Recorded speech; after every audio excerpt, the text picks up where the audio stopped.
If it hadn't been for that great dinosaur who saved us from the American forces, we would all be dead. Welcome back.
Paleoapato 1, Paleoapato 2, Paleoapato 3, Paleoapato 4.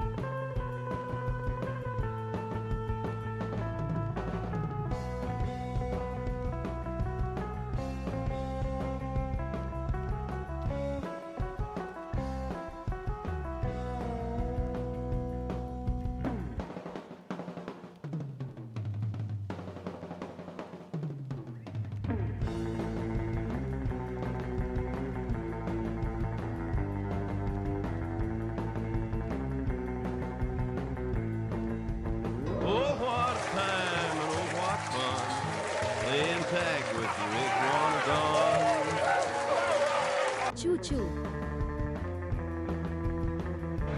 Dinosaurs hold a special magnetism for children.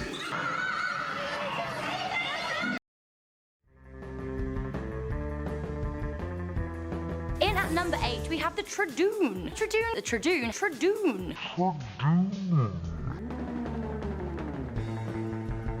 Paleo dance.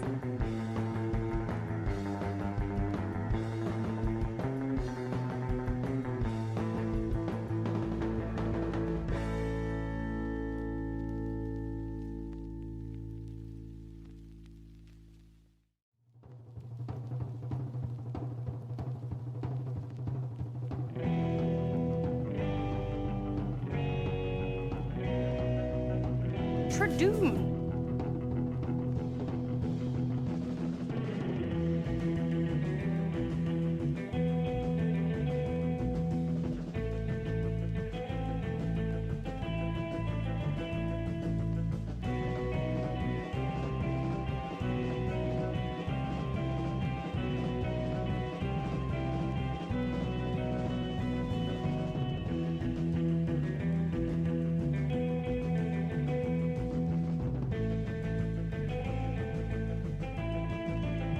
It was like you go to the shoe store and they're like, maybe we have it in the back, and it was like all the fossils back there. It was pretty sick.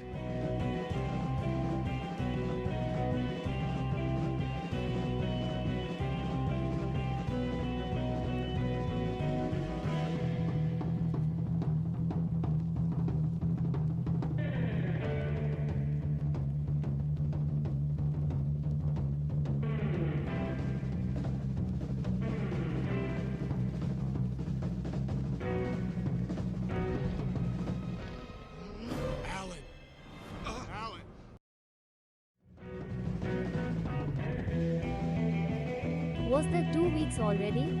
Can we slow down a bit? PLS. 1 Paleo YES move.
You need to take some of your own advice. Aren't you the man who told me to live every week like it's Shark Week, and that nothing's impossible except for dinosaurs? Don't give up on life, sir. Wow.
We come to this place for science.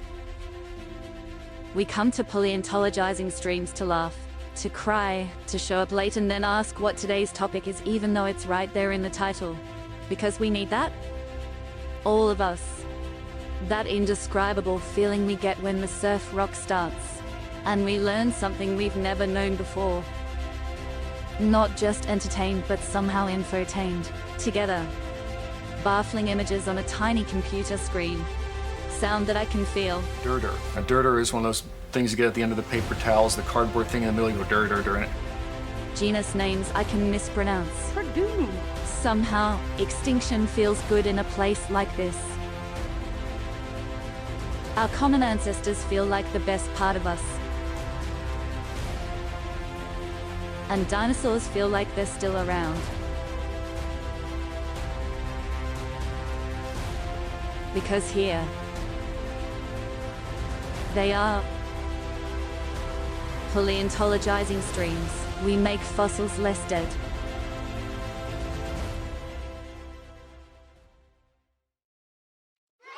Well, hello everybody, and welcome back to Paleontologizing.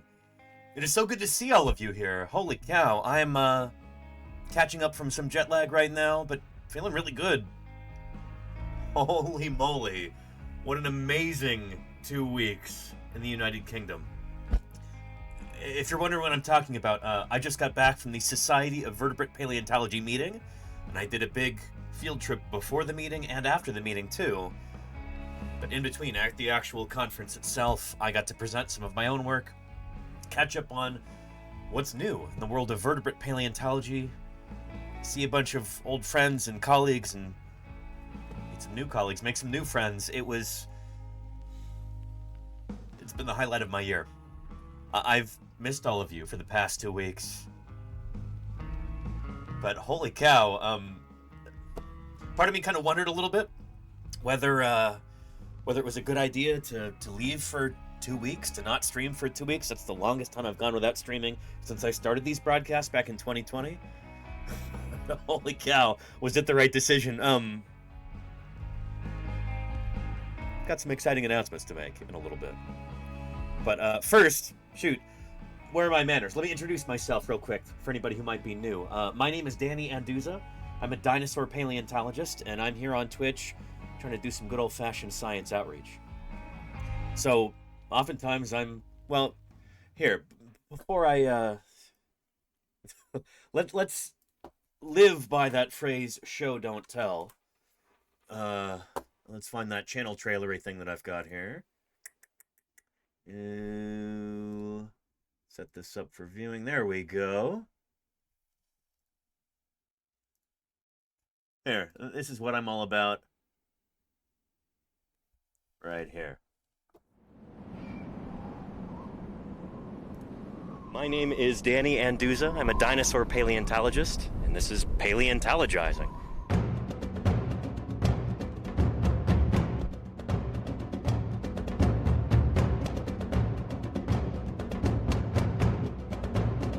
Science isn't just test tubes and beakers and white lab coats.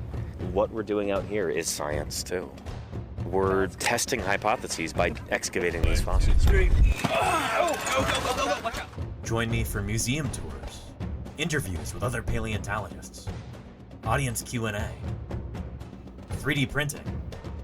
We're doing some 3D printing today, too. Who thought this was a good idea? And of course, live dinosaur digs.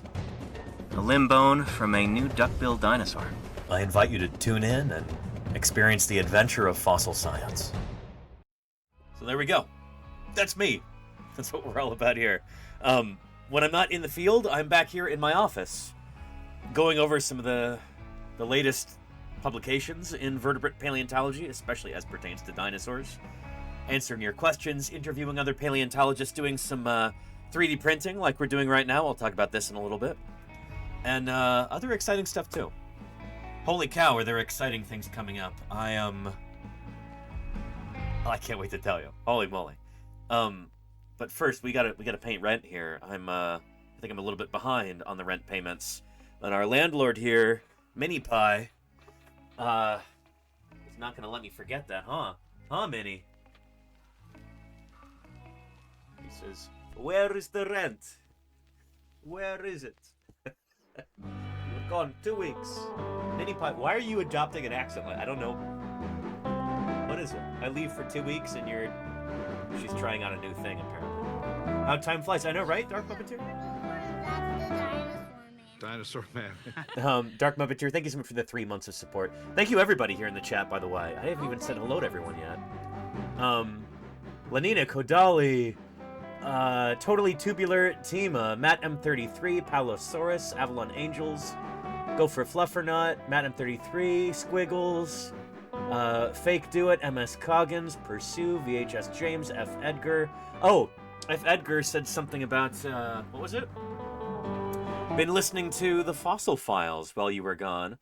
And I said, F. Edgar, you will never guess who I was spending the past week with during the post-meeting field trip. One of the esteemed hosts of the Fossil Files. Does anybody know who I'm talking about?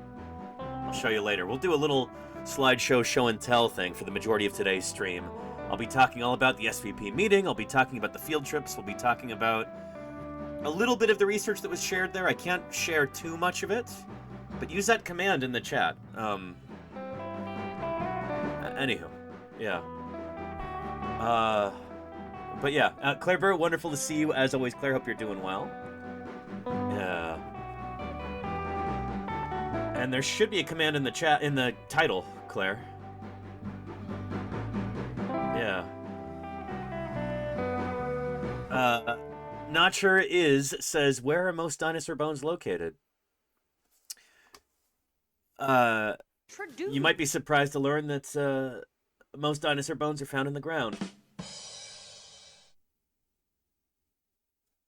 Oh, brother, this guy stinks! Anyway, yeah. But to answer your question more seriously, dinosaur fossils are found in sedimentary rocks from the age of dinosaurs, from the Mesozoic. So if you look in rocks that are older than about 240 million years old, you're not going to find any dinosaur fossils.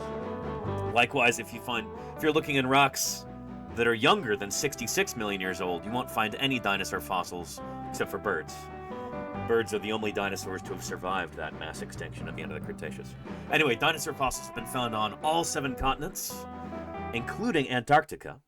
And dinosaur science was really born in the UK, in the United Kingdom, back in the middle of the 19th century, essentially. I guess from like the 1820s through 1850s. That was like the big important time. We'll be talking a lot about that today on today's stream because I got to see some of those fossils, visit some of those sites.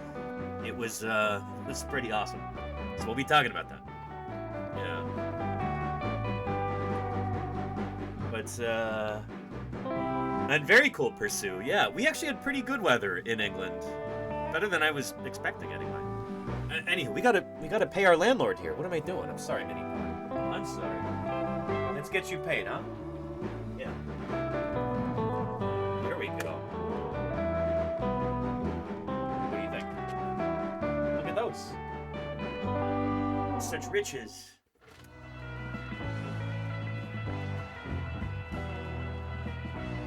And Notcher says, where can I go find dinosaur fossils? Well, if you're lucky, at your local natural history museum. If you're looking to, excavate dinosaur fossils yourself, I would recommend joining up with a field crew from a museum. You can help excavate fossils, maybe help find them too, and contribute to science in that way. I'm not going to sit here and give anybody any advice on how to find dinosaur fossils for their personal collection or anything like that. Around here, we're big proponents of the idea that if it's an important vertebrate fossil, then, That belongs in a museum! Mom, Minnie Pie. Yeah. These crumbs she left her. Anyhow, yeah. It's pretty cool that crews exist. Absolutely, yeah. I was working with a number of different crews this summer who really need volunteers. There's a bunch of different programs across the United States and around the world that They need volunteer labor. Paleontology tends to be underfunded, don't have enough resources, don't have enough people most of the time. So that's one of the best ways that you can contribute to the progress of fossil science is to join a field crew. And many of these, they'll train you on the job. You don't have to have any experience at all. As long as you're willing to put up with the conditions that exist, you know, it's often not the most plush living accommodations and working conditions. You got to deal with sun and rain and wind, sleeping in a tent, maybe only eating one hot meal a day. You know, maybe, say, using a plastic bucket as a toilet, if you're lucky. Things like this. That's all pretty typical for field paleontology. There are exceptions to all of those factors that I just mentioned. Those are not universally true, but that's the general kind of vibe that we're talking about, you know? Yeah. Without training, you probably couldn't determine what's a fossil or not. I mean, it helps to have some experience, some guidance with that kind of thing, for sure. Yeah. Can I bring your own bucket? I mean, if you want to be fancy, verified. I mean, my goodness, if you're gonna be the sort of person who, if you're gonna be that fancy about things. Oh, look at me, I brought my own toilet bucket. I have quilted toilet paper, that kind of thing. Then you're certainly welcome to, I suppose. But, you know, putting on airs like that's not... I don't know. Yeah. Sorry, I'm all disjointed at the beginning of today's stream. We're using sound cues too often. We're doing all this stuff. I'm just happy to be back. You know, it's good to be home. And thank you, Willie Ewok. Nice t-shirt. This is, of course, the official t-shirt for the meeting that I just attended. The 2025 Society of Vertebrate Paleontology meeting. This is our big global meeting for scientists who study fossil animals with bones. So vertebrate animals. That's fish and everything else with a backbone. Strictly speaking, I guess that all falls under the banner of fish. Dinosaurs, other reptiles, mammals, amphibians, cartilaginous fishes, sharks and rays, etc. Allosaurus, another vertebrate. Yeah. Mighty hunter of the Jurassic Age. Palosaurus. Meat eater with long dagger-like teeth. Thank you for the 5 months of support. I appreciate it. Love how goofy that alert is. But yeah. Yeah. And were all the other paleontologists also vertebrates? They were. Awkward cyborg. It's not a requirement. You don't have to be a vertebrate to be part of the Society of Vertebrate Paleontology, but it certainly helps. Yeah. And Natra says, by the way, you mentioned people trying to take them home. Aren't all fossils property of the closest museum by default? No, not in all places around the world. In fact, well, here.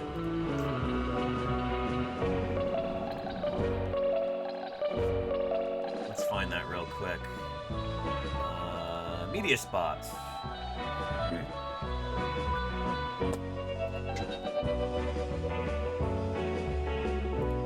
So, this is when I was on the news a couple years back. I talked about this. Welcome back. In the world of dinosaur bones, something is out of joint. A skeleton of a Tyrannosaurus rex named Shen was due to be auctioned with appropriate hype in Hong Kong this coming week. Expected to fetch more than £20 million, Shen was abruptly withdrawn from sale by auction house Christie's when doubts emerged over the provenance of parts of the skeleton. The plot thickens as it appears that some of Shen may be replicated from the bones of another T-Rex called Stan.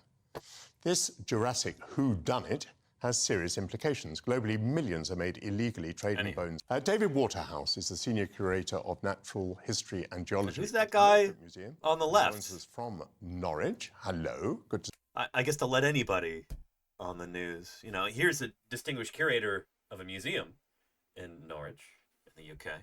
And who's this guy on the far end? meet you again. Yeah, And- nice to see you, Michael. And from Northern California, dinosaur paleontologist Danny Anduza, who hosts Paleontologizing, which can be viewed on Twitch. On what? What's he talking about here? What is this nonsense? Anyway, going into the private ownership thing. Dinosaurs here, but we do have mammoths. Archaeological things, you know. So then about Fast forward a little bit because we don't. The environment to protect these bones. Danny, in the United States, you have a proper legal environment Here we to go. protect these bones and fossils. It's a little bit complicated here in the United States. Unfortunately, if a fossil is found on private land, unfortunately from the perspective of paleontologists, then it's the property of the landowner, and they can do with it what they please. They could donate to a museum, or they could give it to their dog to chew on. Regardless of the scientific importance of whatever, you know, the find might be, you know, ultimately it belongs to the landowner.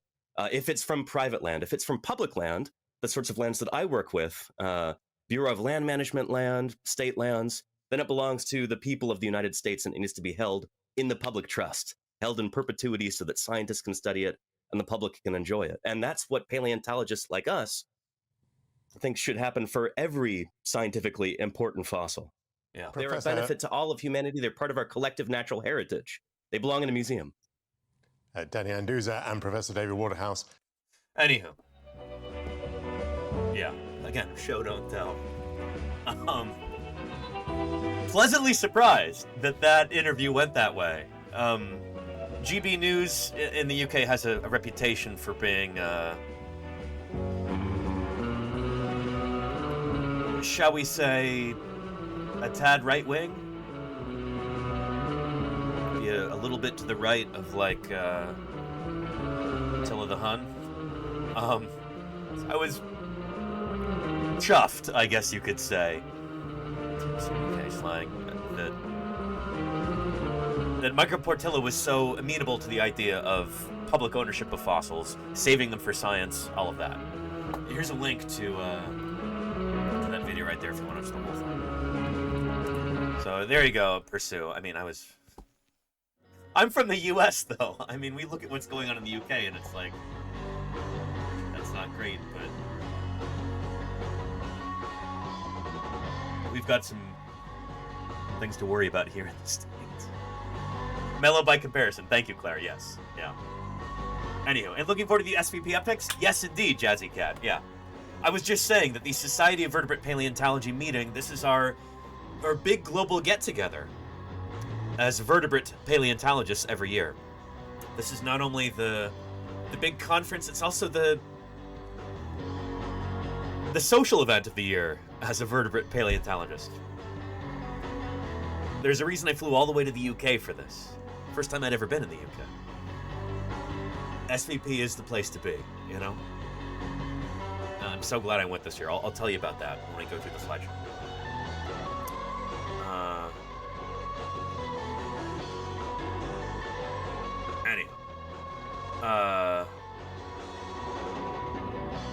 But yeah.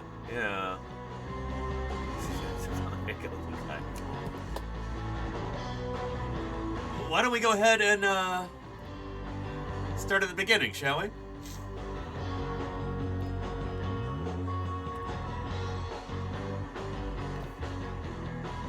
I left the day after our last stream here, which was what? I think it was Friday I left. Again, I was sad that I was going to be gone for a solid 2 weeks, the longest I've ever gone without streaming since I started here in 2020. But this is well worth it, as you'll see. There's me at the International Terminal at San Francisco International Airport. And look who I met at the airport there. It's that egg-turning robot from Jurassic Park. You remember this? It works as a barista now. at San Francisco International. So glad they've got gainful employment, but I guess that shows the economy's kind of taken a turn. You know, to go from turning dinosaur eggs in a secret facility to making coffee. Glad they got work. Me too, Dark Puppeteer. And I think that was the last thing that I posted to Twitch Stories. I told myself I was going to be doing Twitch Stories left and right while I was gone, and just did not have You time. go to the shoe store and they're like, maybe we have it in the back, and it was like all the fossils back there. It was pretty sick. Executive Storm, thank you for the 63 months of support. Holy cow. Wow, back again and again. I know, right? Thank you for the 24 months there, Executive Storm. I appreciate it. Anyhow.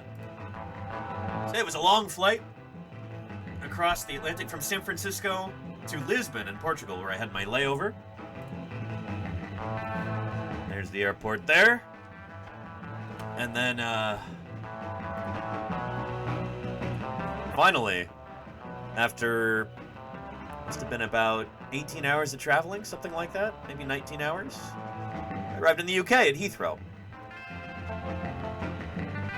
From there, I took the bus to Birmingham and stayed the night in a hostel. In search of dinosaurs, but we bit off more than we could chew. Dyson Dinosaur, how are you doing, Filippo? Welcome, welcome. Should have taken a smaller bite. How are ya? Holy cow. Everybody, I'm so glad I got to meet Filippo in person, in real life for the first time. Filippo, I haven't quite gotten to that point, but I'll skip forward a little bit. I hope you had an excellent stream, Filippo.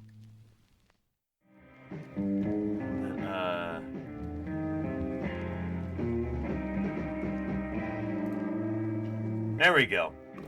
Here's me and Filippo Bertozzo, dinosaur paleontologist from Italy, currently working in Belgium. He's right there. You may have seen the Blue Sky post, actually. And Birmingham was hostile. That's a shame, says Salamander. No, not hostile. I'll tell you. You'll see. Hang on just a minute. A million things going on. There we go. That's Filippo right there. I'll give you a link to this post so you can also follow him on Blue Sky. There we go. Soaked after all the British rain. There you go. Yeah. There's us. Actually got to meet in person. Holy cow. I think upon meeting me, Filippo said, "Oh, I thought you would be taller." Yeah.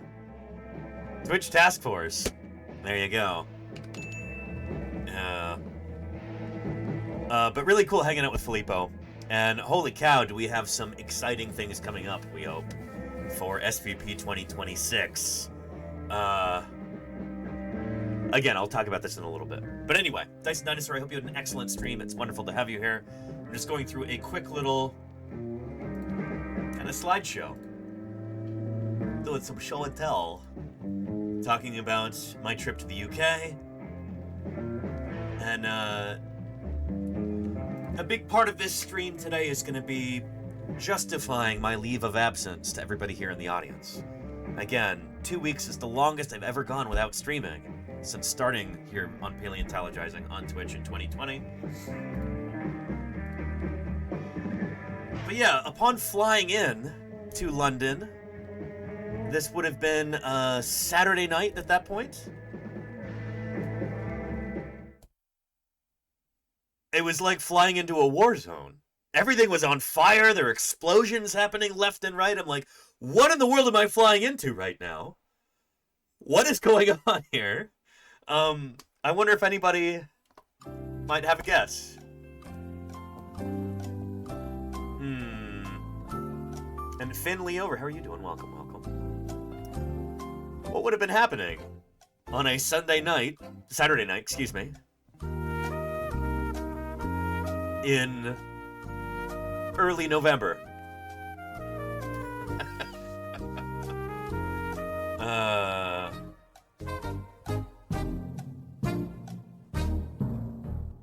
It was indeed Guy Fawkes night. Yeah. Which is,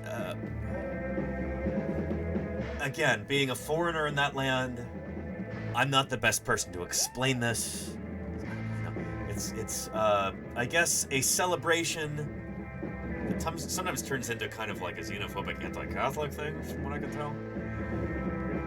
Anyway, but there was like a failed coup attempt a long time ago. It was foiled, and then so they burned this guy in effigy, the V for Vendetta guy.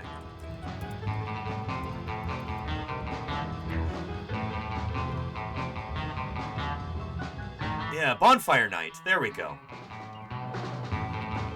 So it doesn't look like a fun festive celebration. It looks like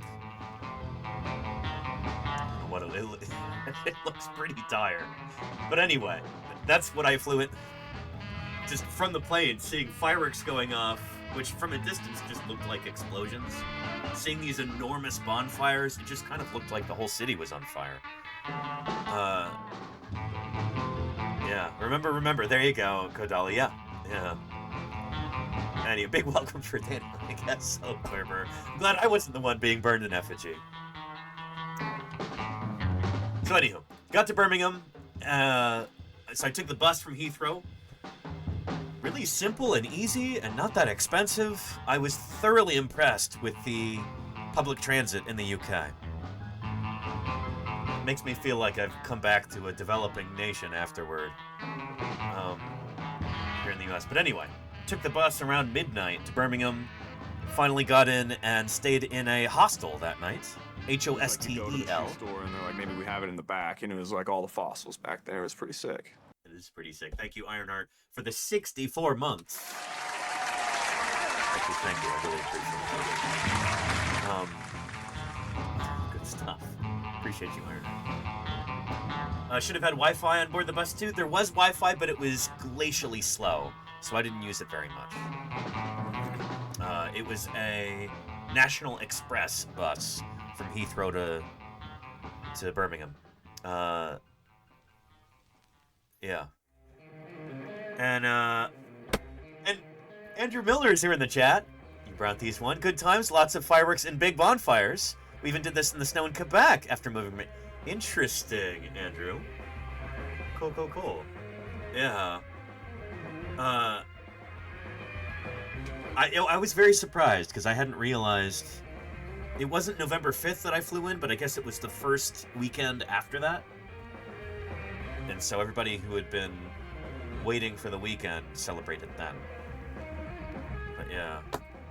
And yeah, oh, Andrew, while I've got you here, we're going to skip forward until the end of the meeting here, briefly.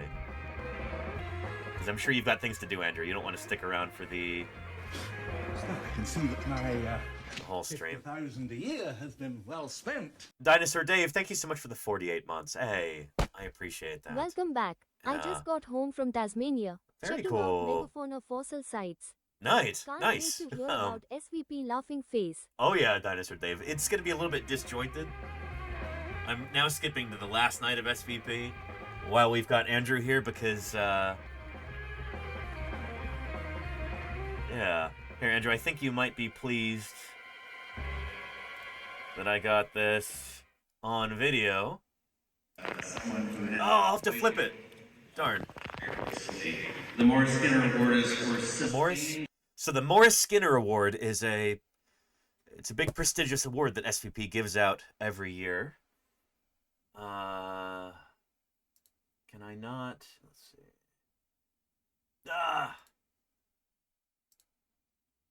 I switched the orientation of the camera and it didn't actually flip properly. Playback speed, quality. I'll have to fix this in post later. Anyhow. The Morris Skinner Award is for sustained contributions to the science and the society, particularly to collections. These are unsung heroes. Unsung heroes, says Stuart Samita, who is president of SVP, president of the Society of Vertebrate Paleontology. I once heard someone say, we just study them. Well, Well, this individual finds them. And this year's Skinner Award winner is Andrew Milner. Andrew Milner. Andrew! There we go.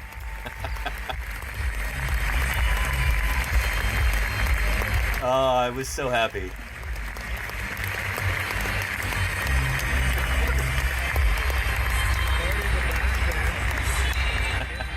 We'll flip this later. Again, I can't do it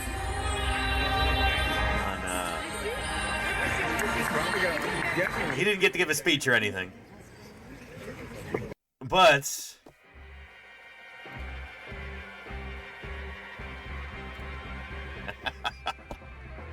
I got to go up and congratulate him afterward. With those very, very bad lights blinding us. Yeah, I got really lucky there, Dyson Dinosaur. I didn't get blinded by the lights. But anyway, Andrew Milner, who, of course, is one of our favorite paleontologists here on this channel. We spent about 2 weeks with Andrew out in St. George earlier this year, back in the springtime, and it's awesome that Andrew Milner has received the Morris Skinner Award.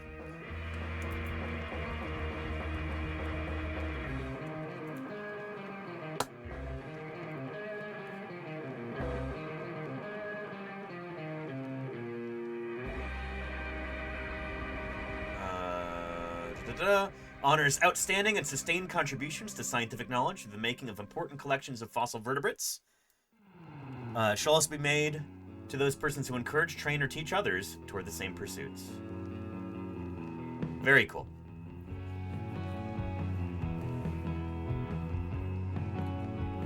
So huge congrats to Andrew Milner on receiving the award. Richly deserved. And I'm very proud of him. Yeah. Glad there was no speech, says Andrew. You would have given a great one. Yeah. I think everybody in the audience did appreciate, though, that they really tried to streamline the award ceremony this year. I think it's one thing that Stuart did really well, because sometimes these things can drag on and on and on. So just having everybody pop up there, grab their award, and then leave, it really helped compress the evening so it was not like a 5 or 6 hour slog, you know? So yeah. So can we get some congratulations in the chat? Some applause for Andrew upon receiving this most prestigious of awards? Well deserved.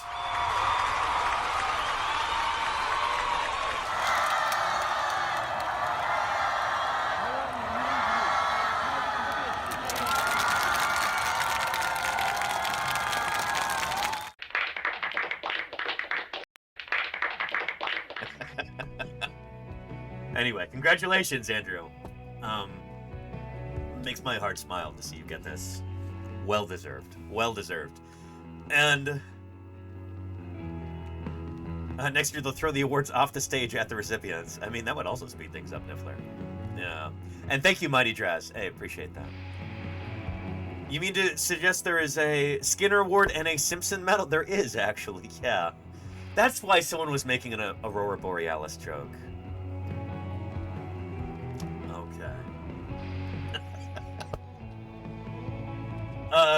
The recipient of the Romer Simpson Medal this year actually made a joke about that. That was Michael Benton. And he even had a Homer Simpson quote. He said that he was telling his children this, I think, that he had been nominated for the Romer Simpson Prize. It's named after Alfred Sherwood Romer and George Gaylord Simpson.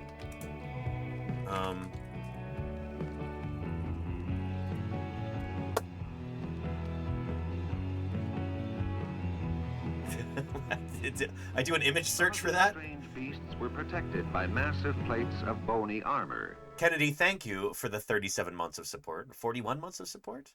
Danny flying that Union Jack. Well, I mean, I just got back from the UK. We kind of have to. It's not, there's no, I don't mean to be making any political statements or anything like that here. This is the country I've just returned from. Anywho, you search Romer Simpson Prize and you get images of Al Roker. Did you mean Al Roker? No, I did not. Romer Simpson Medal, SVP. There we go. I thought there'd be pictures of Al Romer and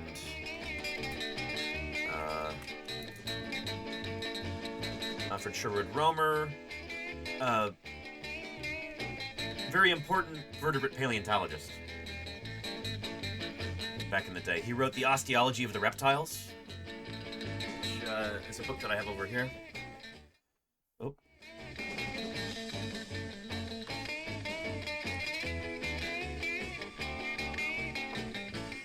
Anyway, kind of a seminal text in vertebrate paleontology. This is used as a textbook for decades and decades. It's still used in some places. But when we're talking about the skeletons of different reptilian animals, be they very early reptiles, like this Reptilomorph C. moria, or is that even an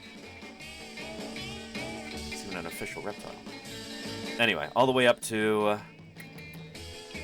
well, this isn't a reptile either. That's a synapsid, Dimetrodon. But anyway, Al Romer wrote the book on reptile osteology. So that's the Romer part of the Romer-Simpson medal. George Gaylord Simpson is the Simpson part. So George Gaylord Simpson was a really prominent figure in what we call the modern synthesis of evolution. So long after old Chucky D passed away, Charles Darwin, there was a new generation of biologists, paleontologists, geneticists, scientists in different fields who were able to combine data from those different fields into a synthesis. We call the modern synthesis of evolution. So using DNA, using fossils, using observations of modern organisms, and then kind of using the framework that Darwin laid out, so everything comes together and makes sense, you know? Pulling together lines of evidence that Darwin never dreamed of, and showing that, gosh darn it, he was more right than he realized. George Gaylord Simpson was a huge part of that. So a storied name in the annals of vertebrate paleontology, so hence the Romer Simpson Medal. And that was won this year by Michael Benton. And you might be looking at this and going, what? That's not Michael Benton. Why is he wearing Michael Benton's name tag? Michael Paleontologist. There we go. Here's Michael Benton here. So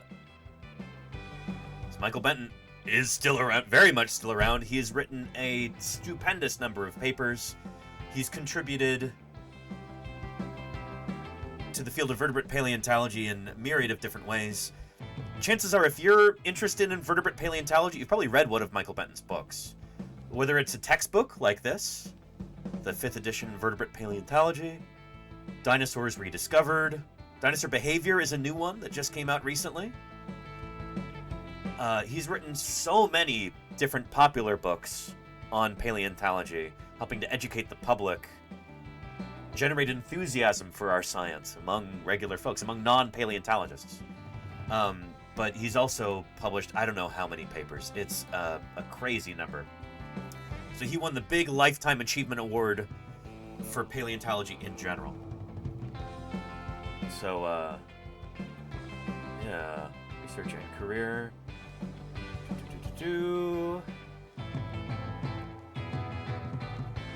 He founded the master's program in paleontology at Bristol in 1996. More than 300 students have graduated from that. So, Michael Benton has really...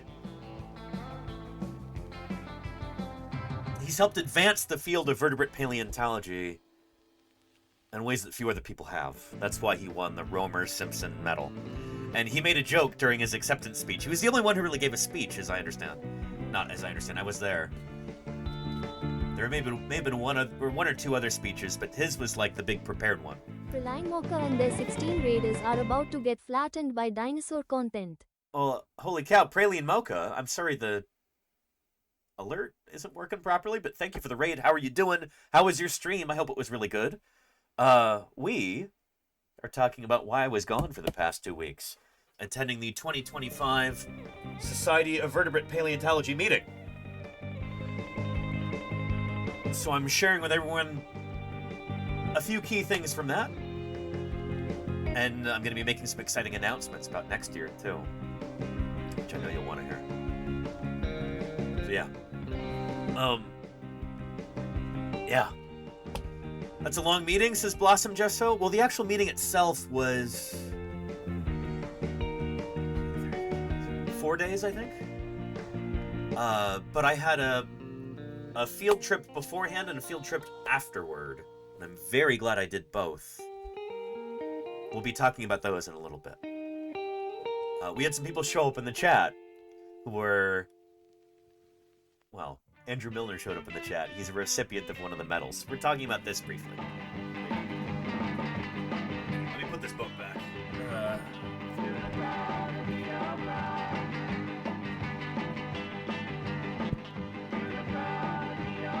Yeah. I'm not the next president of the society. No, Dan the BC man.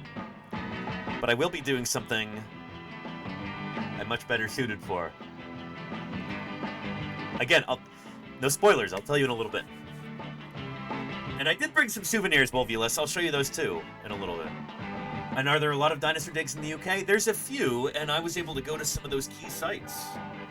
The one, Michael. We'll talk about that in a minute. Yeah. The t-shirt is nearing extinction. What do you mean? It's brand new. It's the first time I've ever worn it. What are you talking about? Yeah. But Dyson Dinosaur, Filippo here says, in reference to Michael Benton, who just won the like, top award that SVP gives out, the Lifetime Achievement Award, the Romer-Simpson Medal, named after Alfred Romer and George Simpson. Filippo says, Michael Benton's such a wonderful person. I met him in Belfast with my supervisor, an old friend of his. We had a beer in a pub. I met them last week at SVP, and he still remembered me. That's awesome. Yeah, I met Michael Benton last year at the reception on the first night of SVP, and it was a joy to speak with him. And I'm going to be requesting him as a reviewer for an upcoming paper, I think. So yeah. And not the Homer Simpson medal. That's the same joke that Michael here made, Michael Benton, when he did his acceptance speech. He said that he had told, I think, his children, one of his students, he told a younger person that he was receiving this award. And he said their response was, "What? You're winning the Homer Simpson medal?" No, Romer Simpson medal. And he then offered a bit of wisdom from Homer Simpson himself, which I appreciated.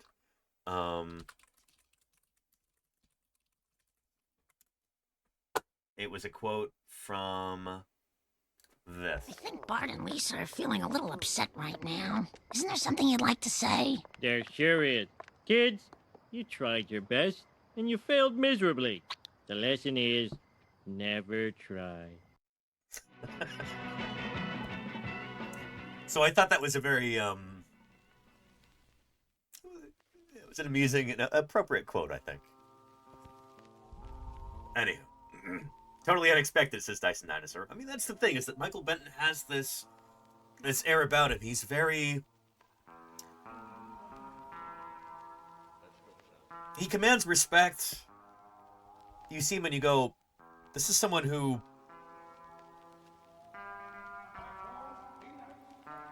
He has a very dignified way of carrying himself. But he's very unpretentious. Really nice guy. doesn't seem like he ever looks down his nose at anybody.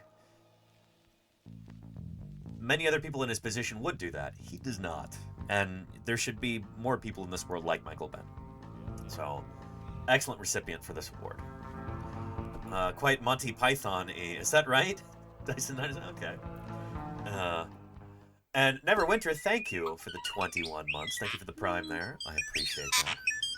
Thanks for keeping me here online. That is excellent. Appreciate you. But yeah.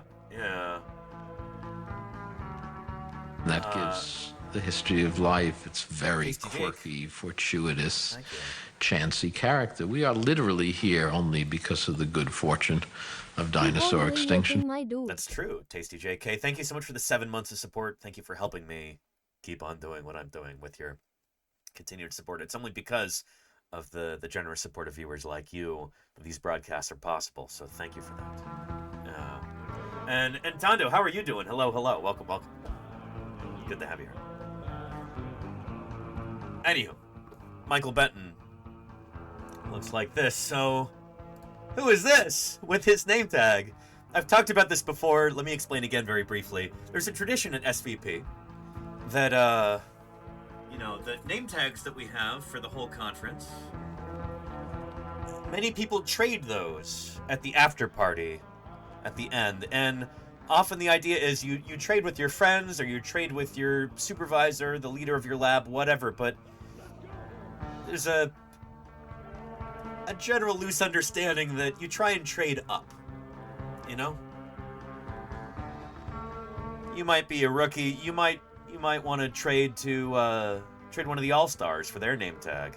And Ken here, this is Paleo Ken in the chat. Crewmate, friend, and esteemed moderator.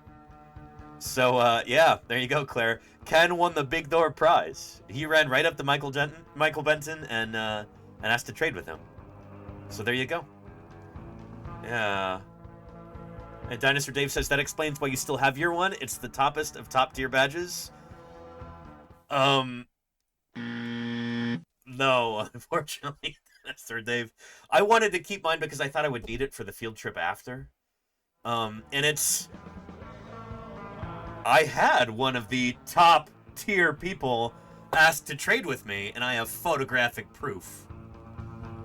So, after he won the Morris Skinner Award for fieldwork and collections accomplishments, Andrew Milner asked to trade with me. So there he is with my badge. And I said, Andrew, this is a tremendous honor. I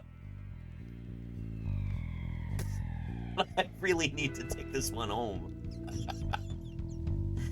So I did. So I traded back.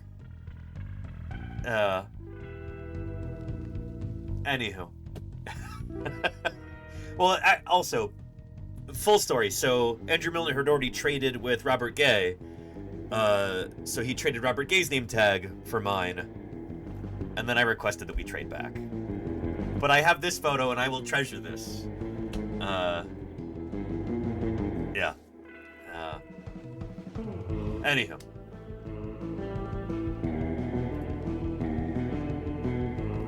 And here is me and SVP President Stuart Samita after the after party. We got to talking for a long time, and I've got some exciting things to share with you. But I'm getting ahead of ourselves here. I'm getting ahead of all of us. Let's go back to my arrival in the UK.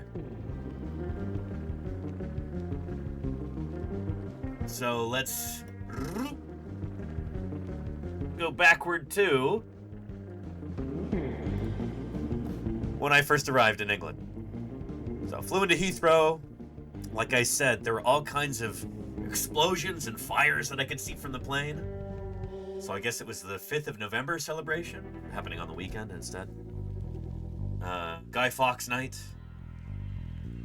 And I spent the night in a hostel in Birmingham, because I arrived like midnight and I had to be up at like 5 or 6 the next morning. Unfortunately, this was a poor choice because the hostel happened to be in the nightclub district for Birmingham. in the middle of a whole bunch of different nightclubs. They're all around the hostel. So it's like a backpacker's hostel there. It was nice for what it was, but had very thin walls and an open window. And immediately outside the window, I mean like just a meter outside the window, there are people screaming and yelling and honking their horns, just like, come on out. You know, ride shares like screaming at people like, come on, get your ride. Just, I'm so glad that I brought really heavy duty earplugs, or I would not have gotten any sleep at all, because I guess that went on until like 4 in the morning. And I had to catch the tour bus at, what was it, 6:30 that morning? So really, really glad that, typical UK weekend, says Felipe. Yeah. It was like Fort Lauderdale on spring break, but I feel like there was more honking somehow. And did I not take any pictures on the bus? I guess I didn't. Shoot. Anyway, immediately got on a bus with some colleagues, some of whom I recognized from last year, actually, for a pre-meeting field trip. So we got to go to the town of Lyme Regis. Seaside town, kind of your quintessential English seaside town on the south coast in Dorset. Who can tell me why Lyme Regis is so important? Who is it who is from Lyme Regis? It's not Sweetie Pie here. Limes grow there? No, they don't, Jerry Moore. Not that I'm aware of. And not Regis Philbin in hyperspace. Isn't he from Scotland? Wait, is Regis Philbin actually from Lyme? Not Gideon Mantell, Thesaurus. If any of you said Mary Anning,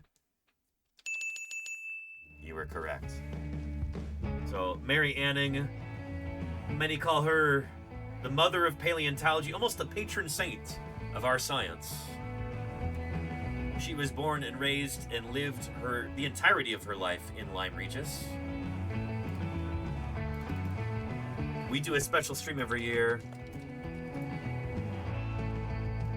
on the birthday of Mary Anning. I make a much bigger deal out of that than I do my own birthday.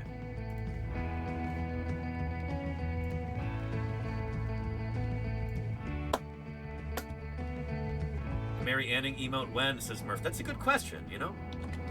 My name is Danny, and there we go. Lightning strike, a journey to discover what the age.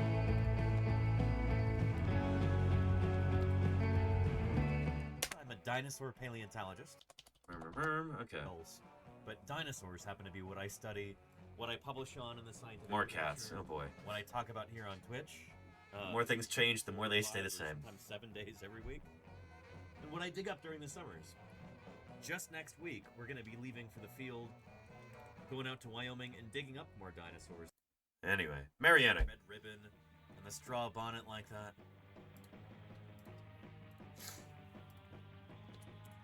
There we are. It's a cartoony one right here. Because we don't have very many images of her. This may have even been done after her death. I'm not entirely sure. Anyway, at Lyme Regis, it was... Just need different music for this, you know? It was almost a religious experience being there in Lyme Regis.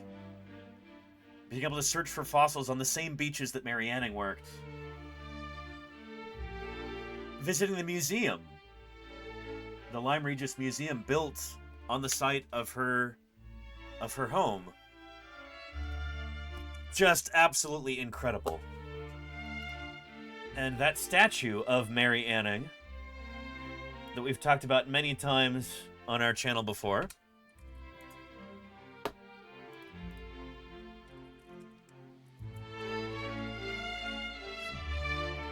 Here we go. And thank you everybody who's contributed to this campaign is here this afternoon. The beautiful veil is about to be removed. So, happy birthday, Mary Anning. Welcome back to my Regis. Go for it. Check that out. Beautiful statue. One of the very few statues of non-royal women in the UK.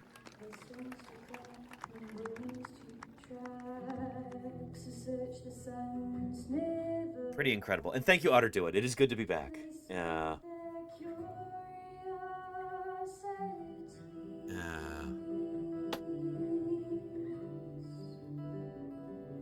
So, I was able to meet Mary Anning.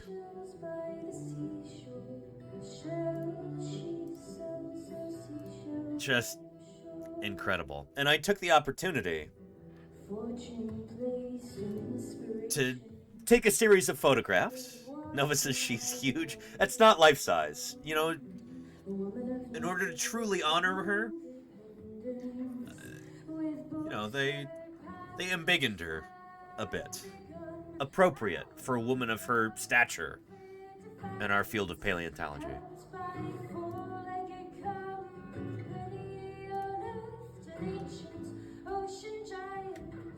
But I'll show you what I put together.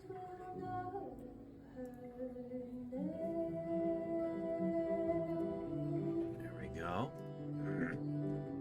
To convert a file real quick.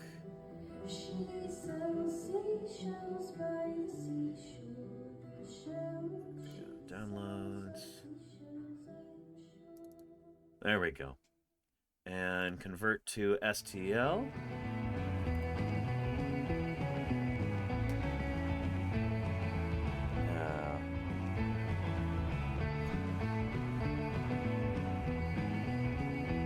And hey, Simplex Pachinko, I've been in the UK for the past 2 weeks. Just got home last night. Check out the photogrammetric model I was able to make of the Mary Anning statue.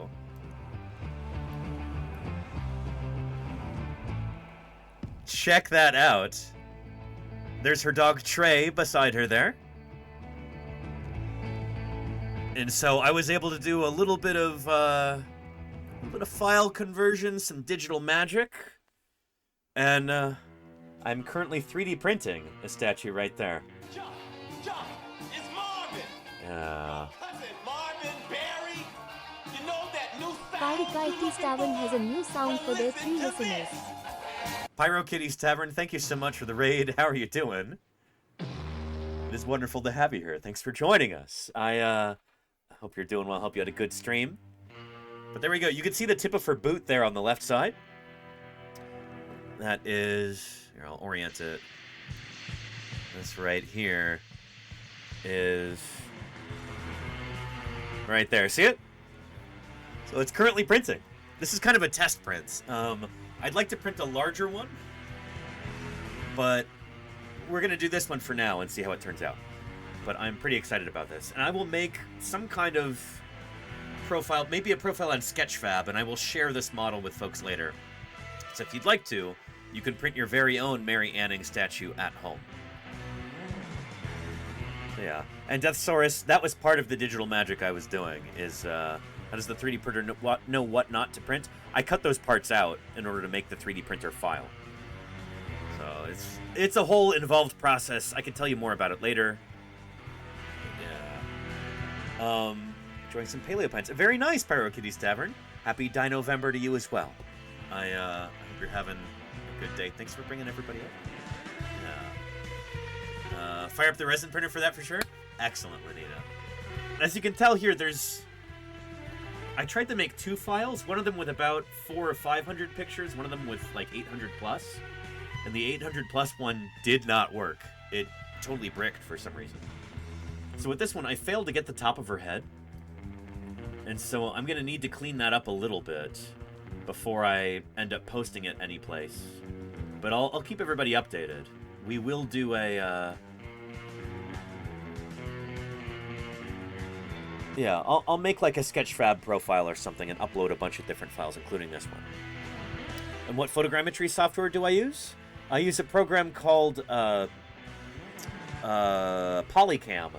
It's a free app that works on Android.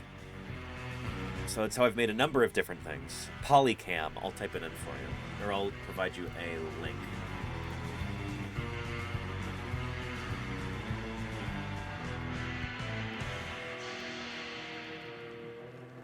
There we go. Yeah.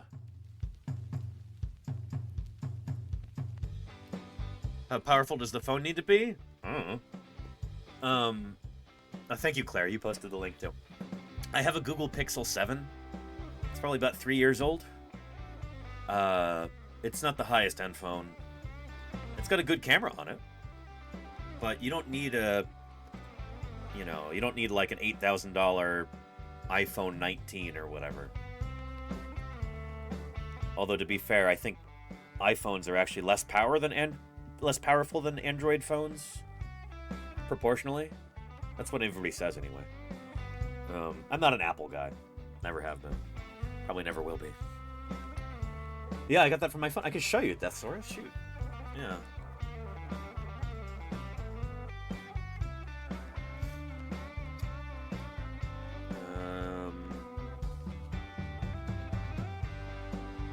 Polycam. Here we go.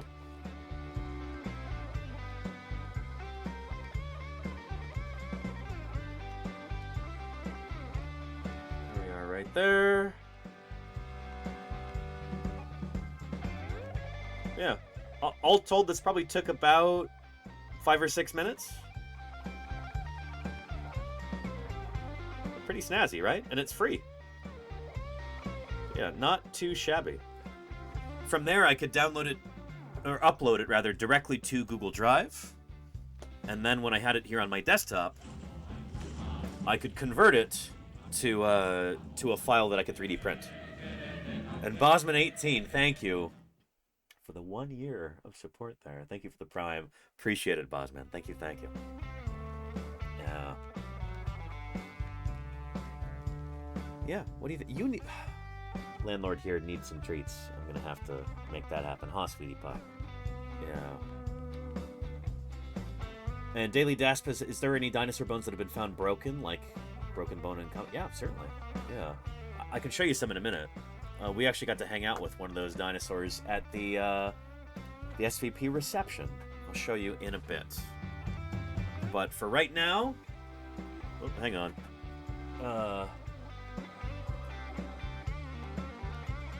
Gotta make sure we pay the rent here, huh, sweetie pie? Yeah.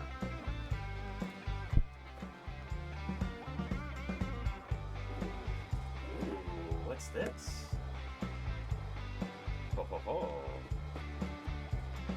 Oh, look at all those. That's too many. Let's put some back. Good stuff.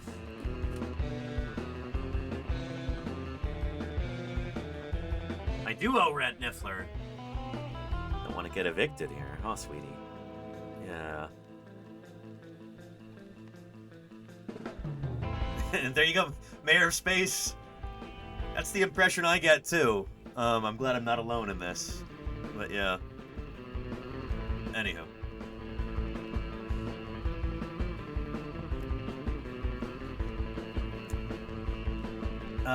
Yeah, in a little bit, we will naturally get to that point where I'll show you one of those dinosaurs with healed injuries there. Quite possibly combat injuries. But I don't want to get too ahead of ourselves here. Let's go back to where we were. So yeah, Lyme Regis. Being able to walk around and spend time in the place where Mary Anning lived her life was pretty incredible. Not only did I get to visit the statue of Mary Anning here, which is honestly... The pictures don't really do it justice. It really is, it's one of the best statues I've seen of anyone, anywhere. Thoroughly impressed by this. So if you're a fan of statuary, is that the right term for statues as a field? You'll really appreciate this one. One of the best statues I've ever seen anywhere of anybody. and her dog Trey, also very well rendered here. And I was kind of touched at how smooth the top of his head is. Because you know that's from people coming up and petting him, you know? Yeah. Rob, you don't need to salute the paleontologist. Sinwef, thank you for the follow. Welcome to Paleontologizing. Good to have you here. Yeah. And Statuary, thank you. And Simple Pachenko, that's it. Yeah. But yeah. Yeah. Anyway, Mary Anning's dog Trey.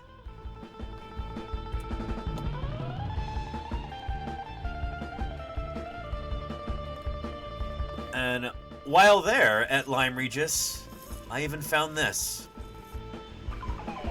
An ammonite fossil. Not the prettiest one in the world. But these are the same sorts of fossils that Mary Anning sold to support herself and her family.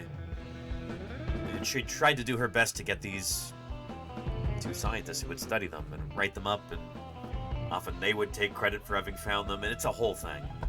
She was underappreciated and unheralded during her lifetime. Only now is Mary Anning being recognized as one of the founding figures of paleontology. So anyhow, I have that here, I believe. Where did my ammonite go? There we go. So this is what they call a beef rock ammonite. This isn't one of the beautiful pyritized ones. This is one that's a bit more... It's not quite as pretty. But you can see the sutures right there. Yeah. Just, again, almost a religious experience to be able to collect ammonites on the same beaches where Mary Anning lived her whole life.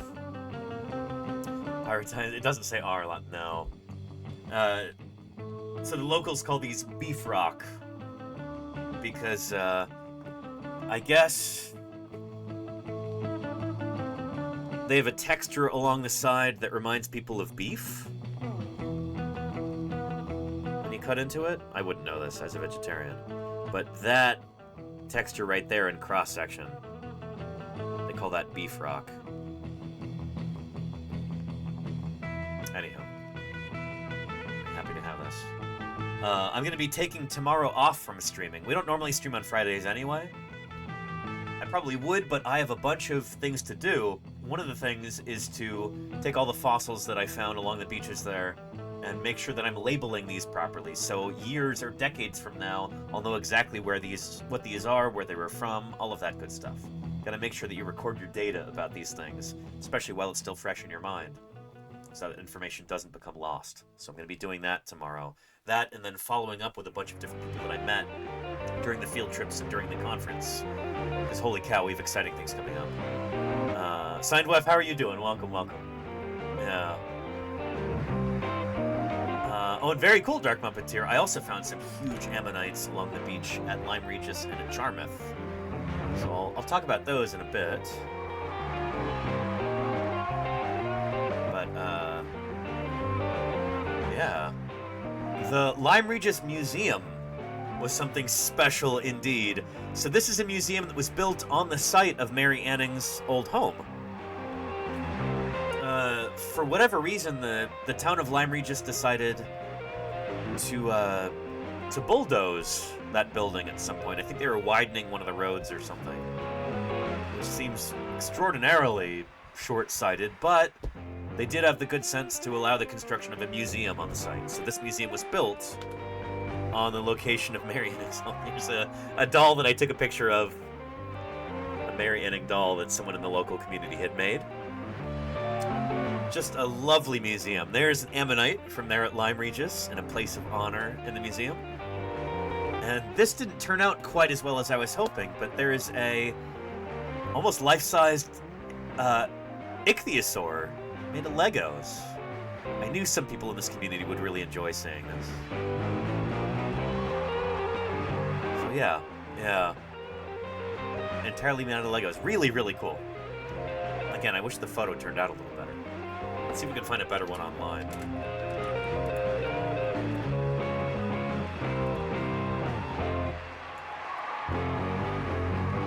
just Lego ichthyosaur. There we go. Yeah, that's much better.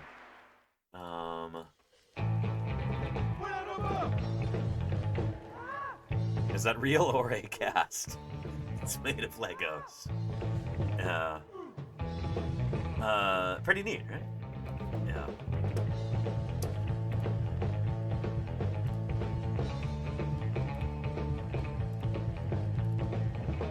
And there we go. Here it is in the display case. Somebody took a nice photo of it. Above a cast of the ichthyosaur skull that Mary Anning excavated when she was only 12 or 13 years old. The original is at the Natural History Museum in London. And I got to see that as well, about a week and a half later. Holy cow. Yeah. Need to order their Mary Anning Christmas ornament, says Lenina. Well, well, well. There.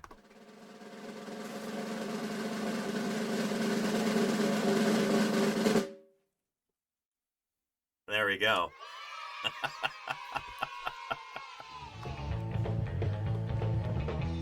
I made sure to pick one up while I was there at the Lyme Regis Museum. A Mary Anning Christmas ornament.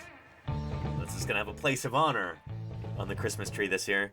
There's Mary with her basket and her hammer for cracking open the rocks on the beach at Lyme Regis, looking for ammonites and ichthyosaurs and things of that sort. And there is Trey, her faithful dog there, along with her. This is a reference to this famous painting of Mary Anning. One of the few paintings that was ever done of her in life. There we go. So yeah, can you get these on their website, I wonder? They could definitely use the support of that museum. Regis Museum shop. There we go. There's a link. If you're looking to get one of these yourself, I ended up buying a t-shirt and a few other things there. Yeah, I got one of these shirts. It's really nice. I like it a lot. And where's the Mary Anning ornament? Okay, let's reset this to proper size.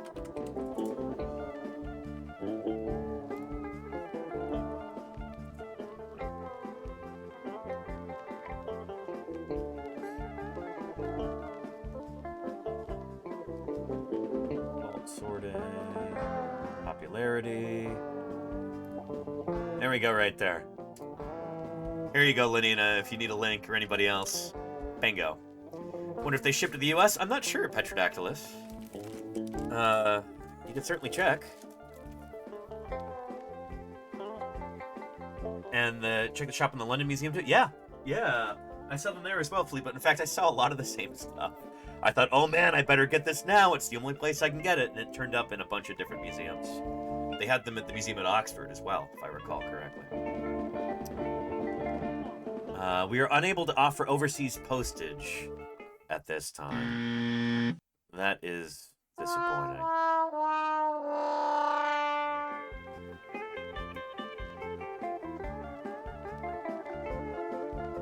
Yeah. I'll check back. Yeah. I would do that, Lenina. Check back later. But in the meantime, remind me, and I'll put my Mary Anning statue 3D print files up online so that you can print one yourself if you'd like to. Mine is probably going to take another 12 hours at this point. But yeah. Dinosaur Dave says it's understandable, giving tariffs and other nonsense. Yeah. And, well, shoot, we didn't even have the SVP auction this year. Because of tariffs, because of VAT, because of other strictures like that. So yeah, understandable, I guess. But yeah. That's like $17? Yeah, it was worth it for me, Pimcat, for sure. Yeah.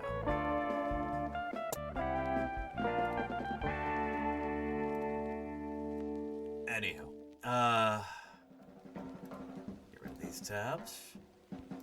So the Lyme Regis Museum, excellent. Very cool. Here's me in a huge reproduction of the, what was it called? Duria in Antiquor? A more ancient Dorset is what it translates to. So this was a famous piece of art.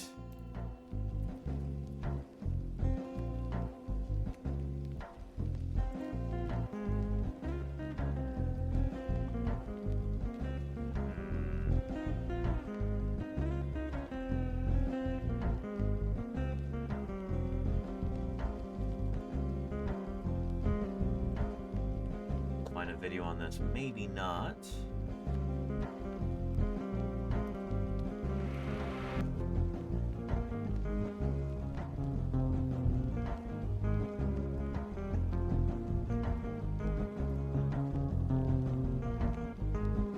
Show transcript.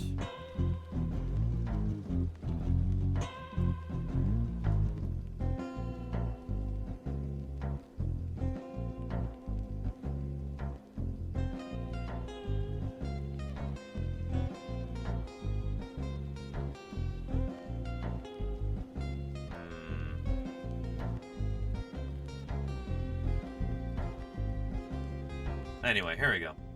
Can't find a video, but there's an article at least I can show you. So, famous painting. This is considered one of the first ever paleo reconstructions of an ancient environment. So trying to show extinct animals together in their habitat interacting with one another. So Mary Anning ended up discovering a number of these creatures for the very first time and finding some of the best examples of many of them too, often the first examples from England. So, for instance, ichthyosaurs were already known from Germany at the time, as were pterosaurs, but Mary Anning found the first examples of these in the UK. And in some of these cases, those were like private specimens in Germany. They weren't really being studied. She actually brought these to the attention of scientists in the UK as well. So, hugely important for the early history of vertebrate paleontology. This is a watercolor painted in 1830 by the English geologist Henry de la Beche, based on fossils found in Lyme Regis, mostly by the professional fossil collector Mary Anning. De la Beche had the professional artist George Scharf produce lithographic prints based on the painting, which he sold to friends to raise money for Anning's benefit. So he knew that Mary Anning was, at many times, living hand to mouth. She was living in poverty at the time. So a friend of hers decided to help popularize her work and then give the proceeds to her to support herself and her family. So really, really important piece of art. And here it is. Reproduced really large here. And they did something else really interesting with this. Something that was really cool. Here is a reproduction with all the animals posed in the same way. Also the plants and things too, but brought up to kind of our modern understanding.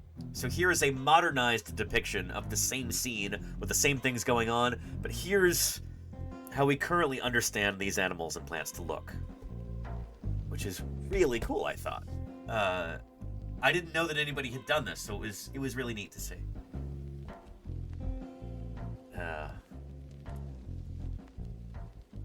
So just a stellar museum all in all. This was one of the highlights of the trip. Really, really cool. Yeah. And PaleoStream, how are you doing, Joshua? Great to see you too. Josh says, I see I've come in at the right time. It's also one of the oldest aquarium view images ever. Interesting. Very cool. Yeah, the significance is certainly not lost on me. Extraordinarily important painting there in the history of paleo art. It's sometimes considered the first original piece of true paleo art.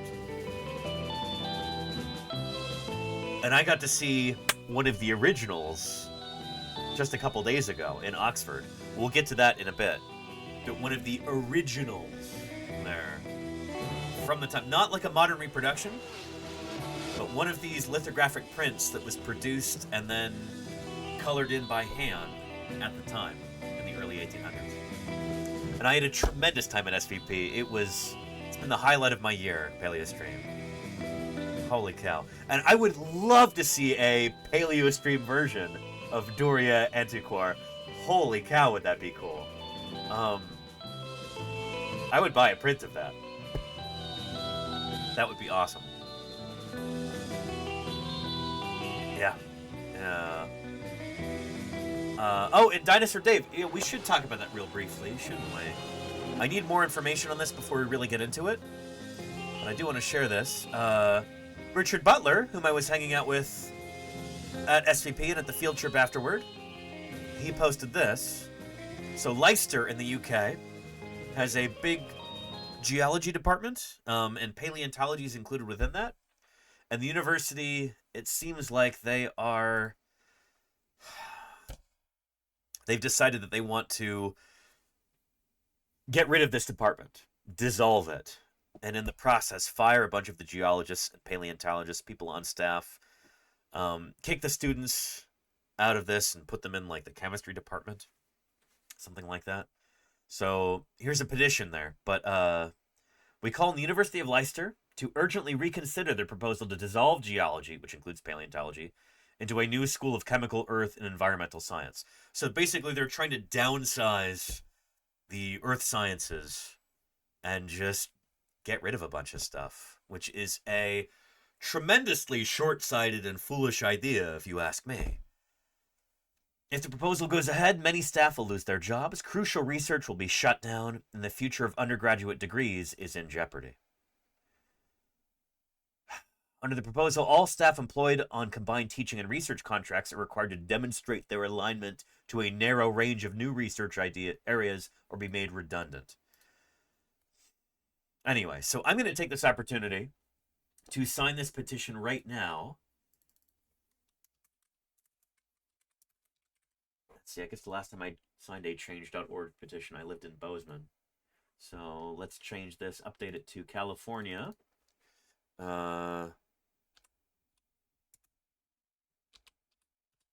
There we go. But let me go ahead and sign right now. Here is a link so you can sign yourself. I see that my 50,000 a year has been well spent. And thank you, Science Streams. Hey, I wanna talk about you in a minute. Sorry, this is Welcome home an to the opportune best time. science communicator in the world. Less than 3.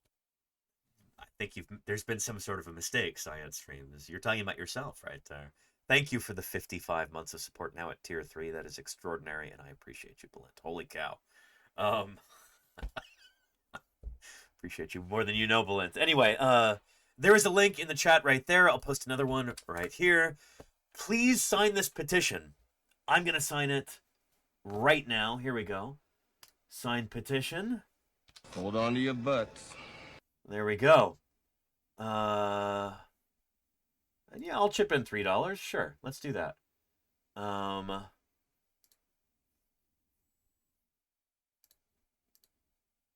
There we go. 1, 2, 3. Confirm. There we go. Pay securely. I'm even throwing a few bucks their way too.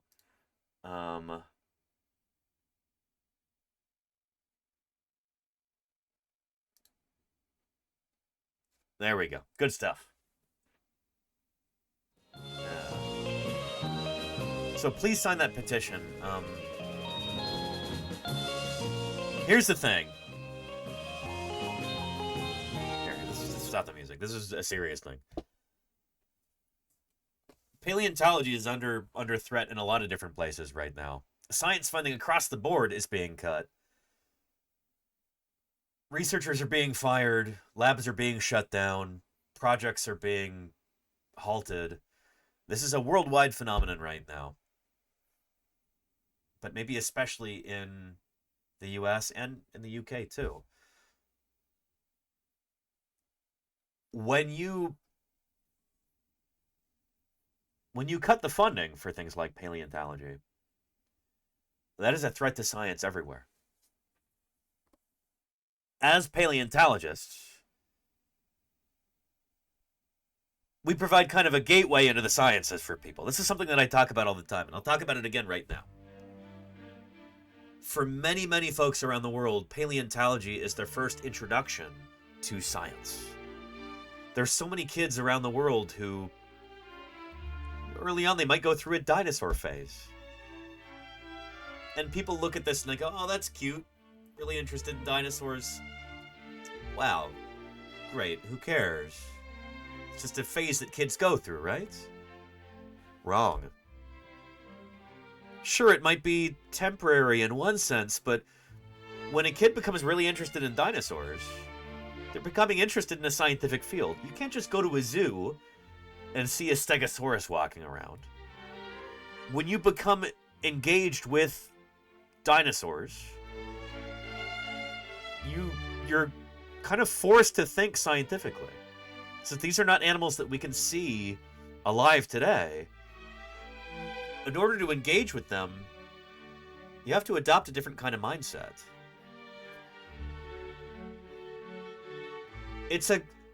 Conceptually, it's actually pretty complex. For a little kid to become really interested in dinosaurs, they have to understand that what we know about these animals comes from fossil evidence. And when you dig into that as a kid, when you learn about this, when you become enthused about dinosaurs, you're learning about fossils. You're learning that the Earth is much older than we are as human beings. You're learning that the history of our Earth, and indeed the history of life, goes back not just thousands, not just millions, but billions of years. That sense of time and the wonder that comes from that is invaluable, you know? Your world expands so much when you start to learn about these things. And you become aware that there are careers in science that you can pursue. There are things that you can do to learn more about the world around us, about the universe at large, about all of this time that leads up to the present. Dinosaurs are a fantastic gateway into the sciences. Indeed, paleontology is as a whole. You start getting rid of that, you start cutting these programs, you go, oh, paleontology, how is that relevant to all the problems that we face today? Old bones, who cares? No, this is how we get new scientists. This is how we reproduce.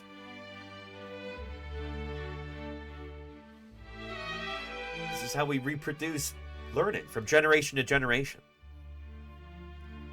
You get rid of that, and you're not just shooting yourself in the foot, you're amputating your leg, you know? It's... I don't understand the thought process there. This is like the mistake that bureaucrats, that out-of-touch individuals in positions of power, who knows how they got there, but these are the mistakes that they make, and we have to make sure that Leicester doesn't do this.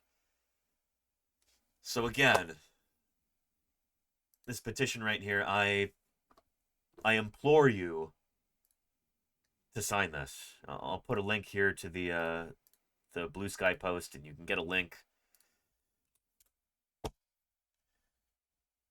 Get a link to the petition through that. So, if you're looking for a way to support fossil science that doesn't cost you anything, because I know many of us are hurting right now financially, this is a way to do that, you know? All it takes you is a few clicks, a little bit of time, and you can make a difference there. It's a small thing that you could do, you can feel good about. So, check it out. I apologize for being all over the place with today's stream. I'm still catching up on sleep after 2 weeks of getting only a few hours of sleep every night on this remarkable series of field trips, and then the big paleontology conference and all of this travel. Still a little jet lagged. I was on the plane for like 16 hours yesterday. It was a lot. But I'm glad to be back, and I'm glad you're here. And signed, thank you, Pursue. And Wolvie List voted, thank you. Yeah, done. Brilliant. Already signed, says Kevin. Thank you for that. Yeah. And I agree with you, Paleo Stream. I think geoscience is on par, maybe even more important than astronomy. Shapes a person's worldview tremendously. Yeah. Frankly, I'm biased. I think it's more important than astronomy, you know? Of course, I would say so, as somebody active in this field, as you are too, Josh, but, I don't know. I say this especially because some of the people that I know who are most anti-science are also people who are somehow really excited about space travel. Where they're like, oh yeah, well, we should just cut all funding for science and let private industry take up rocketry and things like that. And they think that also gives them a blank check to completely wreck our planet. Because, oh, we could just move to another planet, you know? You can trash the Earth, doesn't matter. I see this attitude far too often, and you never see paleontologists saying that. You never see geologists saying that. You probably never see astronomers saying that either, but a lot of people in the general public who are very enthused about space travel are some of the biggest boosters of this extraordinarily foolish idea. That we could just, you know, we could pollute our planet, deplete all its resources until it's just uninhabitable, because, you know, Mars is right over there, we can always just move there. I'm not convinced that we will ever, as a species, have a colony on Mars, let alone a thriving civilization there. I think that's, the very idea is incredibly naive. And you talk to astronomers, they'll often tell you the same thing. Anyway, enough of this soapbox. But yeah.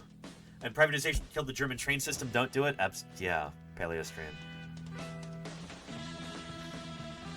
Yeah. Don't get me started on privatization.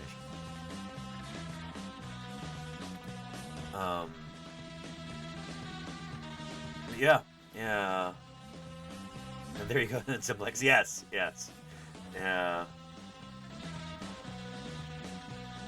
Anywho, and Captain Swerf, good to see you too.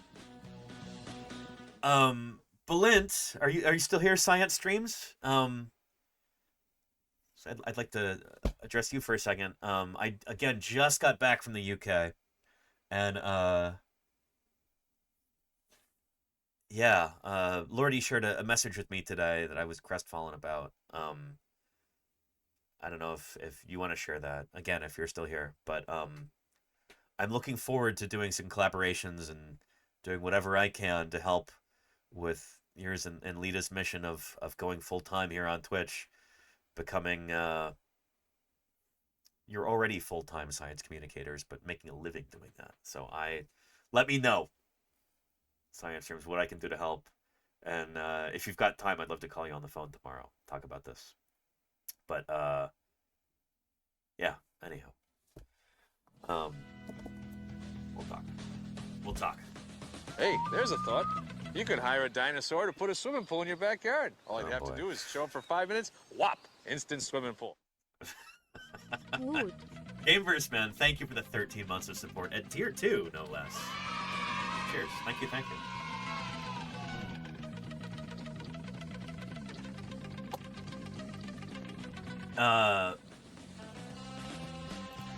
And thank you for reposting and liking this, everybody. Wassel and Claire Burr and other folks for reposting this. Oh,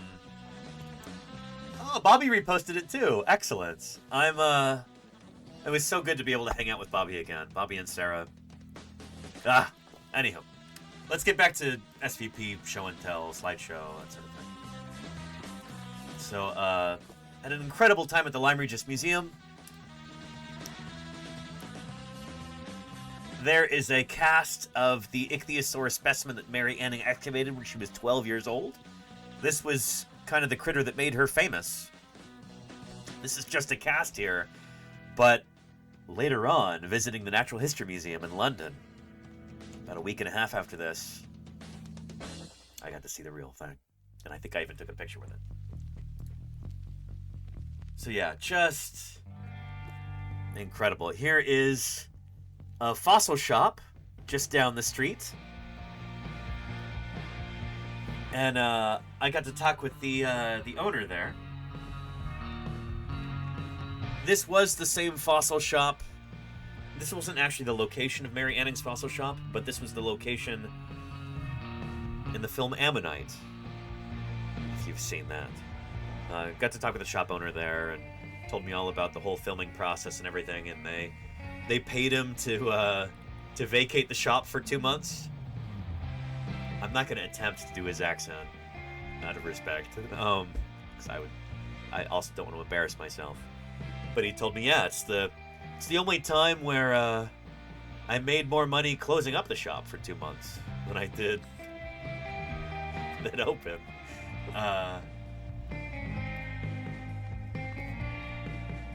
Yeah, my shop as Anning's for Ammonite. There you go. I should have taken a picture with him, but if you're ever in Lyme Regis, go see the shop, talk with the owner. Really nice guy. And then at the church down the street, right here, again, I talk about this being almost like a religious experience, almost like a religious pilgrimage. There is the headstone at the grave of Mary Anning.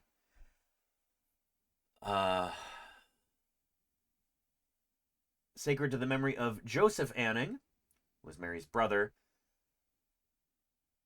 Also of Mary Anning, which is not great. Mary Anning gets second billing on her own headstone. Anyway, I'm sure her brother Joseph was a lovely person, but came here to see Mary, you know? I was delighted to see some fossils that people had left on top of the headstone. And I was told by locals that when collectors go out to the beach and they pick up fossils, if they had a particularly good day, sometimes they'll bring a few back and they'll place it on Mary's headstone here as a thank you. I thought that was beautiful. Yeah, that's real. Pretty cool. Yeah. And yeah, Paleostream, we've watched that short film. In fact, I'll give you a link to that here.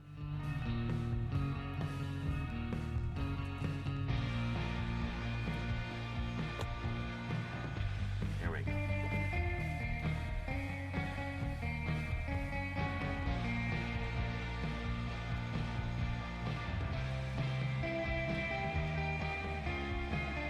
Based on the life of the world's greatest fossil hunter.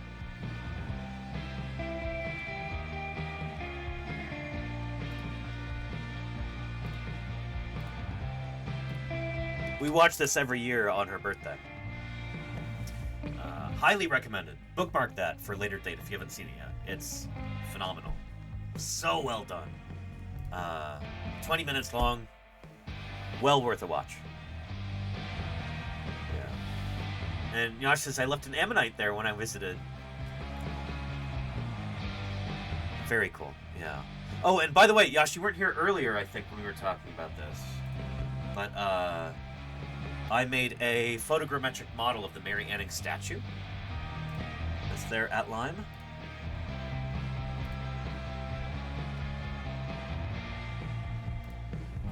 There we go.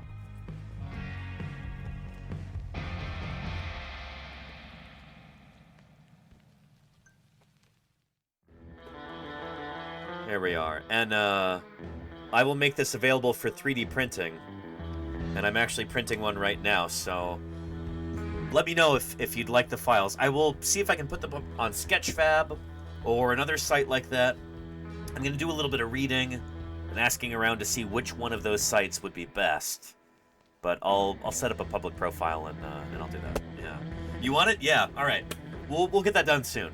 I'll make that publicly available. First, I'm doing a test print, so we'll look at what I need to alter about it. I'll have to do a few tweaks in Blender, really clean up the file, make it ready for public consumption. Also, add like a proper base to it. But yeah, it was, again, a joy to be there and walk in Mary Anning's footsteps there in Lyme Regis.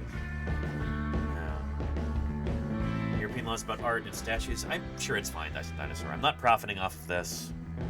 It's in a public place, and I know there are already projects where there's all kinds of different European statues that are placed, models of which are placed online for free. Like the Darwin one at the Natural History Museum. I have a print of that. Yeah. We were there for Group After 10 ago. Oh, very cool. Gosh, very, very cool. Anywho. Yeah. And thank you, Kilnuke. Hey, it's good to see you. Welcome, welcome. And there you go, Golganek, yeah. There's your shoe right there, you can see on the left side. Yep. I made 2 models of this. One of them was completely fried. It did not work. I'm so glad I did 2. It was the second one, actually, that didn't work. But, again, so thrilled to be able to print this. It's gonna be good. It's already good. Anyway, so Lyme Regis was a joy. And then, so this was the first day of our field trip. This is only like my first full day in the UK. From there, we went to Charmouth, which is just east of Lyme Regis. It's just a little bit down the coast. It's the next town over. And there we met with, what was this gentleman's name? Was it Phil? He's one of the local collectors, and he actually works there at the World Heritage Site. So he's kind of a fossil collector / museum administrator / local ambassador for science. He's a man who wears many hats. He knows a tremendous amount, more than almost anybody, about the fossils found in this area, and he took the group out for a little collecting trip. So we were walking around in some kind of characteristic November English weather down there on the Dorset coast. Really glad that I brought my full-on waterproof gear, waterproof jacket, and trousers. You have to call them trousers because the word pants means something very different in the UK. Pants are underpants in the UK. You have to say trousers if you're talking about, something you would wear outside the house. Anyway, waterproof trousers. You can probably tell I made that mistake several times during this trip. There was some giggling, certainly. Anyhow, waterproof trousers. So, yeah. Well, it was in Lyme Regis the first day. We didn't actually get to go to the beach or collect fossils there. Not really. So, when we went to Charmouth, this is our first chance to actually collect. And one of the things that I was surprised by is in that short film that I showed you earlier,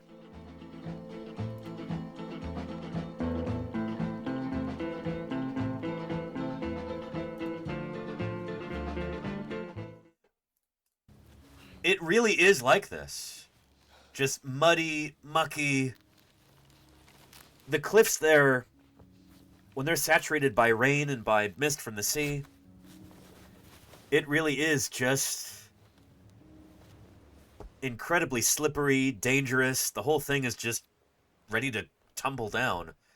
And that's when you find the best stuff. I remember watching this short film and going, it's not really like that, right? This is essentially just like mud that she's climbing around in. No, it really is like that. So yeah, they captured this very well. I had no idea it was like this in real life. But there you go. Yeah.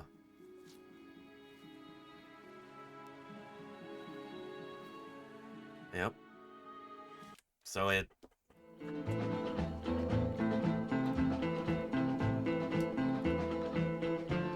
Yeah.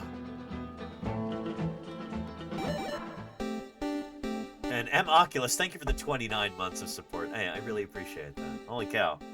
Ontogeny. Thank you for keeping me online for the past 29 months.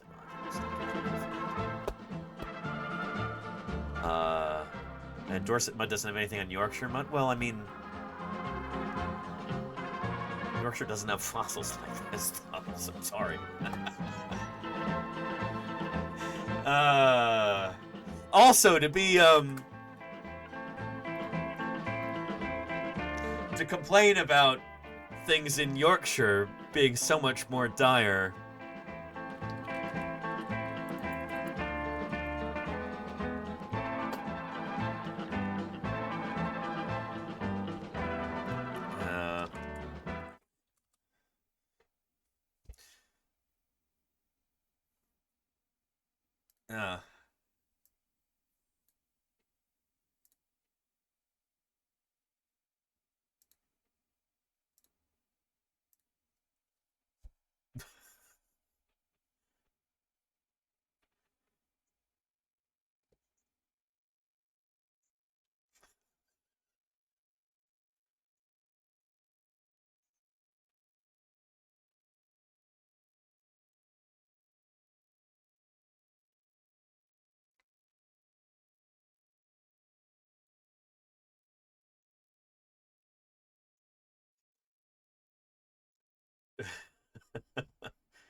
Anyway, you get the idea.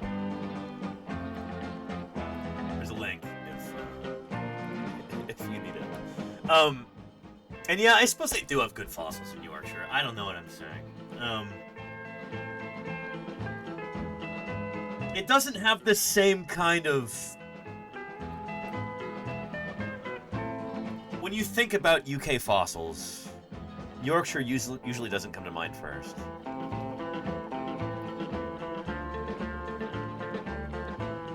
You think of Sussex, you think of Kent, you think of Oxfordshire, you think of Dorset. There's Yorkshire too. Yeah, you're right. You're right. Sorry. Yeah. Still soft to the interesting Paleo stream. And Jim, how are you doing? And either report from the Maidmont European Ceratopsian talk? I don't know how much of that, Oh! Here, I'm messing up my own commands. SVP... Questions. There we go. All I can say, Jim, is that, well, shoot. Call me on the phone tomorrow, Jim, and we can talk all about it. I don't know how much of this I can really share publicly right now before this gets published, but Susie says that the publication should, fingers crossed, come out before Christmas, and we're going to see about doing an interview right here on Paleontologizing. I cannot wait. Yeah, somebody in the chat earlier was talking about how when I was gone for the past 2 weeks, not streaming, they were catching up on, well, they were getting their fill of paleontology through the Fossil Files podcast. And Susie Maidmont is one of the hosts of the Fossil Files podcast. I got to spend the past week with Susie. Honestly, one of my new favorite people. Here we are in front of the Sophie Stegosaurus specimen and the NHM in London. This is where she works. Yeah, Susie Maidmont, really cool person, one of the world authorities on, well, shoot, on ornithischian dinosaurs in general, but on stegosaurs in particular and other thyreophorine dinosaurs. Susie's super cool. It was an absolute pleasure getting to know her better, and holy cow, are there exciting things that are going to be in this new paper. Jim, I was sitting next to Karen Poole during Susie's talk, and Karen was freaking out she was thrilled. But holy cow, there's a whole group of European dinosaurs that are not what we think they were. Suddenly it makes so much more sense, honestly, but I'm so excited to talk about this. I don't want to spoil it too much right now. Check out the abstract volume if you must know. But holy cow. Oh, yeah. Ornithischian people were all freaking out, says Dyson Dinosaur. Yes! Holy moly. Yeah. Went straight to friends and colleagues to discuss about it? Yeah. So, oh boy. Yeah.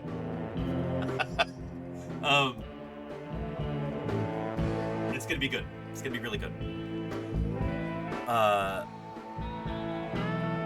Yeah. Again, not getting ahead of ourselves too much here, but Susie also said,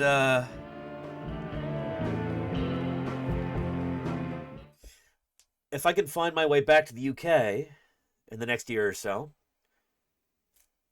we could do a stream from the NHM, personal tour of the fossil halls and maybe the collections, which would be stellar. Holy cow. How would it be to have that on the front page of Twitch, you know? I think that would be awesome. So, but yeah, I'll get to some other exciting announcements in a little bit. That's only part of it. Yeah. And you're dying over here? Oh, Jim, I hope you don't mean health-wise. I hope you mean in terms of, let me give you a call tomorrow, Jim, and we'll talk about it. We'll talk on the phone. Because, yeah, exciting. Susie's talk was a barn burner. I thought it was the most exciting talk at SVP. So, yeah. Yeah.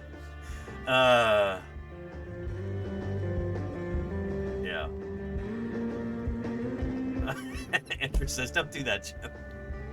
You scared me. You legitimately scared me, Jim. But yeah, let me put that on my to-do list for tomorrow, Jim. I'll give you a call. Normally I would try and catch up on some streaming tomorrow, but I have so many people to follow up with after SVP. I've got a zillion emails that I've got to send. I've got some work I got to do. We'll talk more about this in a little bit. Let's see. Call Jim about Susie's talk. There we go. I'll give you a call, Jim, tomorrow. That'll be good. It is exceptionally exciting. Holy cow, Claire. Yeah. So anywho, back to the meeting. Or the pre-meeting field trip. On the first day we went to Lyme Regis, and then we went to Charmouth, which is the next town over. Got to visit the museum there, see a bunch of the fossils. Here is a new species of ichthyosaur that's on display at the museum that should be published pretty soon. And, what's this gentleman's name? Is it Phil?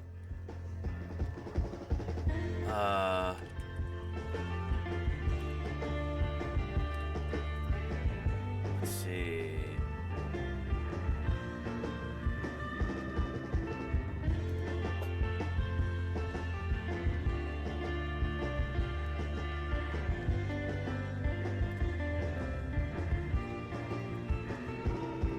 Met so many new people here that I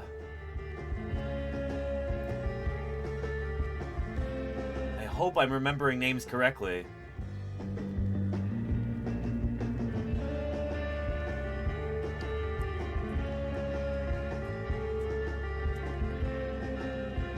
Yeah, Phil Davidson, I believe.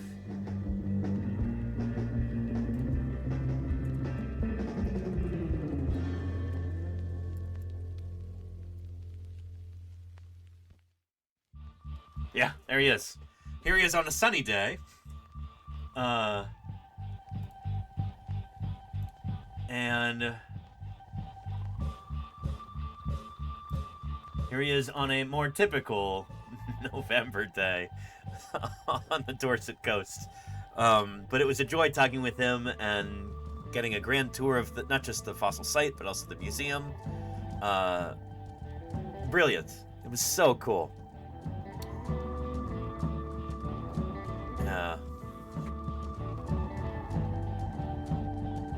And, well, Question of all Bark Talk. surrounding the dinosaurs is why. Well, hello, Bark Talk. How are you doing? 48 raiders have arrived to ask exactly that question. Welcome. It's good to have you all here. How are you doing? Corey, in real life, thank you for the follow there. Who ruins a movie by telling how it ends. Well, I say there are some things we don't want to know. Important things. I hope you have a more amenable attitude towards science than that. Thank you, Lisa5937, Rainbow Raccoon, and Lady Parmesan for the follows. Welcome to Paleontologizing. It's wonderful to have you here. Bark Talk, again, I hope you had an excellent stream. Welcome. Thanks for bringing everybody over. My name is Danny Anduza. I'm a dinosaur paleontologist, and, well, shoot, here's a little trailer talking about who I am and what I do. There's a little intro. My name is Danny Anduza. I'm a dinosaur paleontologist, and this is Paleontologizing. There you go, wait for 528, yes.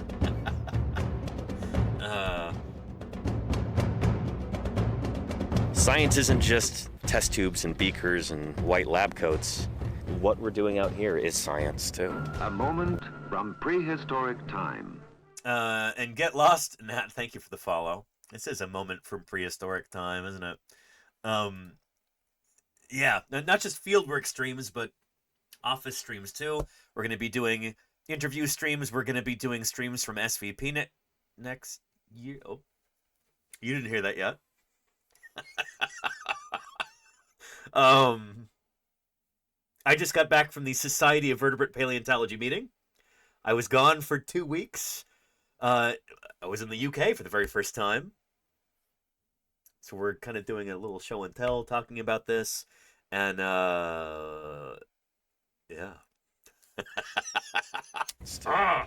We're testing hypotheses by excavating these fossils. Join me for museum tours, interviews with other people. That wasn't a real slip. I'm just audience Q&A. Teasing things. 3D printing. It's pretty big. Who thought this was a good idea? And of course, live dinosaur digs. A limb bone from a new duck-billed dinosaur. I invite you to tune in and experience the adventure of fossil science. Anywho, that's what I'm all about. I just got back from the 2025 Society of Vertebrate Paleontology meeting in beautiful, sunny United Kingdom. It was mostly very cloudy, but not nearly as cold as I thought it would be, so I'm pleasantly surprised. And Amy K. Westbeld, how are you doing? Hello. What is Bark Talk all about? Let's take a look.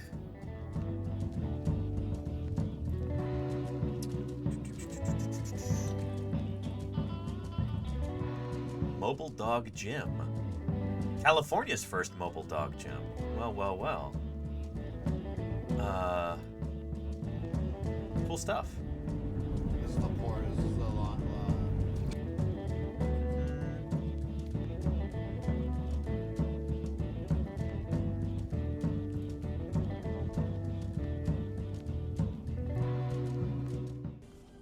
Oh, neat.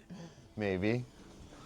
She seems very attached to you, so I'm gonna... Oh, we met at the zoo. That's right. Yeah, we were there at the baboon enclosure, I think.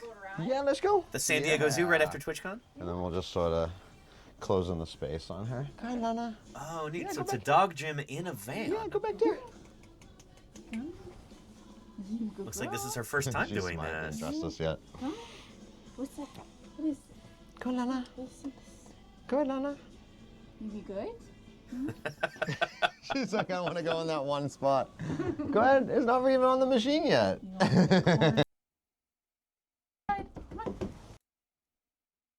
Hey, Good girl. Yeah. Good girl. She's figuring it out. Yes, Lana, get it.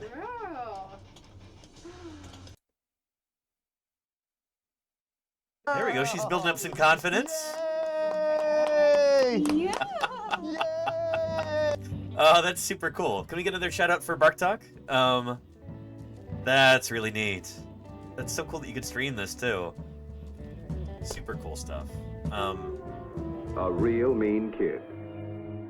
With Carried away. teeth, Thanks he for the was follow. the terror of his neighborhood. Thank you for the follow. Welcome to Paleontologizing. Yeah, I'm Danny. I'm a dinosaur paleontologist. This is what I do. Fatality. Oh, that was grim, but thank you for the continued support there, Ariana Celestine. 2 years. 24 months. Impressive. Thank you. Again, I just got back from my longest ever stream hiatus. 2 weeks with no streaming because I was attending the Society of Vertebrate Paleontology meeting. And that big conference, and then a field trip beforehand and a field trip afterward, too. Met a bunch of really cool new people. Lots of potential interviews and stuff lined up. Yeah. And had a real authentic UK experience combined, consisting of, in part, rain and wind and... Yeah, you know how it goes. A lot of horizontal rain. Which I didn't know was a thing, you know? But yeah, sometimes the rain goes sideways in England. Interesting meteorological phenomenon. Dinosaurs hold a special magnetism for children. Thank you, Dino Dax, for those 18 months of support. I really appreciate that. Horizontal rain is our speciality, says Toilet Gator. And I got to enjoy it. Hogan, thank you for the 100 bits. I appreciate that very much. We got a hype train going here. Beautiful. And it was not just a successful conference, it was kind of the highlight of my year, Yogurt Garrel. Again, I missed everybody here for the past 2 weeks, but oh man, did I have a good time. And let me just say, chat, we're moving up in the world. I'll say that. Oh man, I have some exciting announcements. Holy cow. Just blows through you. I don't know if I experienced that, Alex Fix. And honestly, it wasn't that cold. But yeah. Anyway, we'll get to those announcements in due time. Anyway, the next day, after being there in Charmouth, we got to see one of the premier dinosaur track sites in the UK. So, footpath to dinosaur prints. And holy cow, Murph! 20 gift subs there. Look at this tremendous gift. Let's drop 20 subscription eggs there on the beach. 20 subscription eggs. Murph, thank you so much. Holy cow. Appreciate that, Murph. I appreciate that.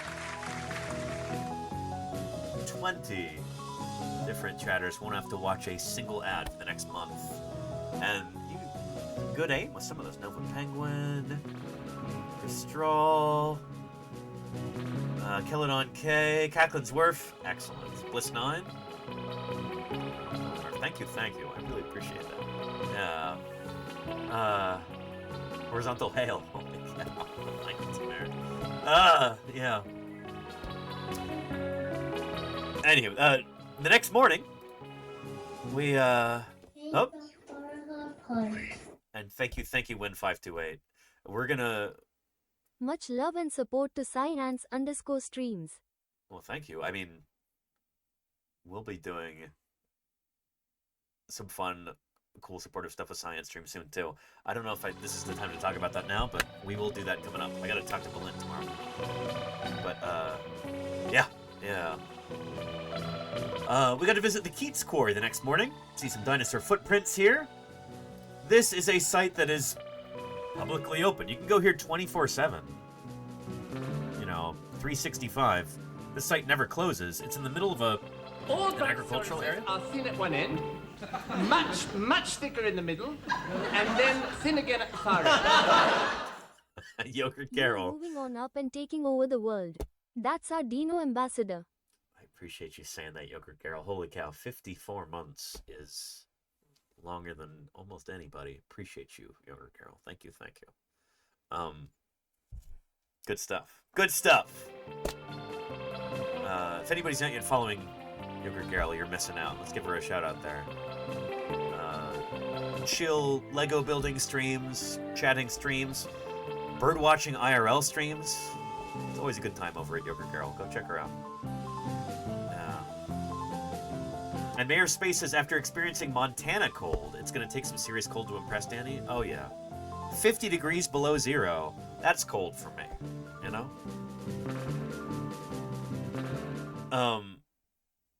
You know, a little bit of rain and wind, that's not too bad. Like, that's sometimes like a sunny day back here in San Francisco, you know?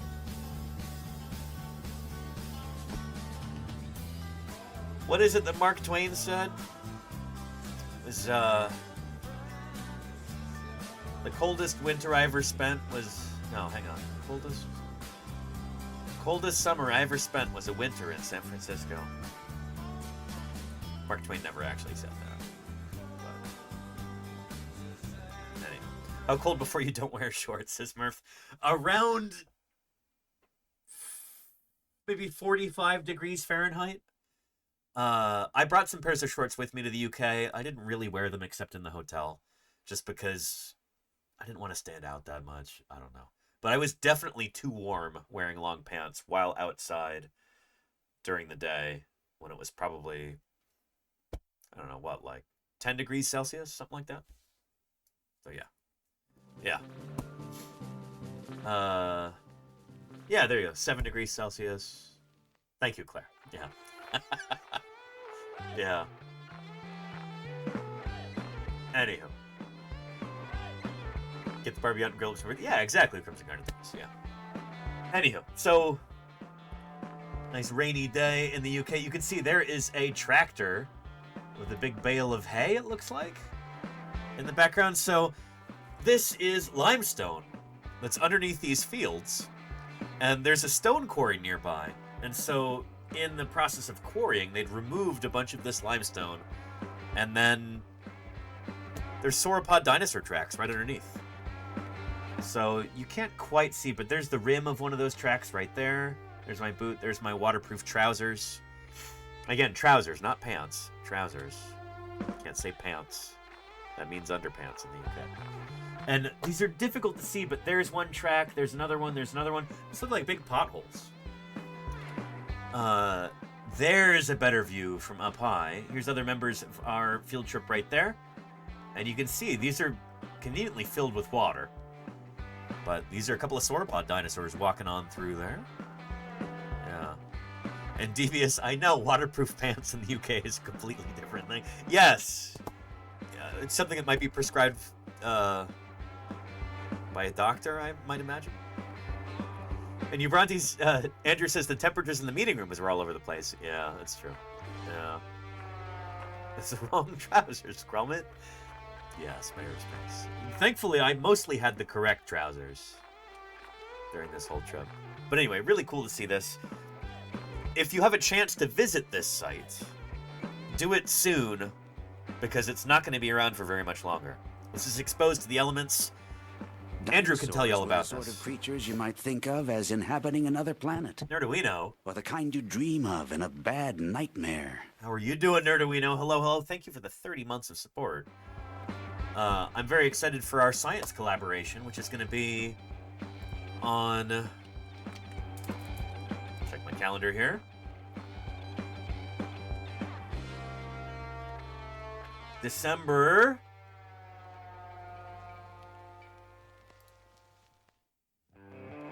21st? Is that right? Yeah. Is that right, Nerduino? Really spectacular. Spared no 13th. Shoot. Okay, I need to put this on my calendar. And thank you, Lenina, for gifting Nana Tyrannus. Holy cow. We'll get to that, too. They So have Nana given Tyrannus, 172 gift subs in the channel. Nana with an A, Nana Tyrannus is my grandmother. Nano Tyrannus is valid now, at least provisionally. We'll talk about that in a little bit because that was another barn burner presentation or a series of presentations at SVP. But great to see you, Nana. I hope you're doing well. I got back from 2 weeks in the UK. Really? And holy cow, do I have some exciting announcements to make in a little bit. Hi, Virius, thank you for your gift to Devious SL. Appreciate that. Thank you, Hivarius gifted a tier 1 sub to El Devious. They have given 21 gift subs in the channel. Let's see here. Let's pull up our schedule and update this. Make sure we put that collab stream on here. So, December. So, 13th would make sense. That's a Saturday. That does sound right, Nerduino. Let's do that. So, take that.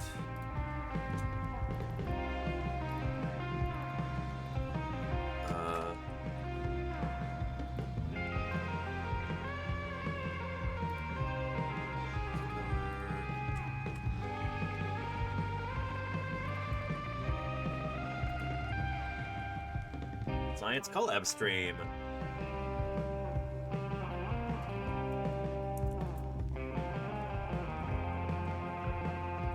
Details to follow.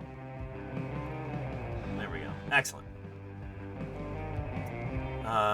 2 p.m. I think? Yeah, I'll figure it out later, but it's on the calendar now. Thank you, Nerduino. But this will be like we did last year. It's going to be a lot of fun. So we'll have several different scientists and science communicators on stream just having a conversation about streaming science on Twitch. It'll be thought-provoking, it'll be fun, it'll be a nice little taste of science camaraderie on our platform here on Twitch. I'm looking forward to it. Thank you again, Nerduino, for putting that together. It's gonna be great. Plus Secret Santa, yeah, Nerduino.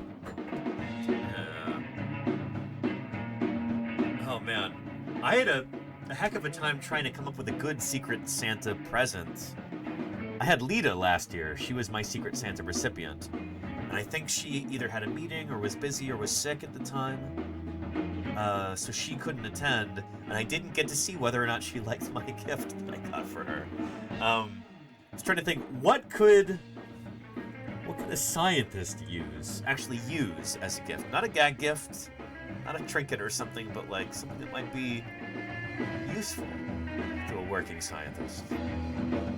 And I think it was like just earlier that day or prior to this, I was attending a seminar talk and the visiting researcher just could not get the slides to advance properly using the little button, and additionally the laser pointer wasn't working. So I said, that's it.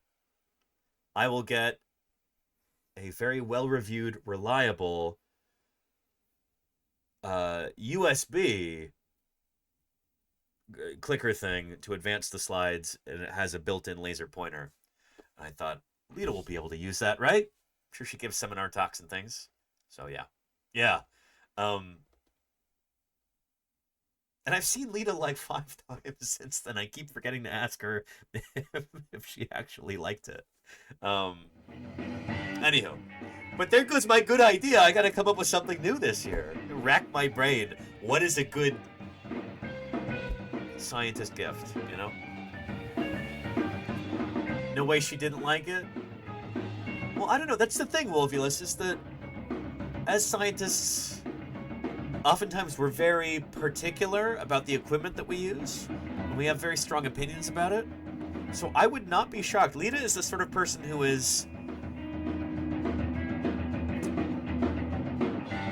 She has opinions about things that are grounded in experience, grounded in considerable knowledge. So I could see her finding things to be discontented about in any sort of product like that, you know? She has high standards. That's why she married Balint, you know? Yeah. I don't know. I wouldn't begrudge her for, you know, having suggestions for improving a device like that. I'm not going to assume that she loved it. I genuinely want to know. Genuinely want to know. You always do a streaming-related gift. You know what? I didn't even think about that, Nerdowino. But yeah, there you go. Yeah. But yeah, she has thoughts. Yes. That's almost Lita's catchphrase, isn't it? Again, if anybody's wondering, we're talking about science streams right now. This is Balint and Lita, who both stream on the same channel. They are both molecular and systems biologists, geneticists, and they are currently trying to go full-time here on Twitch, and I'm going to do everything in my power to help them out there. Especially as times continue to be tough for researchers working in labs and stuff like that, especially here in this country, the U.S. So expect some more collaborations with science streams in the near future. But for right now, if you're not yet following them, correct that at once. Go give them a follow right now. They do really, really cool stuff, and if you're even the slightest bit interested in science on Twitch, you need to be following science streams. Mandatory Phase 4 push. Exactly, yeah. Phase 4 is going full-time, making their living through science outreach. And, yeah, already following since first grade? Excellent. Yeah. So anywho, good stuff. Good stuff.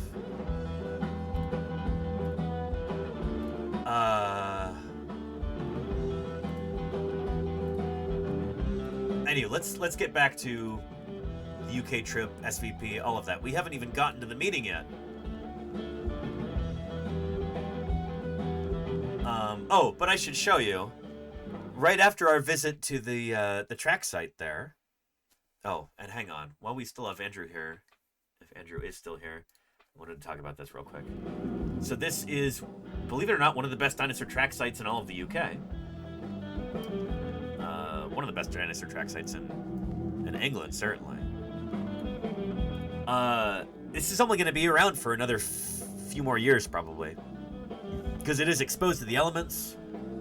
Many of the tracks that were here when it was initially discovered and studied are no longer visible because they've just been eroded away. If these were not filled with water, they would be pretty much imperceptible in this photo. You wouldn't be able to recognize them if they weren't helpfully filled with water right now. So if you're anywhere near here, if you're in the UK and you want to see this track site before it is gone, it is the Keats Quarry dinosaur footprint site. Check it out.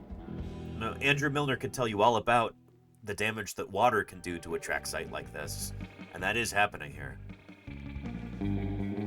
If this were in another country, say China, they would have just built a huge building over it and preserved it for all time. But this is the UK, where they have very limited funding for this kind of thing. Honestly, the UK government doesn't seem to care enough about geoheritage, dinosaur sites, things like that. So yeah, they could really take a lesson from China and like turn this into something really big and cool that will draw tourists in. But right now it's just, there's a little rickety wooden fence that you open up. You can go there day or night, visit the quarry. Free admission, obviously. Admission. You just walk in, you know? If you're in the UK and you're anywhere near here, check it out. I'll give you a link.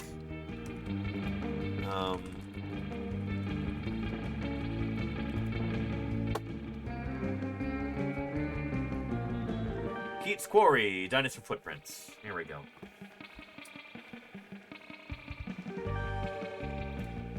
There we go. At the south of England. And while you're there, you should do like we did. Oh, it's really funny, by the way. We were kind of laughing about this sign. It's lovely that there's an interpretive sign here. This is really cool. But it says, millions of years ago, dinosaurs walked here, and now it's you. That just sounds so... The sign sounds so disappointed, you know? Millions of years ago, dinosaurs walked here. And now it's you, you know? Millions of years ago, dinosaurs walked here, and now it's you. How times change, you know?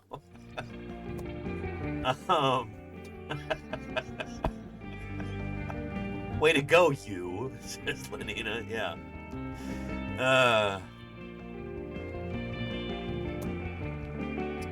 I know that's not the only way to read it, but, like, several of us walked up and read the sign. We're like, it doesn't sound too happy that now it's us, you know? No. Sign is right to be disappointed, yeah.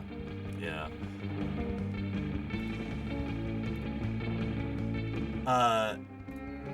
Anyway, after this, we had a latest little jaunt through these fields. Seeing these stone walls like this was so cool, by the way. There are people, this is a serious skill. It takes years of training and experience to be able to interlock stones like this in order to get them to stand up under UK weather for decades or centuries. It's really cool to see this. But after that, we went to a pub, classic English pub. There's a resident dog there who works at the pub. This is like the most UK thing ever. Your dad can build walls like that? That's really cool, Niffler. That's really cool. Just this... The ceilings here were like less than 6.5 feet tall, I feel. So you had to kind of stoop. Even I had to stoop to get into certain areas. That is a proper pub. There you go, Dark Muppeteer, yeah. This is all people from our group here. We filled up this entire room. The fireplace in the back wasn't working. Or it wasn't, they didn't have a fire going at the time, but this is that kind of pub. Just incredible. Yeah. So pub lunch, exactly, Niffler. This was the Square and Compass. Which is just a stone's throw from the trackside. Again, we walked there. And there's even a Wikipedia article about it. Holy cow. A grade 2 listed public house in Worth, Matravers, Dorset.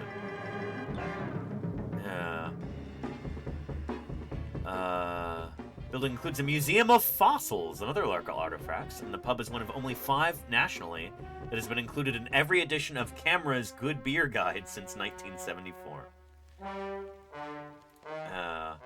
And this is really funny, too. In 2015, the landlord built a sculpture of tree trunks dubbed Woodhenge. He was told to take it down by the local council, but after an online petition, he was allowed to keep it standing for 2 years. As of December 2020, Woodhenge remains standing. We saw this. It is still standing to this day in 2025. Woodhenge. This was really charming, I thought. This is like when you ask your mom, hey, can we go see Stonehenge? And she goes, Mom goes, we have a henge at home. This is the henge at home. Yeah. And Renfield says there are a lot of pubs in the UK and Ireland that are older than your country. This is true, yeah. As Tom Jones said, it's not unusual, yes. Yeah. Denver Fowler from the UK used to say this all the time. You know, go, oh, you know, like, Liberty Bell, who cares about that? Stone pipes I found in my garden that are older than your whole country. And he's completely right. Yeah, you'd find, not stone, clay pipes, like smoking pipes from like Roman times. You would just find like buried in his backyard, essentially. Stuff like that everywhere in the UK. But yeah. Woodhenge, almost as good, but a whole lot cheaper. Exactly, Dr. Irrefutable. Yeah. Anywho, if you're gonna make the same joke, Petrodactylus, yeah. Anyway, lovely little fossil museum there in the back of the pub. Really cool. Lots of fossils found locally and across the UK that are here, and a lot of specimens of modern critters as well. They even had a sawfish rostrum, a genuine one. I hope this one's already been logged onto the sawfish rostrum site, but pretty cool. Yeah, pretty cool indeed. Ammonites with trauma. So here's ammonites with healed injuries. Yeah. Found with injury or disease, and in most cases recover. Pretty neat. It's a very goofy looking taxidermy badger. And then goofy carved dinosaur outside. But the Square and Compass Museum, fossils and local finds. And then this was a... I don't know what kind of bird this was, but I should iNaturalist it. Very cool. Woodhenge. And just look at this landscape, you know? Just quintessentially English. Yeah. And Nerduino says, isn't there a car henge in the US somewhere? I think it's near Barstow, right? California? Car henge. Here we go. No, it's in Nebraska. Okay. In Alliance, Nebraska. Yeah. Nice. And wow, it compares pretty favorably with Stonehenge. Huh.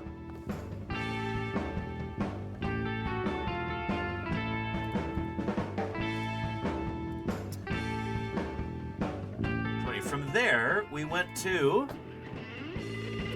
Lulworth in Dorset. And as luck would have it, they had one of my favorite things there. One of my favorite non-fossil related things. Well, they managed to make this fossil related too. A pressed penny machine. I was thrilled to see this. This is the number one reason why I needed to bring cash to the UK, is I knew I would need some change if I encountered any pressed penny machines. And I got some, including an ammonite one. Find that real quick.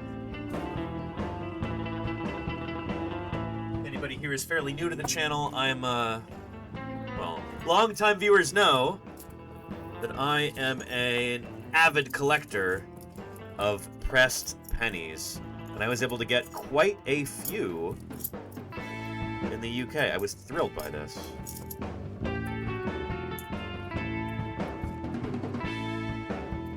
Where are the Lulworth ones? The NHM ones, the Birmingham ones. Find that ammonite one. Lulworth Cove. There we go. Here's the one I wanted to show you with the ammonite on it. Very nice. Check that out. Ammonite. Jurassic coastline. Coastline?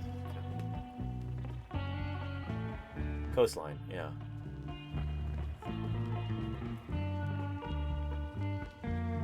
At Lulworth. In Dorset. There we go. So, was thrilled to have seen that. Oh, very cool, Lukai. Yeah. So I got, I think, 24 pressed pennies while I was there. Wasn't sure I'd get any, so I will be putting these into the album soon. Yeah, thrilled about this. And Lulworth, yeah, there you go, HD, yeah. This is one of the more beautiful sites in the UK, and if you've ever read a geology textbook, especially one that happened to have been published in the UK, you've probably seen pictures of this site.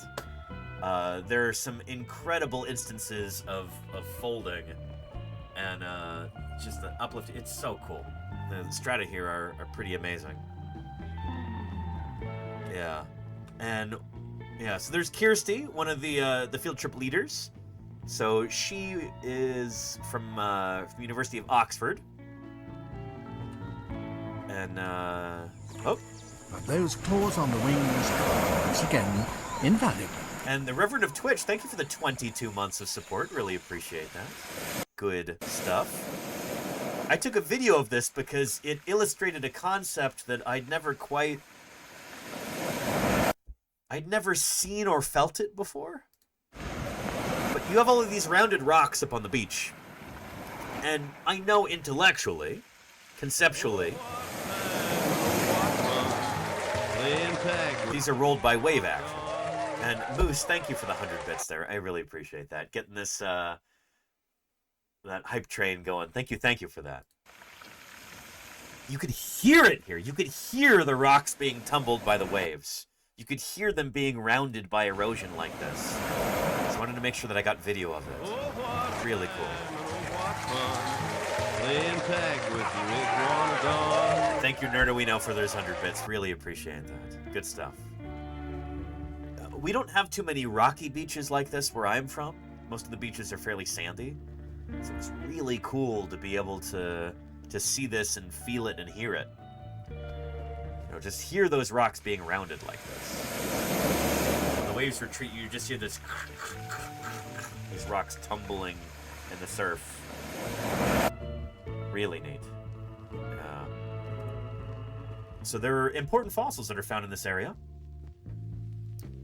And there is some pretty spectacular erosion, too. You get these natural caves and arches and stuff like that. And just look at that folding there. Look at the way that the rocks are... You know, they were laid down horizontally originally. And they get folded and twisted. This is from when, I think, the African plate collided with the European plate and caused the rocks to crumple and fold and twist like that. Just... This is one of the coolest geological sites in England. It does look like the Marin Headlands. Yeah, Clipper, yeah. Really neat. So yeah. And along the Dorset coast, most of the beaches are rocks. This is true, Devious. Yeah, because there's so much active erosion going on. Something that I found out later. Like, I got a real taste of that later on. We'll talk about that in a bit. But anyway, when we were there at Lulworth, we stopped for tea afterward. So, I had proper tea. I didn't actually have the tea to drink itself, but had a beer, which was very nice, and then had... What was this called?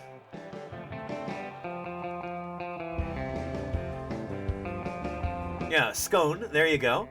Yeah, scone. Yeah, we would call this a biscuit in the States. A biscuit is a cookie in England. Cream tea, thank you, Michael T. Mayer. Yes. So I was able to share this with a comrade there, and thoroughly enjoyed that. It's really good. Yeah. Oh, and Dino Dex, this was a subject of discussion. In what order do you put your jam and cream? I put the cream on first and the jam on afterward, but this is one of these things that people debate fiercely. It's almost equivalent to, like, in the US, whether or not you put pineapple on a pizza. Like, people will get into fist fights over this kind of thing. I don't have a horse in that fight. I just did it the way that you do it instinctually. It splits families, says Dino Dex, yeah. And cream first always, says Volvulus. Cream first, says Dr. Morbius. Or salt or sugar on grits. Interesting, Marty, huh? And is that clotted cream? Yes, indeed. Yeah. Which sounds gross. It's delicious. It's wonderful. Thoroughly enjoyed it. But honestly, needs a rebrand. I'll just say it. Clotted cream sounds like something... Sounds like dire news that you would get from your medical doctor. Like, I'm sorry, miss, but the test here shows you have clotted cream. It doesn't sound appetizing. It really doesn't. Yeah. And does it look like I'm enjoying it? I hadn't actually tasted it at this point. It was just... Anyway, I don't have a better photo. I apologize. But it was delightful. And Lordy has also made me clotted cream before. This wasn't my first time having it. It's only a first time having it in the UK. But Lordy, who of course is a brilliant cook, a chef even. She has a culinary degree. She's extraordinarily talented when it comes to this kind of thing. She made clotted cream and really good. It's a few years ago at this point. Bet Lordy's was better. It probably was, Yogurt Carol. Anyway. We'll just mosey on past that. Had this lovely local beer here. Extinctively refreshing. They had a Tyrannosaurus skull in there. I think this is the stay-on skull. But, yeah. And you put the jam on top of the cream. I did the same thing, Michael T. Mayer. Okay. Yeah. And Lukai says, you are aware of the holy war going on in England, whether it's bread, cream jam, or bread, jam, cream? Yeah, I believe the, both sides of that conflict have already annihilated the jam, bread, cream faction. They're like a extreme minority during that conflict. I think they've already been annihilated. Only a savage would bread, jam, cream, sister, we know.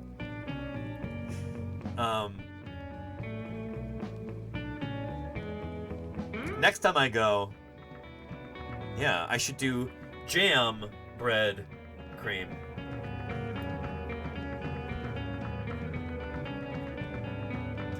Anywho, that was delightful. So our final day of that field trip before the meeting, first thing we went to was Monbury Rings. So we woke up in, look at the hotel. This would have been in Dorchester. And so before we left for the day to visit the museum and some other fossil sites, we saw this, which was a big earthen, almost like a Colosseum. I guess when the Romans invaded England, they had there's this big burial mound that had been there for centuries prior, and the Romans are like, yeah, that's nice and everything, but let's make people excavate the middle of it out and turn it into like an earthen Colosseum where we can hold events and things like that. And they did, and it's a historical site to this day. So that was interesting. But after that, we went to the Dorchester Museum, and they had some really cool displays on fossils there. Romans did a lot of that, says Rab. Yeah. Where I live, it was originally all fenland, and the Romans filled it in. Yeah. This is a really cool specimen. So here's a big pliosaurid plesiosaur. This sucker is like 2 meters long, just the skull, filled with these huge teeth. So I think this is some kind of pliosaurus. But these are these enormous, big-mouthed plesiosaurs that ate other plesiosaurs, as you see here. Check out the jaws on that critter. Just bonkers. So this one was actually worked on by Davide here, also from Oxford. One of the leaders of the field trip, along with Kirsty. And so he worked on this specimen, I think, for his master's degree. So it was really cool being able to get the inside scoop from him all about this at the museum. Lovely little museum in Dorchester. Really enjoyed it. Cool stuff. And then here I am being devoured. Be a pliosaurus lunch. There you go. Just lovely. It was. This is really cool.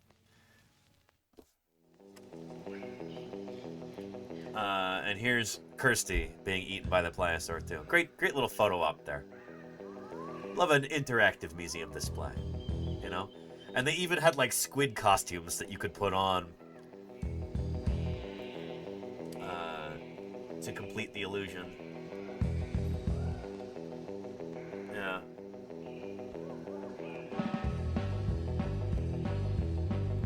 So, sorry, yeah, this is the Dorset Museum and Art Gallery in Dorchester.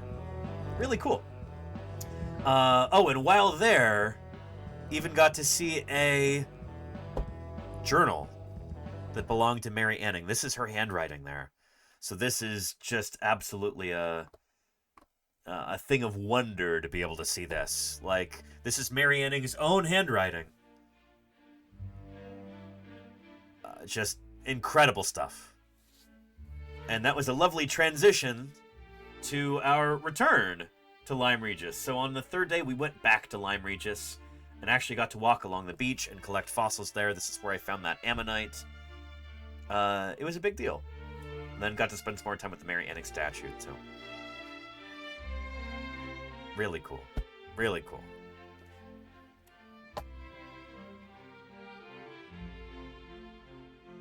So again, me and Miss Anning there.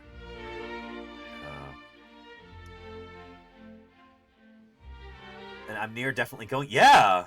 Racchiani, you should absolutely go. If you've ever been to Lyme Regis, make sure you go. Just incredible. And look at this.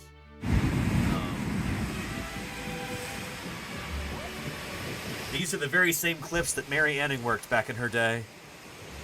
She made her living collecting fossils, contributing to our understanding of the ancient past.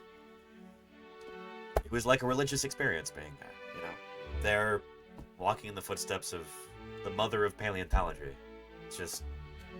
it's overwhelming, to be honest. So, pretty extraordinary. And being able to find ammonites there on the beach. There's my hat for scale next to a particularly big one. Yeah. Amazing. Amazing. And then we got on the bus and went back to Birmingham. I really recommend scientific conference field trips like this if you ever get the opportunity to not just go to a conference, but go to one of the field trips around that conference. Especially if it's like this. You're on a bus full of colleagues and new friends, sharing stories, getting to know one another, and just celebrating your science together.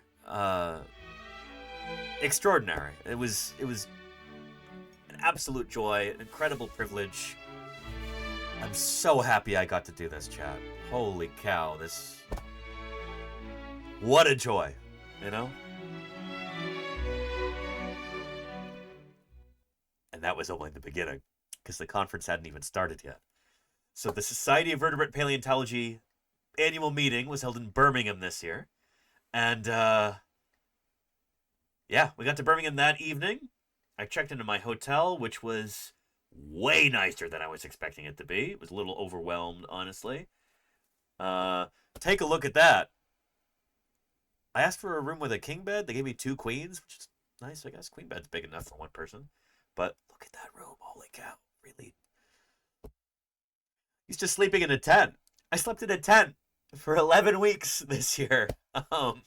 This was... Holy cow, it was bonkers. Yeah, living it up. Absolutely, Lordy. Holy moly. Yeah. Yeah.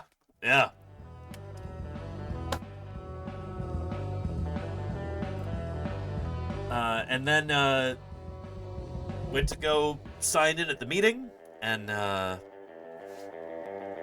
of get a feel for where everything was. And look who I ran into right at the beginning. James Napoli. Who published the Nanotyrannus paper. So I talked with him for a little bit, told him about our stream that we did the other day on Nanotyrannus. I'll give you a link to that.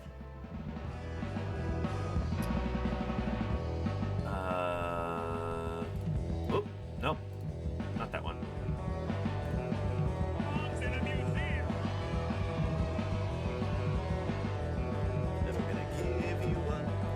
Where's our, a number of others.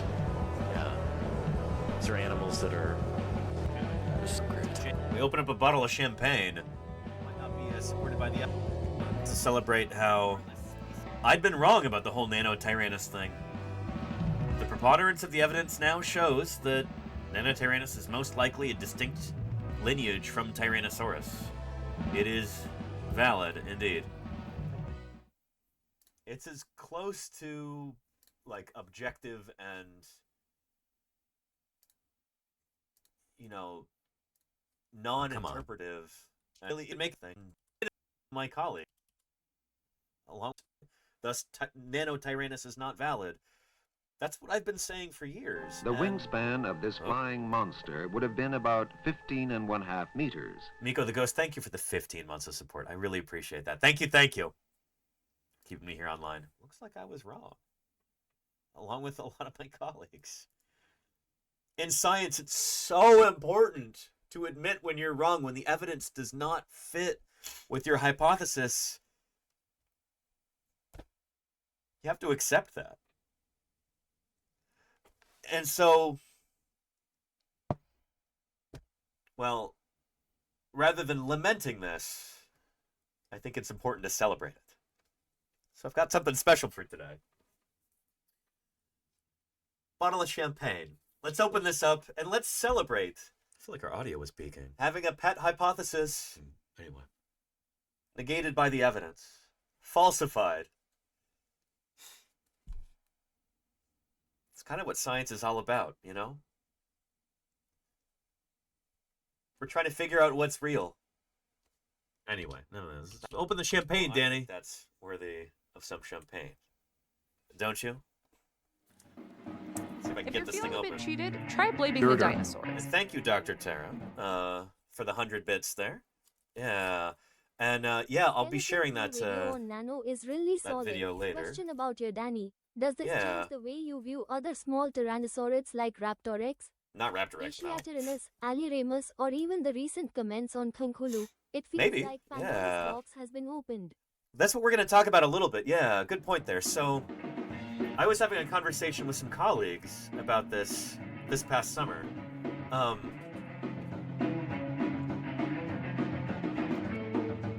Where I said I wasn't quite sure that Alioramines are even a real clade. Things like Aliramus, Chonchusaurus, things like that. Like, they could all just be a lot of get to the champagne. That's the I think that they're follow the It is. Man, this guy can talk. Very cold. It just came out of the fridge. But thank you, Spartan, for your concern. All right, ready to pop this? I didn't shake it or anything. I did yapping a lot. I know, right? But open up the champagne bottle. I guess we'll see. People have things to do. Come on. The surprises in dinosaur paleontology and to the validity of Nanotyrannus. Which I'm not the happiest about, but you know what? Let's get happy about it. Cheers. Let's open this thing up. All right. I should have popped when you said surprises. That would have been clever there, Lenina. There we go. I gotta pour this like a bartender. Reduce the froth. There we go. Well. Champagne. There you go, Sir Sposian. The science.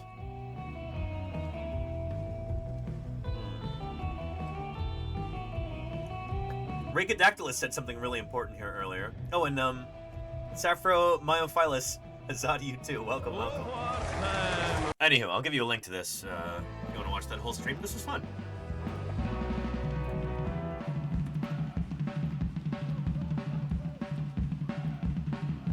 Anywho, James Napoli, who is one of the authors on the paper along with Lindsay Zano, he was there at the meeting and gave a big talk about this.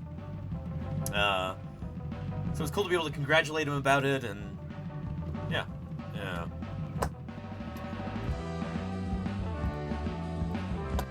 Again, this is the night before the meeting started. I tracked down another pressed penny machine that I heard about at the Birmingham Library, which is apparently the world's largest library. That's what I've heard anyway. But that was really cool. Got some pressed pennies there. And then afterward, grabbed a beer with Andrew Milner and Robert Gay. So I had dinner with them, and that was really nice. Got to catch up, and this is really cool. Yeah. Andrew wasn't originally planning on coming to SVP this year. You know, it's a big expense. It's a lot of travel to go all the way to the UK from Utah.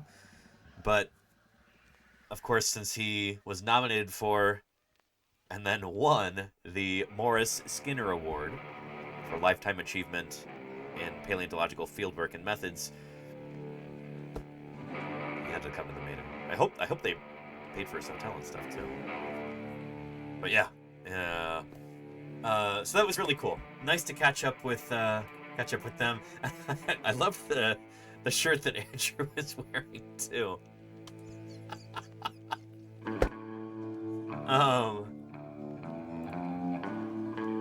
Here, hang on a second.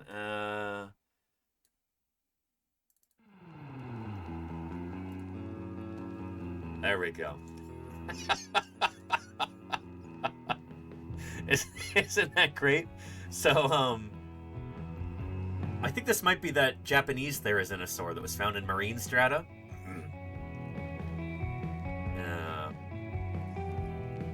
It is a Nirvana reference, Salamander. Yes, indeed. Yeah. The good stuff. Yeah. Is that Mike Foley, the wrestler, and Brian May from Queen? Here? Yes. No, of course, Andrew R.C. Milner and Robert Gay. Of the St. George Dinosaur Discovery Track Site and Idaho State University, respectively. So, St. George, Utah, and Pocatello, Idaho.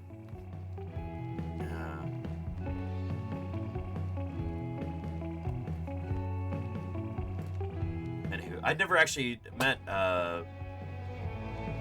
Robert before, so that was cool hanging out with him. All right, and then the next day, the talks began. I was able to show up, I think, at like 8 a.m. the first day. So here's the way that a conference like this works.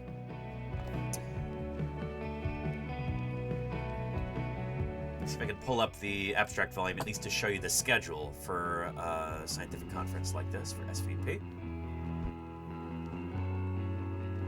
Oh man, Windows Explorer is taking forever. Come on now. There we go.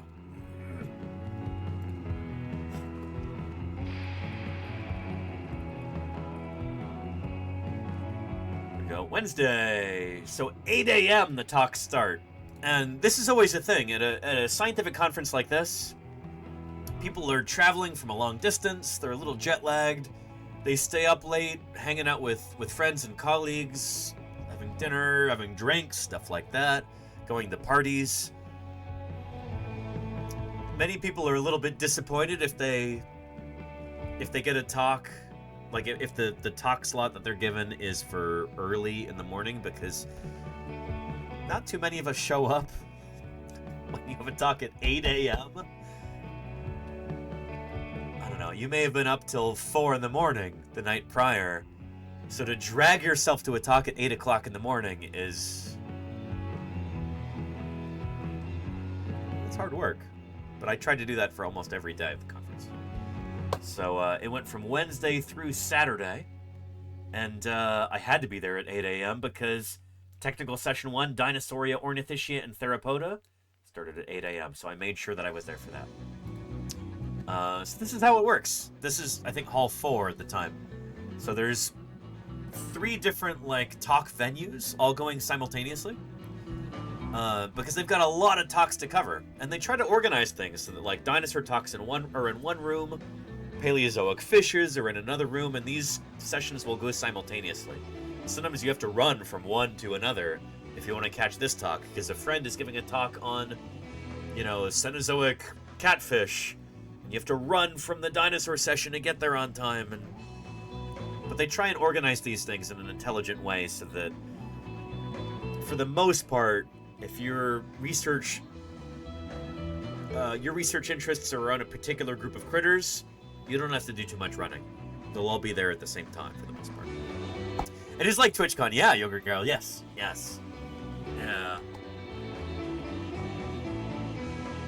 So yeah, cool stuff.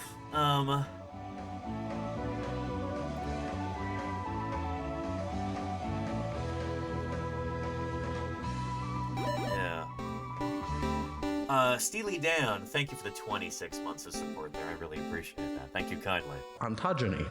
Good to have you here. Thank you for the ongoing support, allowing me to continue doing this full time and even go to conferences like this a couple times a year. This is a big deal for me. Get into that in a bit. That first day, I got to have lunch with Filippo, Dyson Dinosaur, and some friends I'd made on the field trip, and some new friends too. Here he is being attacked by a lungfish, trying to have him for lunch. This is my second time going to Weatherspoon. Went there the night prior. That's where I had dinner and drinks with Andrew and Robert.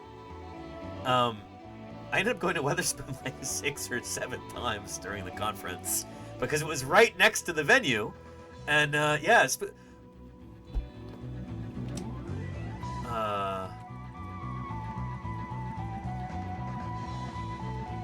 Solomon Weatherspoon? Birmingham. So I had this recommended to me by a local, and yeah, the Solomon Cutler, there we go.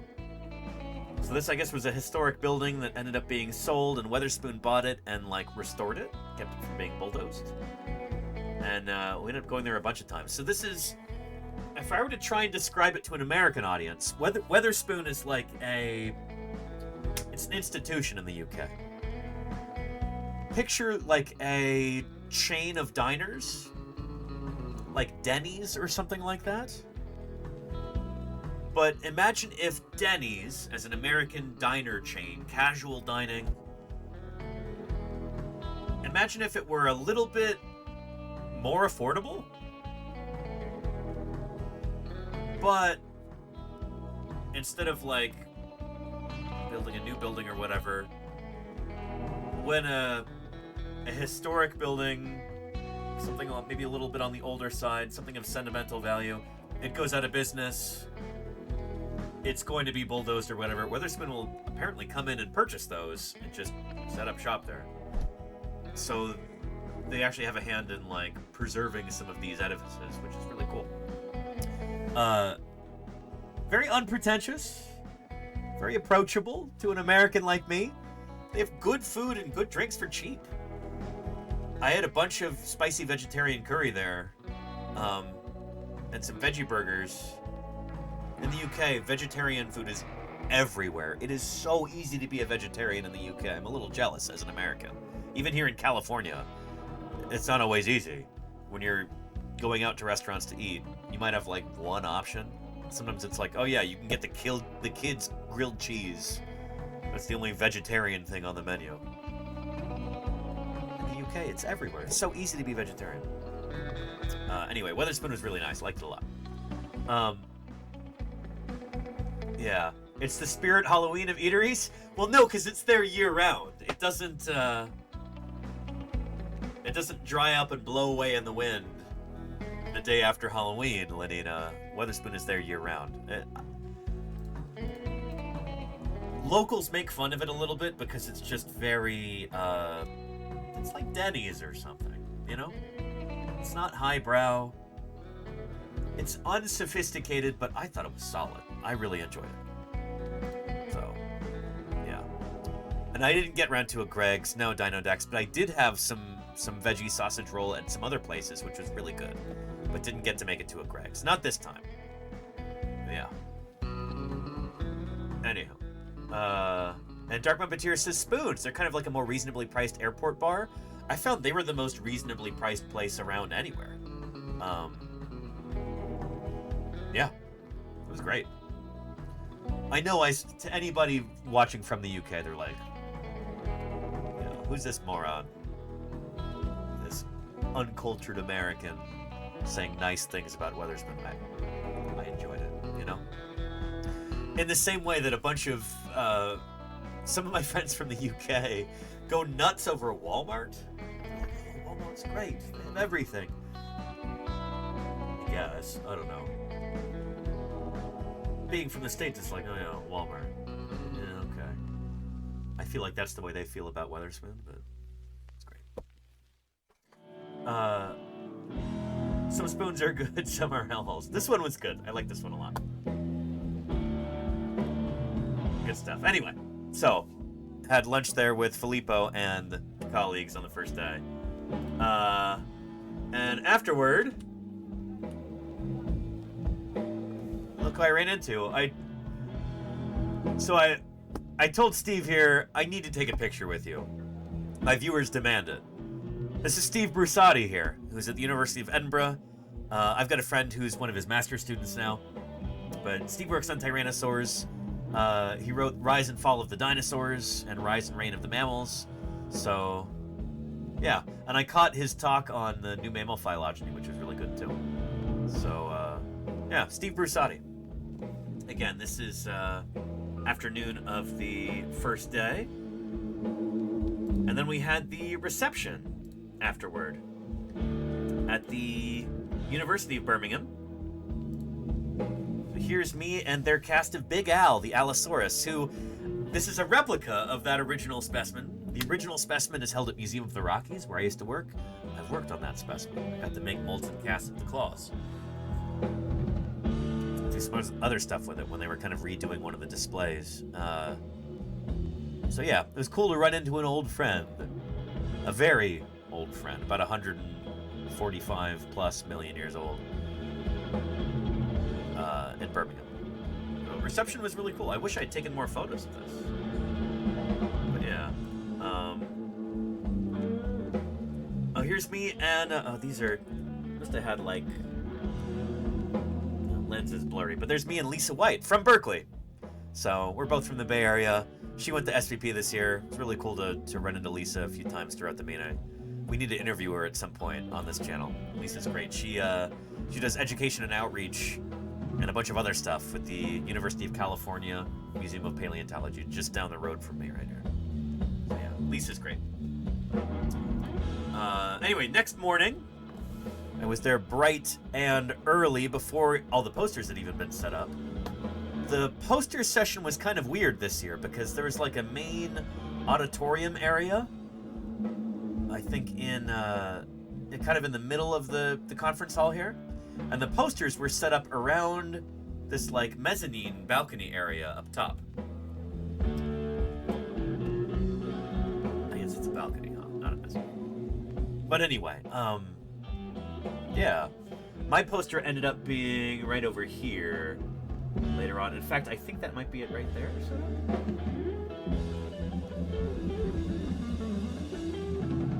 That would have been... No, my poster was the day after this. This is Thursday. But anyway, this is cool.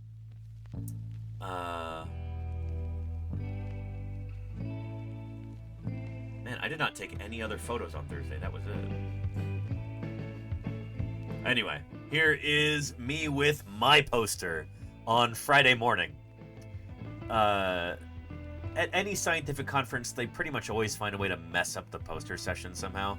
And this year, they gave us the correct dimensions for the poster boards, which is nice. They hadn't done this in previous years. They tell you that the poster board is bigger than it is, and people follow those instructions, and they make their poster that big, and then it's hanging off the edges, and it looks terrible. They didn't do that this year, which was This is it. This is the horizon, which marks the extinction of the dinosaurs. At M33. Below this level, Matt and out in here, there are dinosaur fossils. Above this level, on these rocks, there are no dinosaur fossils. So I'm actually standing on the level that marks the extinction of the dinosaurs. Thank you, Matt M33, for that raid. I hope you're doing well. Hope you had an excellent stream. How are things? Shoe bills flying in with love. I appreciate that, Matt. Thank you. Good stuff. Wonderful. Anyway, this is my poster. Last year I did 2 posters. I did a research poster, and I did an outreach poster, which meant that I ended up basically missing 2 different poster sessions because I had to present the whole time. So I missed out on seeing a ton of posters, and I didn't really want to do that the same this year. But I'll just do one poster. I'll do an outreach poster, and it was all about my live streams in the field. So I'll post this on my website later, and I'll probably post like a full version on Blue Sky and stuff too. But it's all about fieldwork live streams. I was trying to talk to my colleagues about how this sort of thing is not that difficult. They can do this too. If they want to do science outreach, they want to reach a new audience, they want to show people their fieldwork live, this is a phenomenal way to do it. And it's not as expensive or as complicated as you might imagine. You know, it's not rocket surgery. If I can figure it out, they can figure it out. So, yeah, this is really cool to be able to present this, and had, yeah, and a lot of people really interested in this, which was really cool. History of ships on the... Oh, very cool, Matt. Nice. Excellent. Glad you had a good time. Thank you for rating in, Madam33. I didn't know that you you're doing streams like this. Let me give you a follow.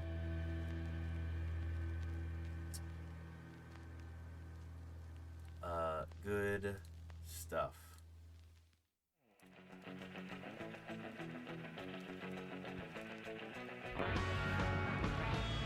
Yeah. Only fossils account. Well, so we'll talk about this in a bit. But I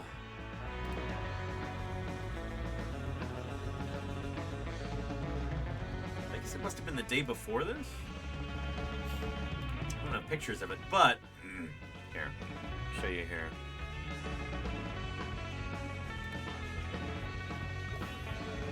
This is at the after party, which is why we look pretty disheveled here. But that's me and the current president of the Society of Vertebrate Paleontology, Stuart Samita.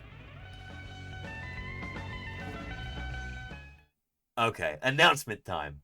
Very excited about this. At one point during one of the days, there weren't a whole lot of talks that I was particularly interested in at that moment. So I spent that time just kind of walking around, just kind of hanging out. And I saw Stuart on his computer sitting down at a table working on something. And I asked if I could interrupt him for a minute. And I was talking to him about how I just joined the communications committee for the Society of Vertebrate Paleontology. So I'm on one of the committees now. I'm like a very minor part of the leadership for the society. And so I'm talking to Stuart about this and talking about what I do, science outreach full-time here on Twitch. And, well, I said, a question that I've been getting, not just from my Twitch chat, but also from colleagues here at the conference, is, well, Danny, why aren't you streaming the meeting? And so I brought this up to Stuart, and we came up with an idea together. Next year, SVP is going to be in Cleveland, Ohio.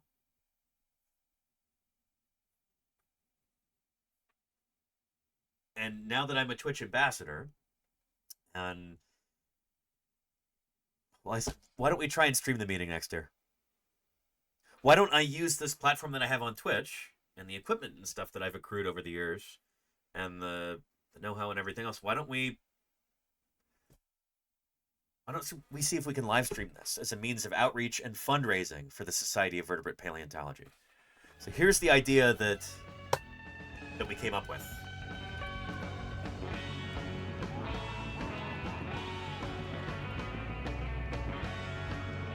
When you're at a scientific conference like this, there's all kinds of cutting-edge research that is being presented by the authors.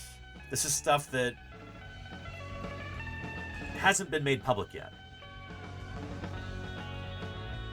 These are brand new, exciting things that, like, oftentimes they've got a press embargo on them.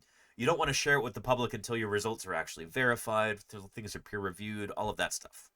So what you can share and what you can't, it's a touchy subject, naturally. That's how these things go. This is work that's not, in many cases, been fully verified yet. Still kind of preliminary. You don't want to jump the gun with this kind of thing. Some people are very eager to share their work, and some people are very cagey about it. So how do you stream at a scientific conference like this? Is a question that I hope you're asking already. Here's what we came up with. The idea is kind of like a post-game interview, like you might see in professional sports. So I would have either a booth or a separate room set up, and then have different researchers come in, different paleontologists arrive, and show off either their posters or talk about the talk that they just gave as like a post-game interview kind of thing. So they can share their work with the people at home, and then because it's a separate thing, kind of partitioned off, everybody who walks into there opts into having their work shared. This is not something where I'm walking around with a camera, shoving it in people's faces, and, you know, that would not be feasible, I don't think. Having it like this would be really cool. We can even set up a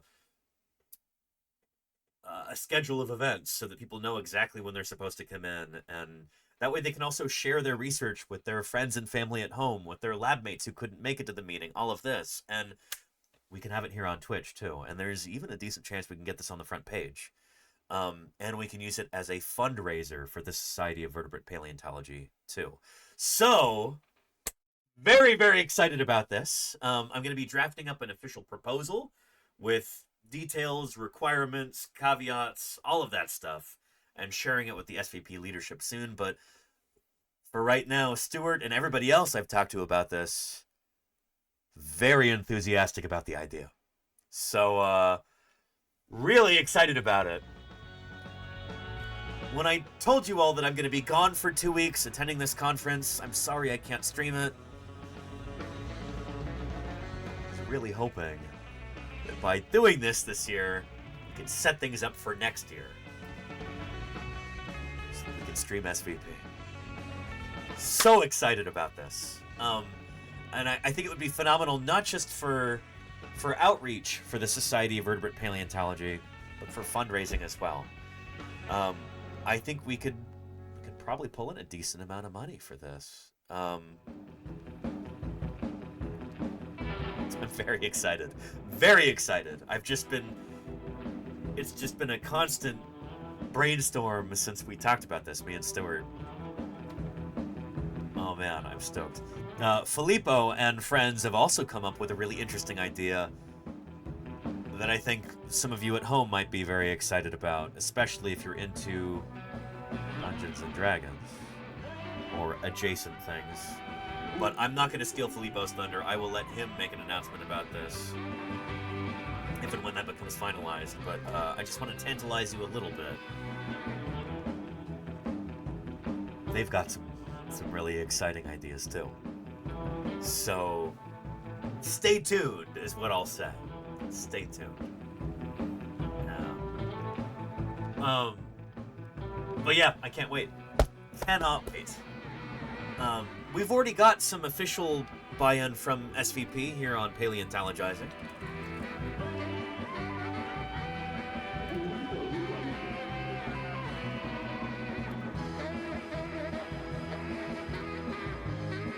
There we go. If you're not yet following SVP on Instagram, you should think about doing that. But yeah, we've already started the Fossil Finders interview series in conjunction with the Society of Vertebrate Paleontology. And now hopefully we'll be doing some other live stream outreach from the meeting next year. There's going to be a ton of work going into that. There's so much to do, but there's such a big potential for outreach and fundraising and everything else. So I'm stoked. Yeah.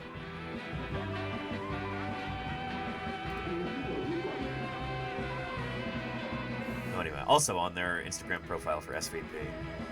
Headed to Cleveland, Ohio for 2026 SVP, November 11th to 14th, 2026. I will be there, and it's going to be exciting. One of the things that I was a little concerned about when I proposed this idea, like, oh yeah, I'll be streaming a big part of this meeting. I'll probably be missing a lot of the talks and stuff like that, and a lot of the posters, and then I realized, hang on. No, I'm not.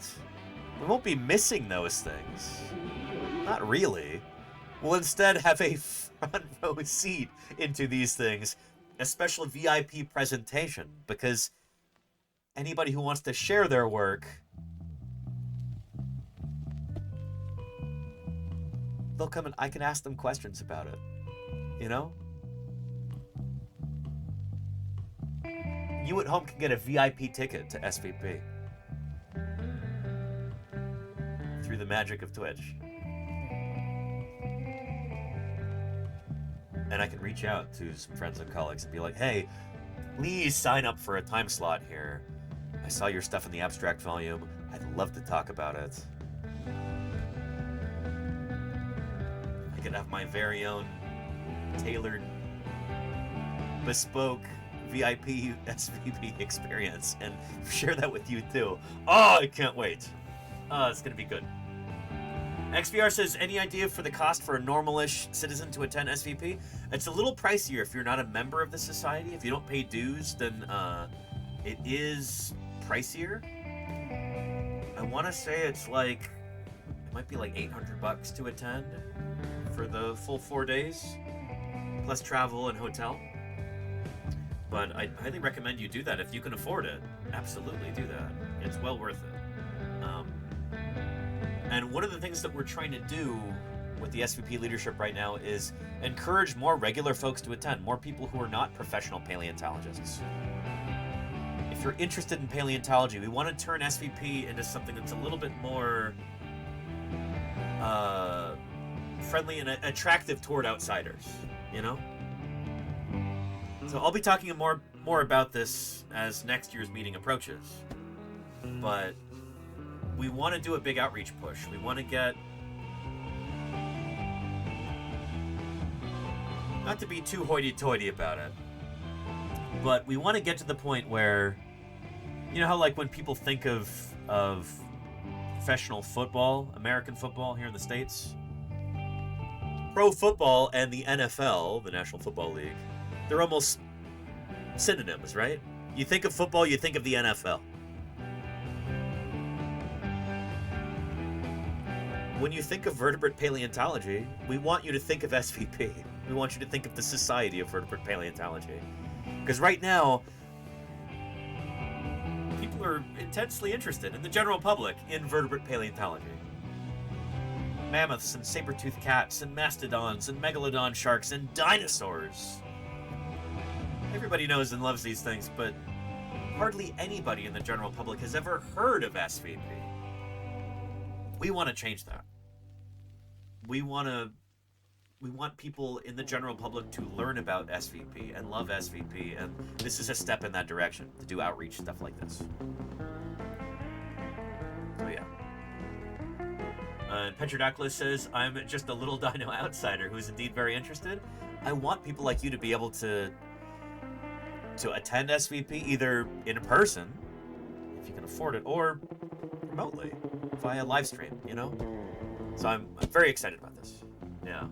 And Murph says podium mic and a projection of their institution titled in the background. Oh yeah. We're thinking about it more like a post-game interview kind of thing where it's like me and them sitting at a table. Or maybe something kind of like this. I don't know. We'll still figure it out, but yeah. Yeah.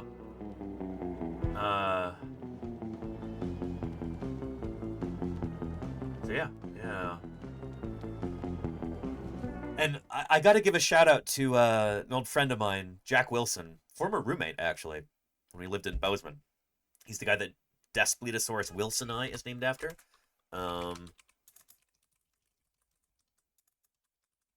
There we go. Yeah, here's Jack Wilson right here. He's at lives in Princeton now. Here he's working on, I think it's probably a direwolf skeleton. But Jack here, when I was explaining this concept to him, he's like, yeah, that sounds like a Sports Center thing. It sounds like a post-game interview. And I'm like, yes, that's the verbiage I need to help explain this. Thank you, Jack. And I could just picture it, you know? After somebody's talk or poster, being like, you know, so how was it?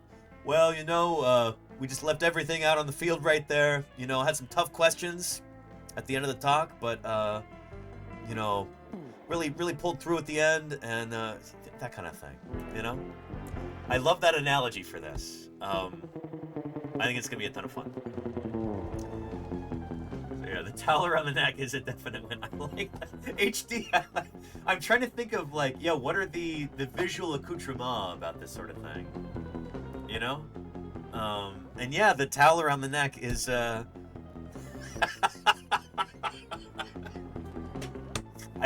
love that idea, actually. Yeah.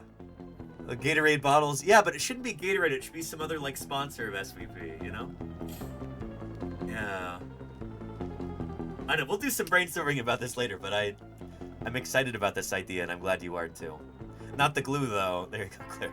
Yeah. Yeah. And I should have it printed up like, you know, a motif of different logos in the background. So SVP, the Journal of Vertebrate Paleontology, Taylor and Francis, which is the publication company for our in-house journal, and then maybe even a Paleontologizing logo there too in the background. Yeah. We left it all on the field, including my favorite trowel, rock hammer, more like it. But there you go, Double Nickel. Yeah, yeah. So yeah, and then have their names and their institutional affiliation and stuff like that. I think we could have a lot of fun with this. We can play with the whole, you know, the visual aesthetics of like a sports post-game interview kind of thing.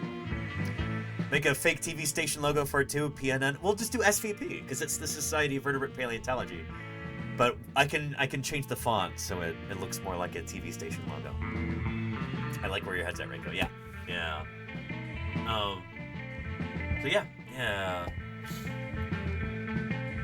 I didn't leave it all in the field. I actually brought several specimens back. There you go, Mayorspace. Yeah. I don't know. I need to familiarize myself more with the concept of a post-game interview and all this because I don't watch pro sports. I love playing sports. I get bored to tears watching sports.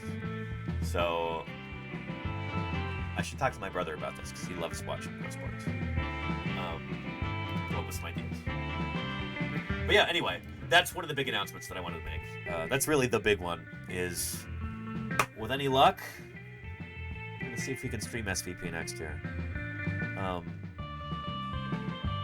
Given the right parameters, the right setup, we can be very respectful toward anybody who doesn't want their work out in the general public yet.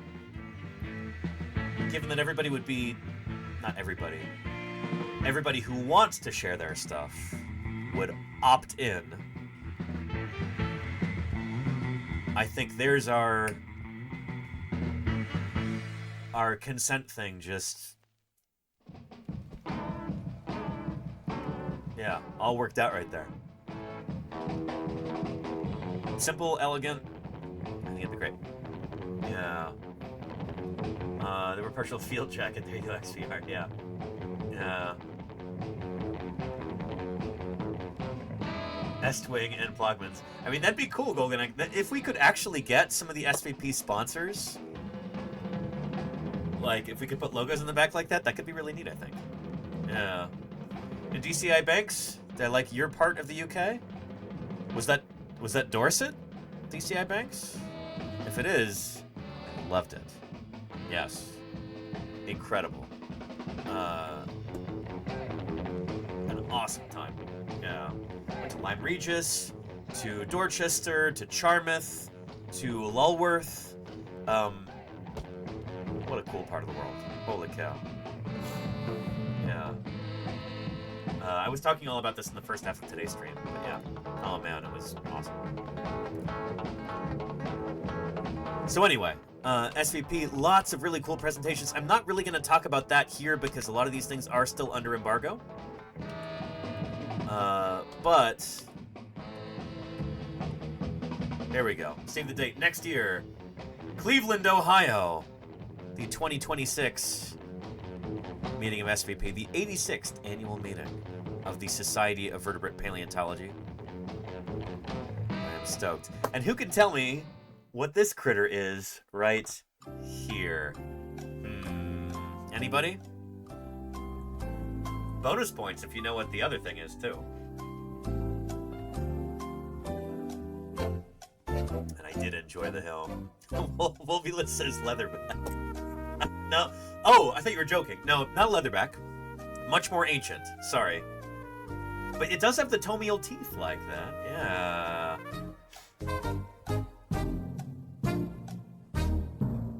It is indeed a dunk. This is Dunkleosteus, which I used to say Dunkleosteus. That is not how you say it. It's named after a guy called Dunkel.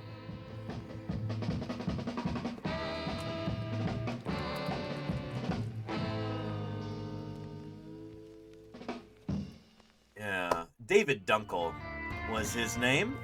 Very tall hair. Yeah. The genus Dunkleosteus is named in his honor. So, this is one of the most famous fossils to come from Ohio. Dunkleosteus, this incredible placoderm fish. It means dunklebone. So this was a big predatory fish from the Paleozoic. From the Devonian period, excuse me, how rude. It has recently been downsized, but it's still very impressive. It's a bit more stout than we realized. But anyway, really cool critter. And there's some awesome specimens of it at the museum in Cleveland.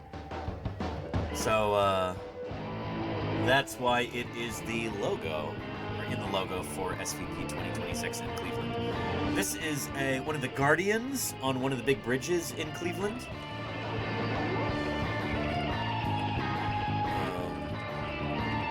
The Bridge Guardians, I believe they're called. These are these huge statues along the bridge there. There's one holding a motor car, and then this one's holding a duck skull. Very cool. Yeah. It's a 5 hit. But yeah. Anyway, the logo makes a lot more sense now that I know about the Guardians there. But yeah, good stuff. So anywho, Cleveland. So SVP was posting about this at the banquet on the last night, Saturday night. There was an official announcement made about SVP 2026 being in Cleveland. We knew about it beforehand, but we got a little spiel on Cleveland, which was cool. And it actually reminded me of something. Ontogeny. And Wombat Hole, thank you for the 32 months of support. Really appreciate that, Wombat Hole. Holy cow. 32 months is a long time. Thank you for keeping me here on the air. Excellent.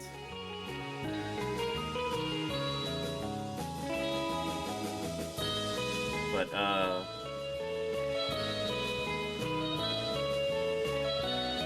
yeah. It really reminded me of this from one of my favorite television shows. I don't watch a lot of TV, but 30 Rock is just gold. Anyway, Cleveland, SVP next year. It's gonna be good.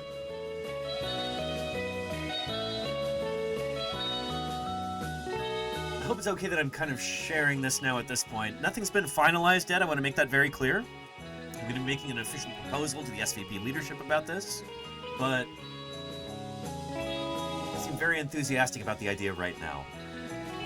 And my job here on Twitch is to promote paleontology. And that means promoting the Society of Vertebrate Paleontology, which I'm very proud to be a member of.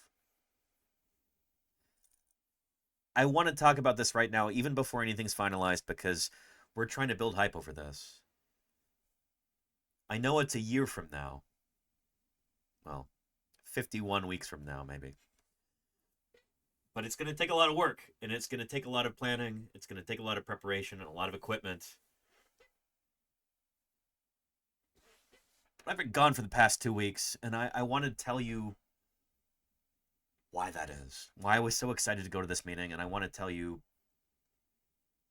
what's resulted from that absence. Did you ever, though, have a moment where it was kind of heartbreaking? I'm No. destroying, never. No, glue is cheap. Dinkus Kofflebottom, thank you for the 3 months of support. I appreciate it. Yeah. So again, nothing's finalized yet. But holy cow, I'm very excited about this. I'm very excited to share the Society of Vertebrate Paleontology meeting with all of you and with the world at large, and to bring in some money for the society, you know? One of the things that everybody talks about at SVP is just how expensive the meeting is. When you go to a scientific conference like this,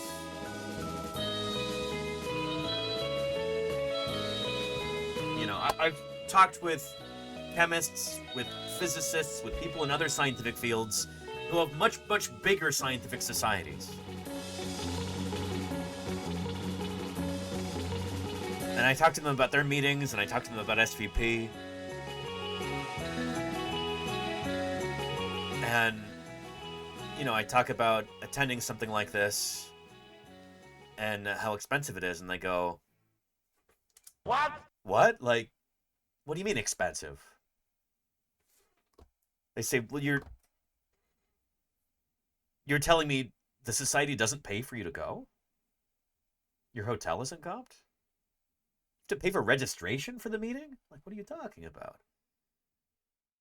Like, yeah, we're the Society of Vertebrate Paleontology, you know? We're not backed by a pharmaceutical company or a chemical weapons manufacturer or, you know, a company that makes guided missiles or something like that.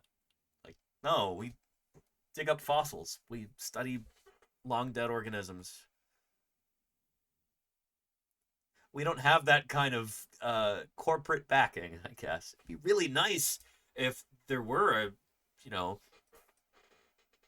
wealthy corporation that would help offset the cost for these things, but we don't have that. And we're a group, there's roughly 2,000 members of SVP, 2,000 dues-paying members, which we're very proud of. 2,000's that's a lot of people, right?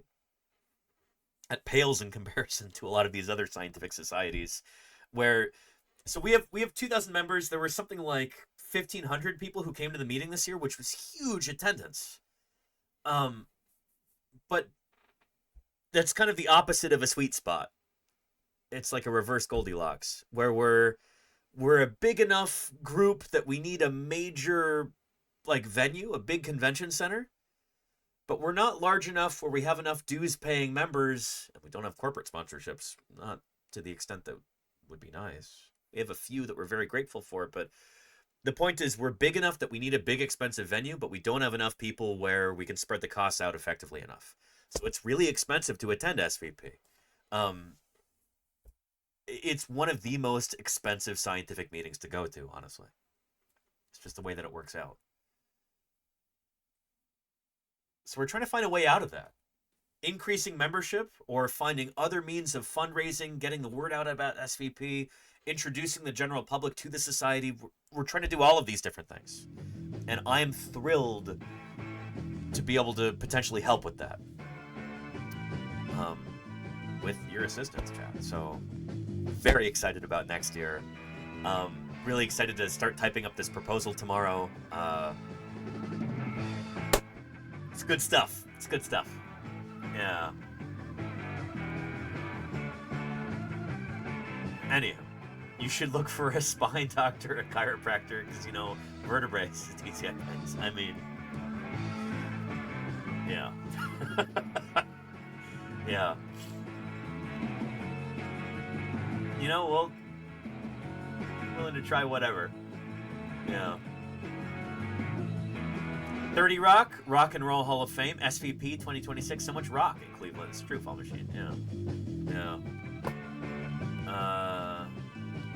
Fall Machine says start charging little kids for loving dinosaurs. Those people are freeloading. Something telling me that little kids do not have deep pockets. You know? Or small pants. Trousers. Sorry. Trousers. Okay.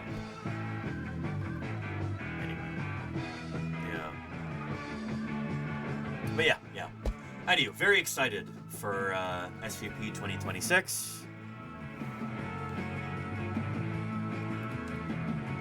And really grateful to Stuart and the other members of the SVP leadership for substantial change in evolution. If extinction didn't occur, a successful group would dominate and it would last forever.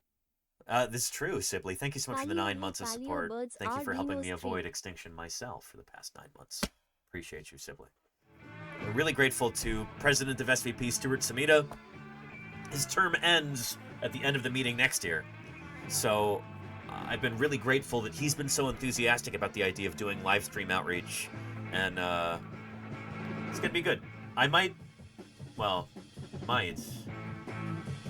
really want to do an interview with Stuart, either remote or in person. He also lives here in California.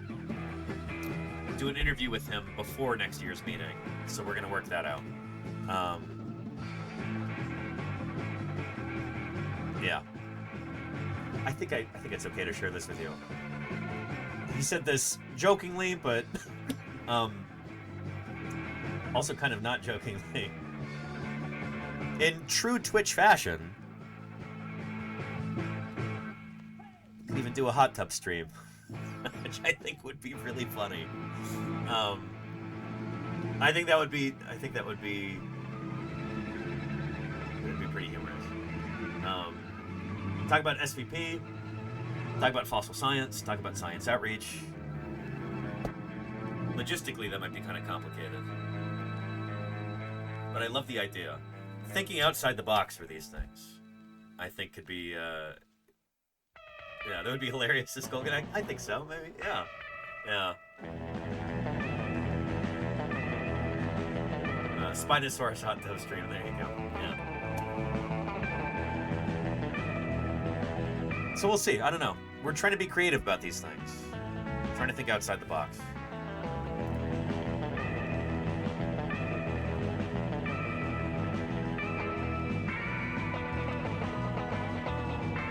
So during SVP, I met a whole bunch of colleagues, people I'd spent time with before, people I've done fieldwork or research with, also new people I was meeting for the first time. Different folks who are all enthusiastic about the idea of doing live stream interviews or live stream fieldwork. And so I've got a whole roster of different folks that I need to reach out to follow up about this. That's what I'll spend much of tomorrow doing, is sending out follow-up emails to people about all these different things.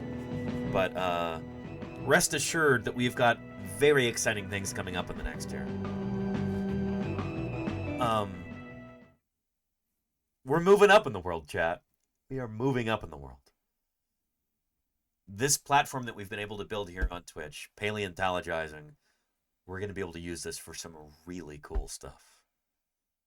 Not just highlighting my work and the work of my close colleagues, but people throughout the world of vertebrate paleontology. We're going to be making cool announcements.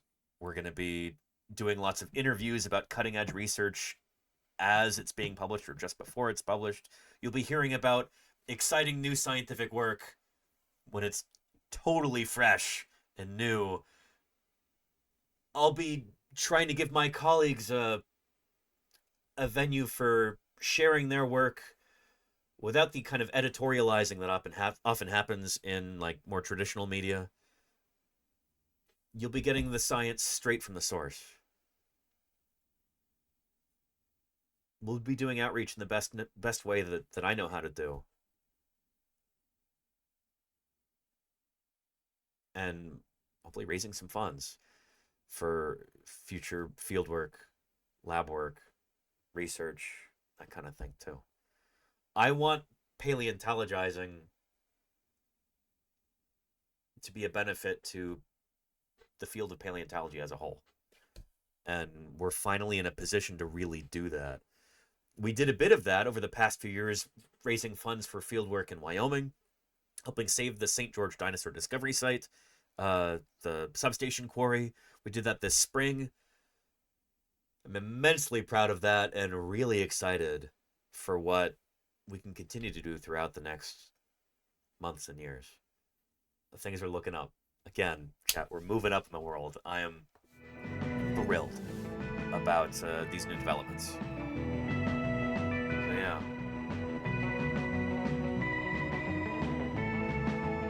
And Toilet Gator says, I think Twitch needs this as much as science does, too. Something positive for them. I mean, I'm going to be meeting with some of the folks at Twitch headquarters in the coming months. Very excited about that, too.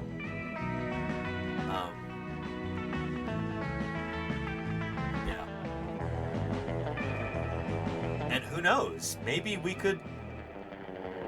Well, I won't say that. We're not going to talk about sponsorships, because that's not really my department.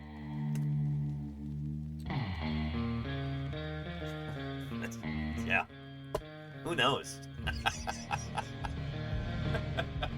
Yeah.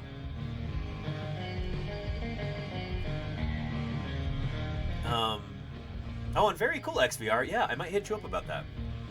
Cool. I'm gonna need some help with certain things. It's always difficult to ask for help with something like this, you know?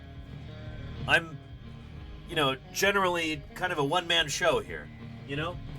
That's part of being a Twitch streamer, is that you wear so many different hats, metaphorically speaking. Sometimes literally, too. But, I'm announcer, narrator, screenwriter, cameraman, audio engineer, graphic designer, researcher, performer, videographer, everything. You gotta do so many different things when you're running a channel like this. I'm not gonna say by myself, because I'm not by myself. I've got a phenomenal crew of moderators here who help keep this train on its tracks every single stream. And mods, I also, before I forget, I should tell you, you were all acknowledged on my poster. Everybody who looked at the acknowledgements, they saw your screen names on there. So, I'll post that in the mods Discord later. But yeah. Yeah. Yeah. My point is, I'm used to doing things not necessarily by myself. I have the help of the moderators and other community members. But in terms of running the streams every day, it's a bit like, yeah,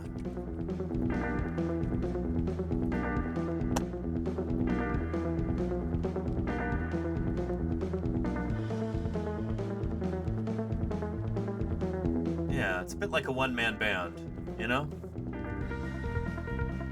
To a certain extent. It's a lot of different stuff I got to do at once. I can see that my 50,000 a year has been well spent. So it's not always easy to ask for help. I'm not accustomed to doing that, you know? That's not... More love. And Spartan, thank you. Speaking of people who support the channel, Spartan, 63 months, now at tier 3. Holy cow. Appreciate you, Spartan. Thank you. Holy cow.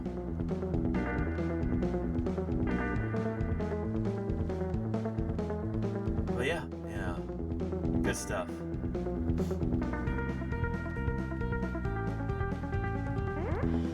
Anyhow.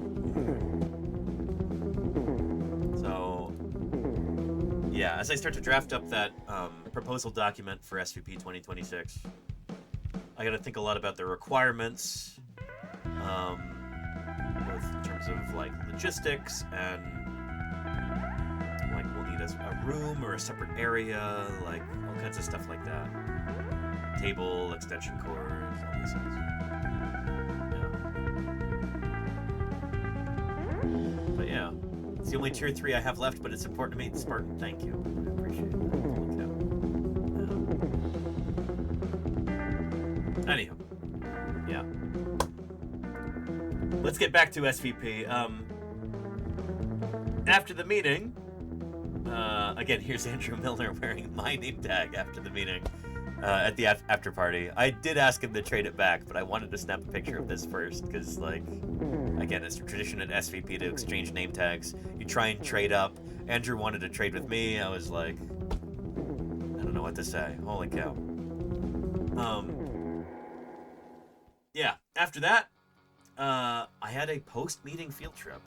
I was extraordinarily lucky to be able to get a spot on the UK Dinosaurs History and Science field trip, led by Richard and Susie. Richard Butler and Susie Maidmont.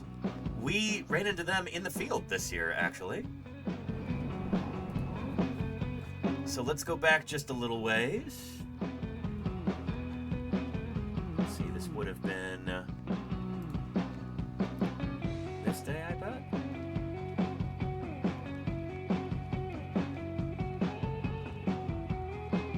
They came out to Utah with a bunch of students from the University of Birmingham.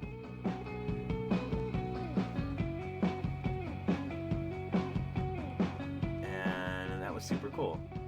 Let's see. Marcello. Did I pass this already?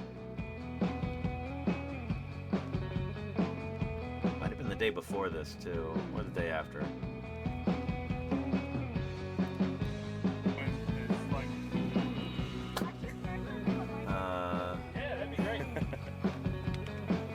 Richard should be easy to spot. He's so tall. Where is he? So there's the students there from Birmingham. And I can take that for you, Susanna, if you'd like. If you want to be in the photo? Yep, there's Susie right there. So it must have been the day before that I got them on camera. It's Yeah, there's Susie there.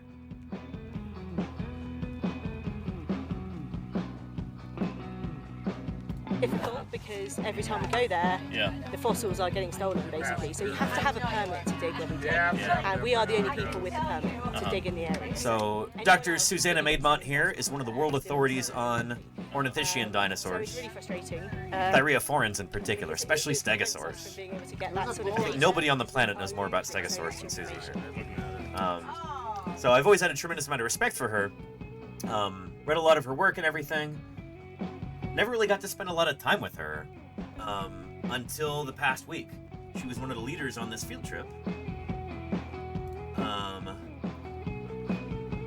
Here's Susie, and here's Richard Butler at the front of the bus right before we leave Birmingham on our way down to London. Here's some objects, gorgeous gargantuans and authentic, because though they died out so long ago, their fossil bones remain. Marcy walks dogs. What they were like, How's and can plants even still? sculpt them into I'm glad I'm back still, too. or rather extinct life. Thank you, Marcy Walks Dogs, for the 17 months of support. Really appreciate that. Thank you, thank you. Awesome. Escape from Birmingham. There you go, Tommy Platicus. Yeah. So, there we go. Boganek, thank you for those 100 bits. Really appreciate that. Thank you, Boganek. We got a hype train kicked off here. Beautiful. Nice. Well, we'll see how far we get with this hype train. And Kacklinsdorf says she knows her stuff. You don't want to anthagamize her. Oh boy. Susie's not a fan of the phrase thagamizer, if memory serves. We should ask her about that when we do an interview at some point. So Spartan Zero Yeah, is overloading and Spartan, the thank system you with for the 10 10 gift subs. subs there. Very generous of you. 10 lucky chatters won't have to watch any ads for the next month, and look how happy you've made this Tinnamooper. Just... Oh, shoot!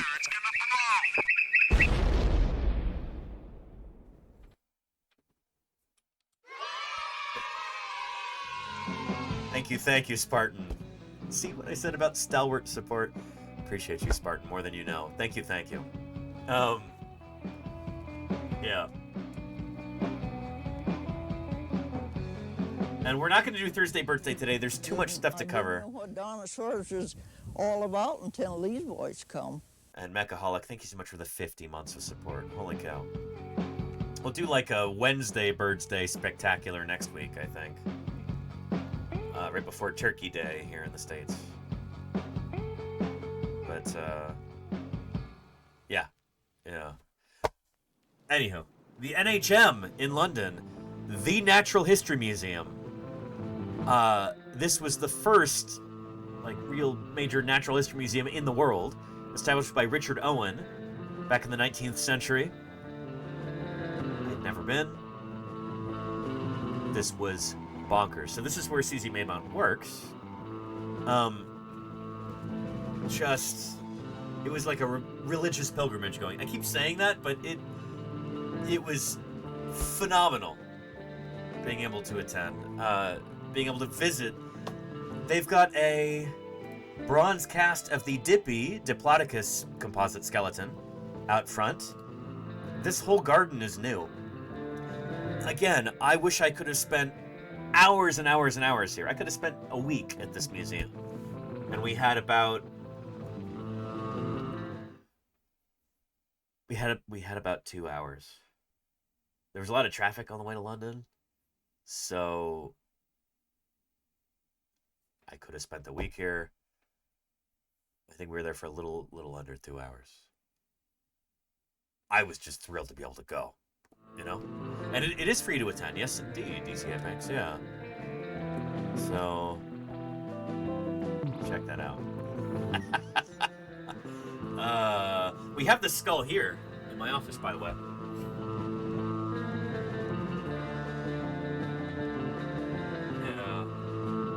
Diplodocus carnegii. The skull is largely sculpted, but still, like, for historical reasons, super cool. Yeah.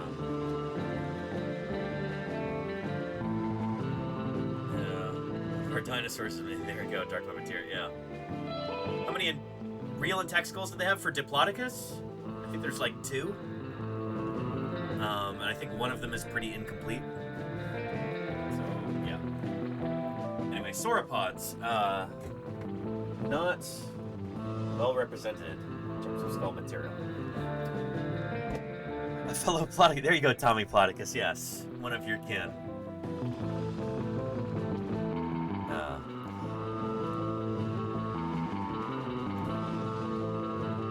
So, they used to have the Dippy cast in like the main entrance to the museum, and it has been replaced with this blue whale.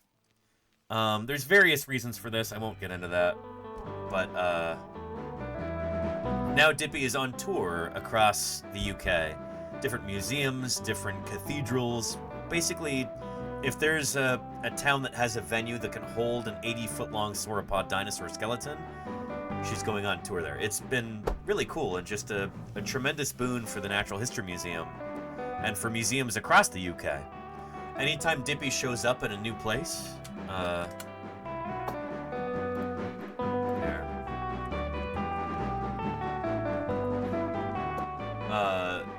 attendance for that museum skyrockets. Here, check it out. He may not be the real thing, but Dippy the Diplodocus is perhaps the museum's most famous exhibit. He's been seen by 90 million people since he was first installed 112 years ago. Now, though, he's off on a nationwide tour, and that means the very modern job of flat packing him. Yes, you heard it right. And Lorraine Cornish, you're in charge of that very delicate operation. So how easy or difficult will it be to flat pack this 70-foot giant? I think it's going to be fairly difficult. And this looks funny because I think there's a glass wall right here that you can't see, so it looks like she's resting her elbow on nothing.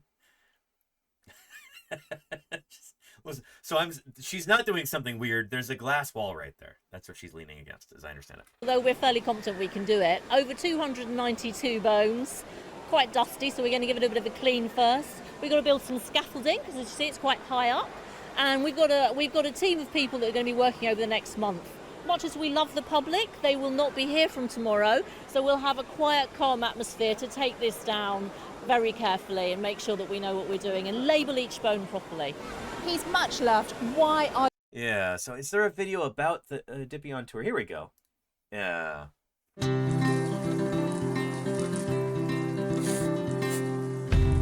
He's one of the largest animals that ever lived.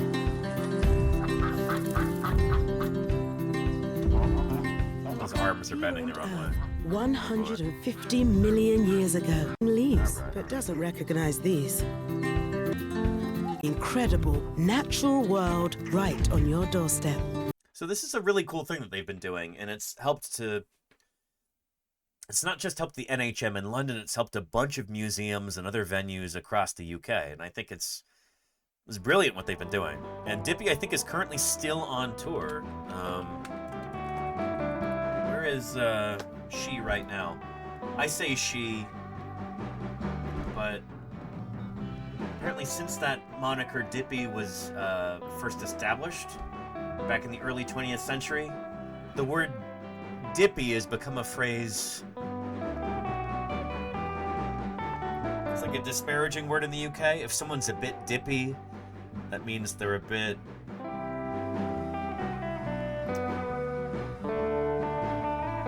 to be unkind about it, stupid, I guess.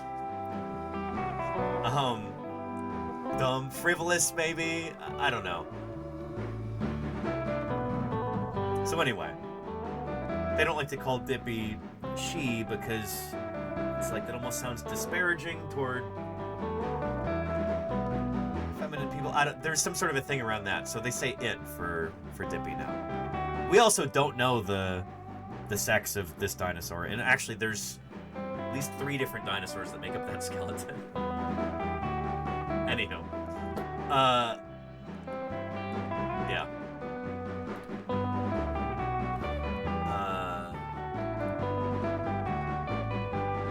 Load.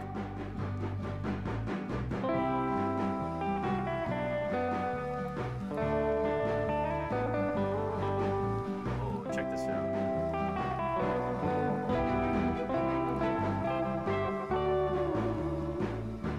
This is a longer video than I thought. Four nations, 8 venues. This is up until what, 2022? Something like that? I want to say that Dippy is still on tour, but I might be out of date on that. I'm not sure. Somebody else can tell me if they have more up-to-date information. Like a Muppet, but slower. This is my panel.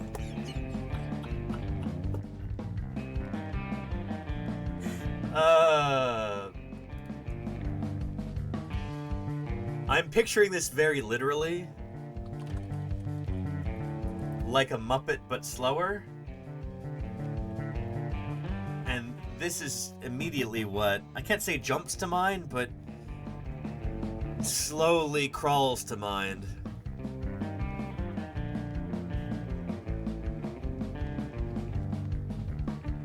Sorry, just that phrase. Like a Muppet, but slower.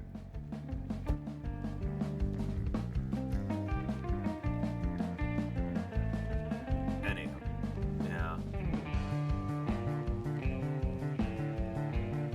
There you go, D. Brendan, yeah. Dippy the Dinosaur is not currently on national tour in 2025. Okay. Oh, in Coventry. Long-term loan. Okay, okay. Anyway, the story of that dinosaur is really interesting. So she is still on tour, I guess, but just a longer leg of that tour in Coventry.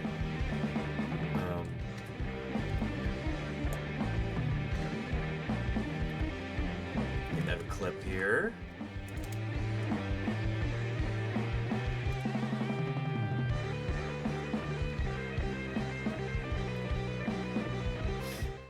To see another day. Much of what we know about Diplodocus is a result of American philanthropy on the grand scale. Yep. Not long after the Bone Wars were over, another American millionaire became fascinated by dinosaurs. Andrew Carnegie, who made a fortune out of steel, read a story in the New York Journal of 1898. The headline said, "Biggest dinosaur ever found."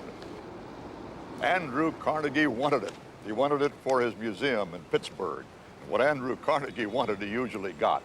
He immediately dispatched a man with a check for $10,000 and the orders, buy it. In 1895, Carnegie Science had is made... like a blabbermouth who ruins the movie. Oh, Liza P. How it ends. Well, I say there are some things we don't want to know. Important things. Yeah. Thank you for the follow, Lies of P. Oh, that was a video game, right? P like the vegetable. That's clever. I like. Welcome to Paleontologizing. Thank you for the follow. I promise that steel manufacturing has something to do with Diplodocus and the Natural History Museum and all of that. We're getting to it. Bear with me. his fortune in railroads and steel. And he decided to give to Pittsburgh a palace of culture. And the palace had 4 columns. One was art, another was literature, Another was music, and the fourth was science. Science. In 1898, science meant dinosaurs. Oh yeah, it still does.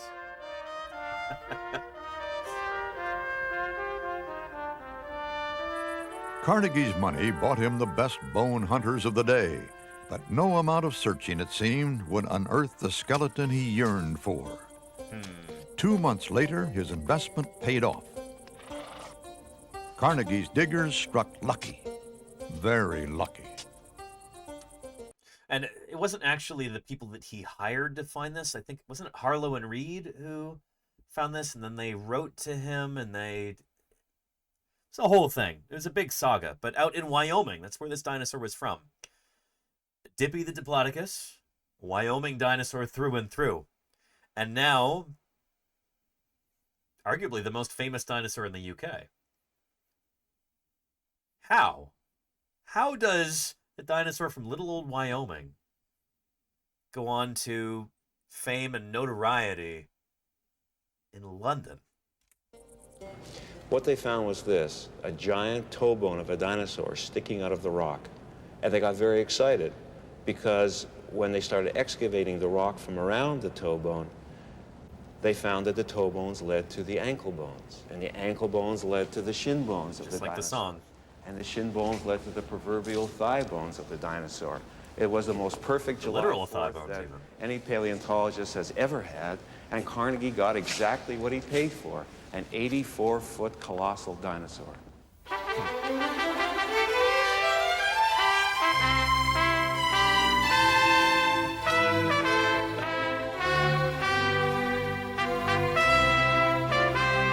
is something to be proud of as an American. It really is. It was our dinosaur heritage is something that we as Americans should be immensely proud of. As people in the UK should be immensely proud. Their country is the birthplace of dinosaur paleontology, you know? Name Star Spangled Dinosaur because it was found on July 4th, Independence Day. The dinosaur Diplodocus. By the way, spangled is not a phrase that you hear you don't hear about things being spangled anymore, you know? Outside of the context of stars and flags.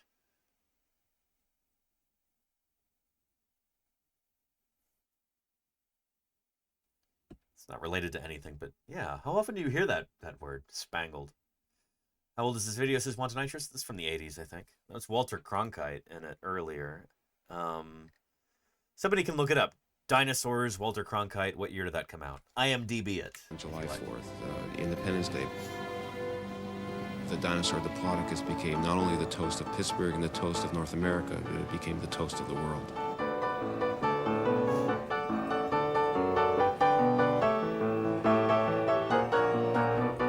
Became so wildly popular. The Tavern Song was written in honor of Diplodocus, which only had one verse, at least one verse that has survived, that went something like, "The crowned heads of Europe all make a royal fuss over Uncle Andy and his old Diplodocus." Uncle Andy must have loved it. He paid for it, and he got everything he paid for and more. Casts of Diplodocus carnegii were made for and installed in Paris, in Vienna, in Bologna, in Berlin, in Leningrad, in La Plata, in Mexico City, and Buenos Aires. Yep. That really set the stage for the popularity of dinosaurs and of the great studies on dinosaurs. Here's tangible evidence to all the people of Europe of the terrific dinosaur finds that were occurring in North America. Pretty darn cool. So the first of those was in London. So Andrew Carnegie back in the day, the original robber barons, interesting figure. Love him or hate him or something in between, you can't deny that he had a big impact on the United States and on dinosaur paleontology as well.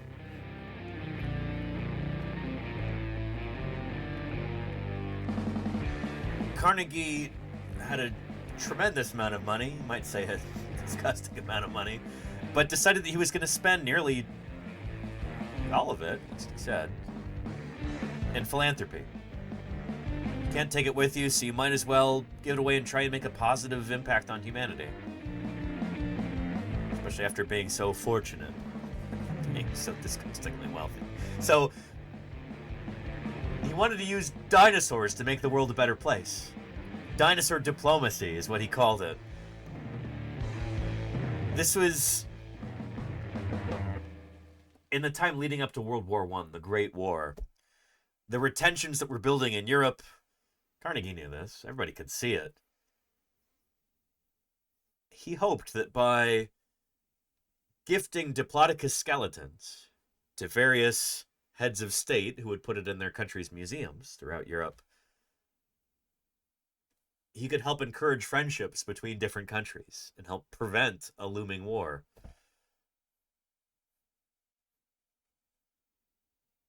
This was really optimistic at the time. It obviously didn't work. But it was a lovely thought. And also, Carnegie really wanted the approval of various kings and queens and heads of state throughout the European continent. This was his way of accruing that. He could say, hey, I'll gift you this lovely Wyoming dinosaur, an exact replica of this. You could put it on display in your museum. This will absolutely astound everybody in your country who comes to see it. And he would receive all kinds of accolades. And so in gifting this Diplodocus skeleton to the King of England, he was hoping to have like a personal audience with him, and there'd be a big event, and everybody singing his praises and everything. And it didn't quite go that way. The king kind of didn't show up for the event. Carnegie was very disappointed about that. Yeah, but it was a huge success in Paris, and they made a hugely. Everybody was so excited, much more excited in Paris than they were in London. But anyway, that's how a Wyoming dinosaur became the centerpiece of the Natural History Museum in London, at least as the general public is concerned. There it is greeting you as you walk in the door, this huge Diplodocus, and it is no longer there. That original Dippy cast has been replaced by the blue whale skeleton in the main hall when you walk in, at the entrance. But now there's a bronze Diplodocus outside. So I think that's still holds a place of honor at the Natural History Museum, which is cool. And Quantum X says, I'd be friends with anyone who gifted me a fossil. Well, this is a replica of the fossil, which honestly is even better. If it breaks, you just glue it back together. No harm, no foul. You could also cast it in bronze, When you're dealing with a real fossil, as we always say, if it's a scientifically important vertebrate fossil, then where should it be? That belongs in a museum. Yeah. Museums are the place to hold the actual fossils, where they can be cared for, kept under humidity control, under lock and key, or put on display in a proper place. All this stuff, but they belong in museums, The system with 10 gift subs. Brensha, thank you so much for the 10 gift subs there. 10 chatters are very excited, as is this Tinamu bird. Get out of there, it's oh, shoot. Oh, he's okay, don't worry. Thank you, Brensha, for the 10 gift subs. Really appreciate that. Getting us closer to our goal for next week. We're almost a fifth of the way there now. 2 more subs and we'll be 20% of the way to our goal. Which is actually that would be on track to meet the goal, because we've got 5 streams until that deadline. That'll be next Wednesday. No, hang on, no. Sorry, we've got 4 streams. We're not quite on track, but we're doing okay. Just not the loop, someone might steal it, says Clint. Anyway, being in the Natural History Museum in London was astonishing. I was face to face with the actual ichthyosaur that Mary Anning excavated when she was 12 years old. Mary Anning, the mother of paleontology, being in the presence of this specimen was bonkers. Just absolutely incredible. And there's all kinds of stuff like this throughout the museum. There's me. I had to take a picture with Mary Anning's ichthyosaur. I did tear up, Lenina. It was just incredible. It really was. Being right there, just a few inches away from this incredible specimen. It helped change the world when it was found. This was the beginning of the public's fascination with paleontology. This specimen.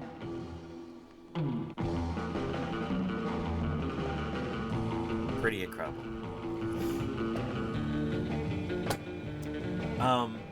And again, we had some...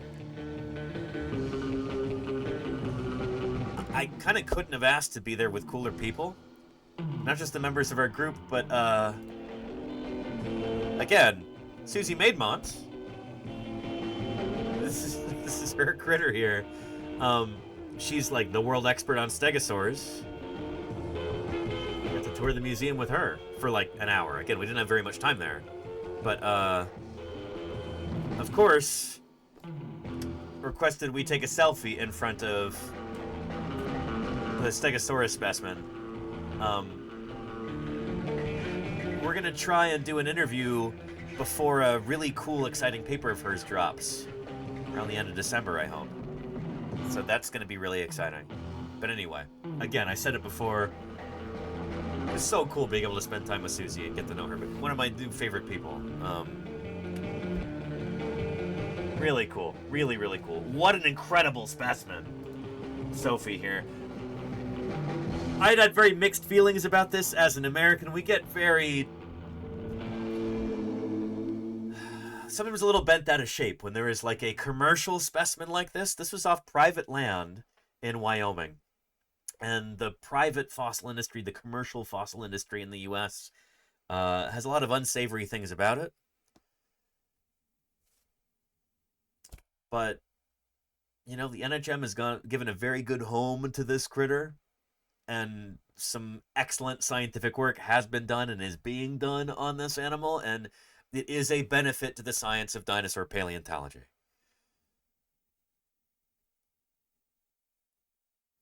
It's easy for me to say, too, as an American, that, oh, you know, we shouldn't buy fossils. Even museums should not be propping up the commercial fossil industry. There's a lot of unsavory stuff about that. You know, they shouldn't be helping grow that industry by purchasing dinosaurs. But we have such a wealth of dinosaurs here in the U.S. and in the U.K., things are a little different. The UK does not have a lot of, shall we say, desert terrain. It's like that line from Lawrence of Arabia. Is England a desert country? No, it is not. If things aren't covered by grass and vegetation in England, they're covered by roads or car parks or Tesco's or what have you. There's not a whole lot of what we call badlands topography in the UK. So beautiful, exposed rock like this to go out and prospect for fossils. You don't have a lot of this kind of terrain in the United Kingdom. You just don't have beautiful desert rock like this, like we have here in the States. Everywhere from California out to Kansas, you know, it just doesn't exist in England. So it's, if there are dinosaur fossils that are being found, it's along sea cliffs like at Dorset, or it's in stone pits and quarries like in Oxfordshire or Sussex. It's just, the dinosaurs are few and far between in England. They're very important. But anyway, if you want a spectacular, beautiful skeleton of a dinosaur, you have to find it elsewhere, or in some cases, purchase it. You could even say rescue it from the commercial market. So again, as an American, it's easy for me to say, oh, don't buy your dinosaurs, just go find some of your own. It's easier said than done, in England especially. So, really grateful to be able to tour around and spend time with Susie and kind of get that perspective, you know?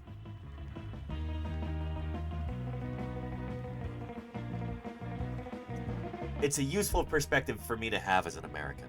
You know what I mean? Yeah. Is that the world's most complete Stegosaurus skeleton? It's one of them, illiterate scholar. Yeah, yeah. Sophie is, if not the most complete, one of the most complete. And it's got the best preserved Stegosaurus skull, all disarticulated. So the pieces are all... Well, here, I betcha...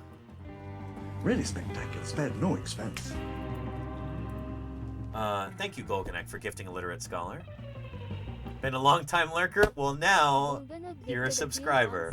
Thanks to Golganek. Thank you, Golganek, for your generosity. They have given 511 gift subs in the channel. Holy cow, that is a lot of gift subs. If you're interested in Stegosaurs... Iconic group of dinosaurs. I mean, every 7-year-old in the world knows what Here's Susie giving a talk about them. I think, and actually, perhaps unexpectedly, there are a whole range of different stegosaurs out there.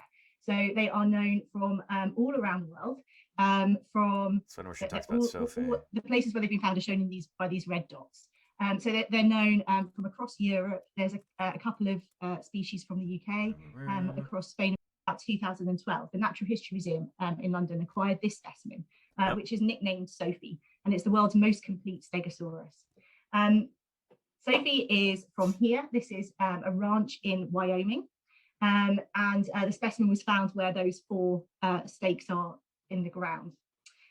So the specimen's about 150 million years old, and as I say, it was acquired by the Natural History Museum in 2012, thanks to a large private donation that was given to us so that we could purchase the specimen. And the specimen had been excavated on private land in America and was being sold by the people who'd excavated it and prepared it. Now, not only did this donation that allowed us to buy the specimen fund the cost of the specimen and its display and interpretation. Yeah, this is so cool. But it also paid for a postdoc who was able to study the specimen for a whole year. So we got a really... So a postdoc is, I can either refer to a person or like a job, but it's like a temporary job that you have as a postdoctoral researcher. So after you complete your PhD and you graduate, especially in paleontology, jobs are few and far between. So like a full-time job as a museum curator or a museum scientist or as a professor or something like that, those jobs are difficult to find, especially when you're an early career researcher. So oftentimes after you get your PhD, if you're lucky, you might be able to score a postdoctoral position. So it's like you get funding and like a place to work for like a couple years.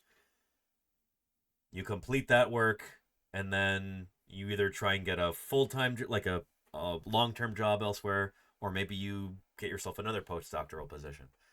So anyway, it's like basically a postdoctoral student.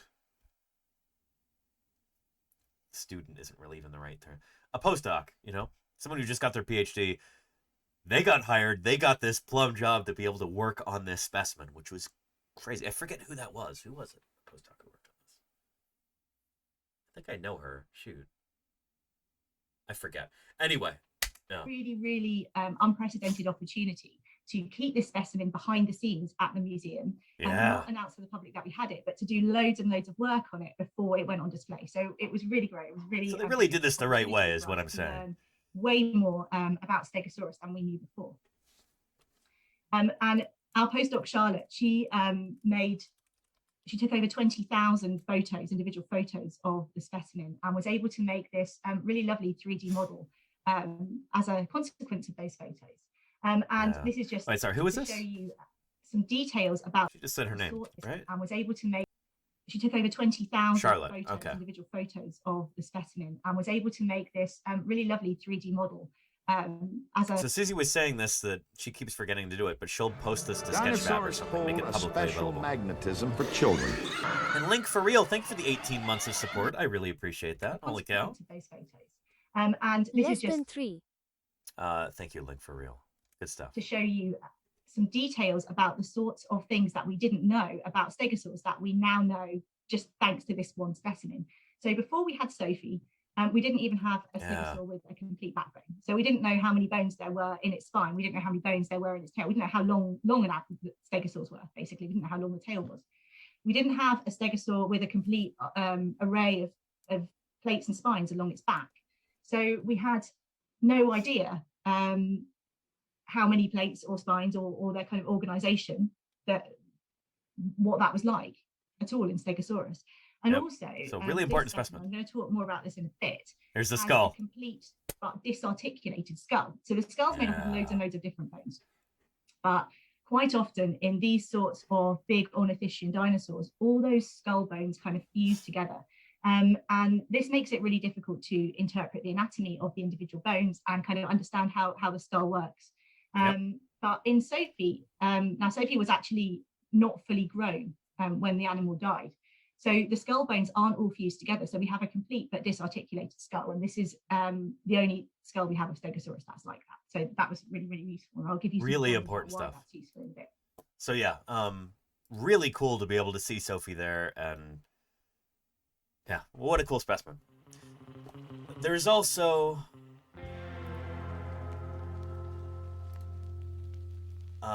another critter that we got to see just upstairs from the Sophie specimen.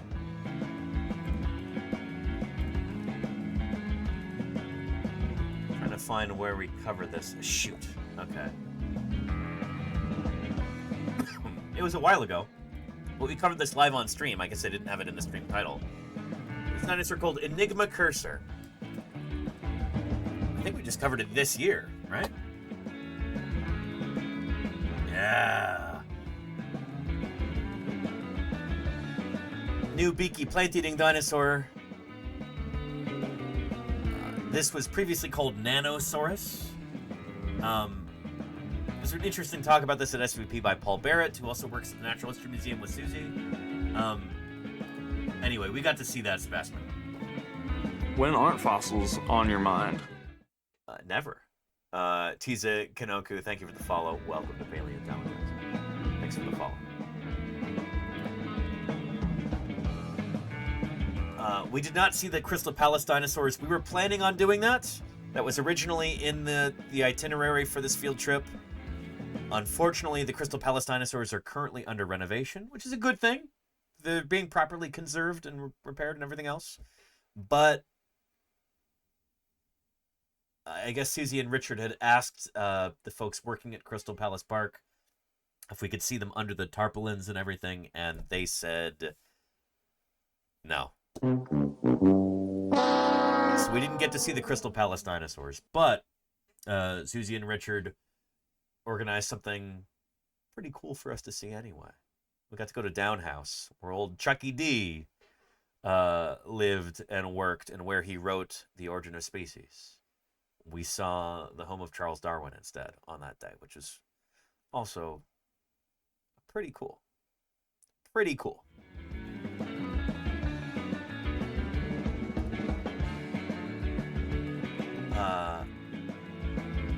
Anywho,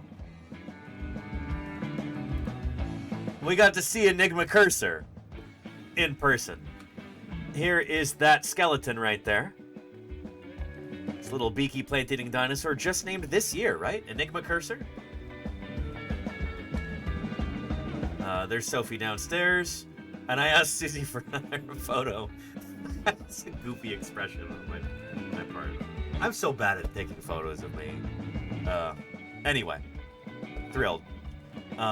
Susie was on the paper describing this critter too. I think she was lead author. I don't know.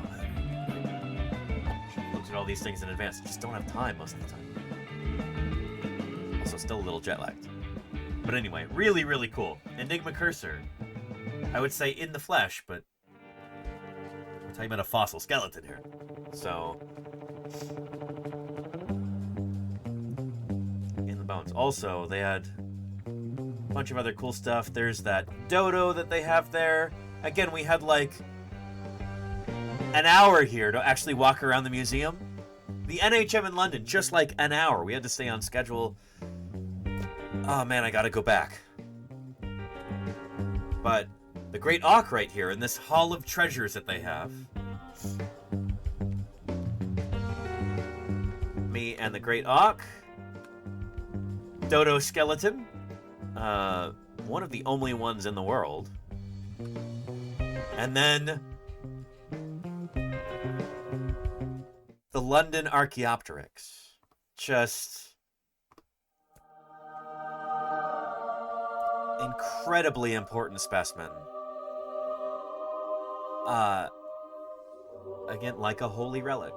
You know, this is like it was like a religious experience being able to see this. Part and counterpart. So this is still, as far as we know, the oldest fossil bird in the world. The first bird that we have thus far.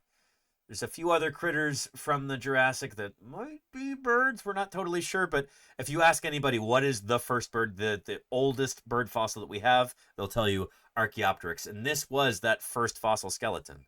This one right here. So incredibly important. We're going to be talking about this a lot next week. So if you're not familiar with that name, Archaeopteryx, you will be by the end of next week. As we get ready for Thanksgiving, for Turkey Day, we're going to be talking about the origin of birds, and Archaeopteryx is, yeah. Lenina has that big emote. That's the Berlin Archaeopteryx specimen. This was the original, though, the London Archaeopteryx. And, again, I have it right here in our background today. A 3D print of this specimen. I need some better painting and stuff, but there it is, right there as it stands. The London Archaeopteryx.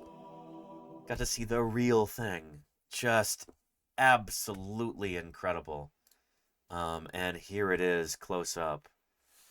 Oh, you see that long, bony tail? Unlike that of modern birds, who have tails that are made of just feathers with a little, what we call a pygostyle, the little nubbin, parson's nose of truncated vertebrae. Now, Archaeopteryx had a long bony tail like this. There's the impression of the feathers right there. Hind limbs, arms, feathers. Just incredible. One of the most important fossils ever found. Lena says, okay, I'd be a sobbing mess and would have to be escorted out. I definitely teared up a little bit.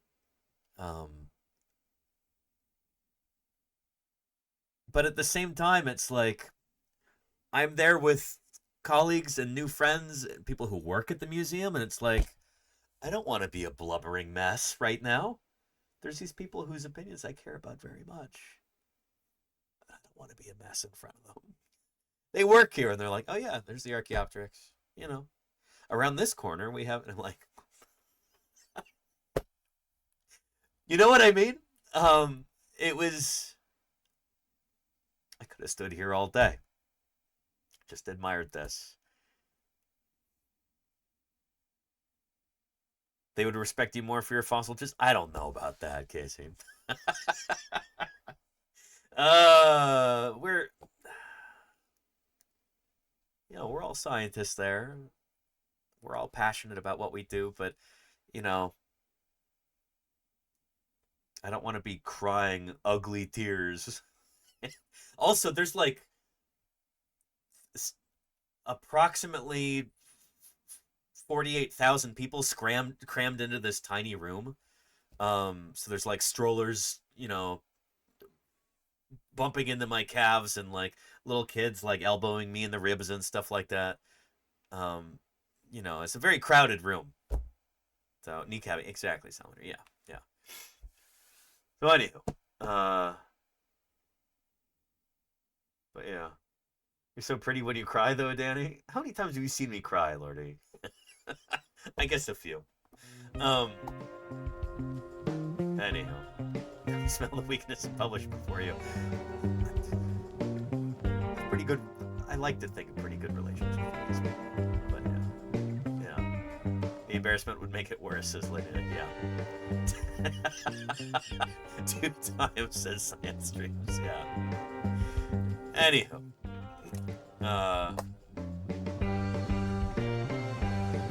So there is that, and then there is also, holy moly,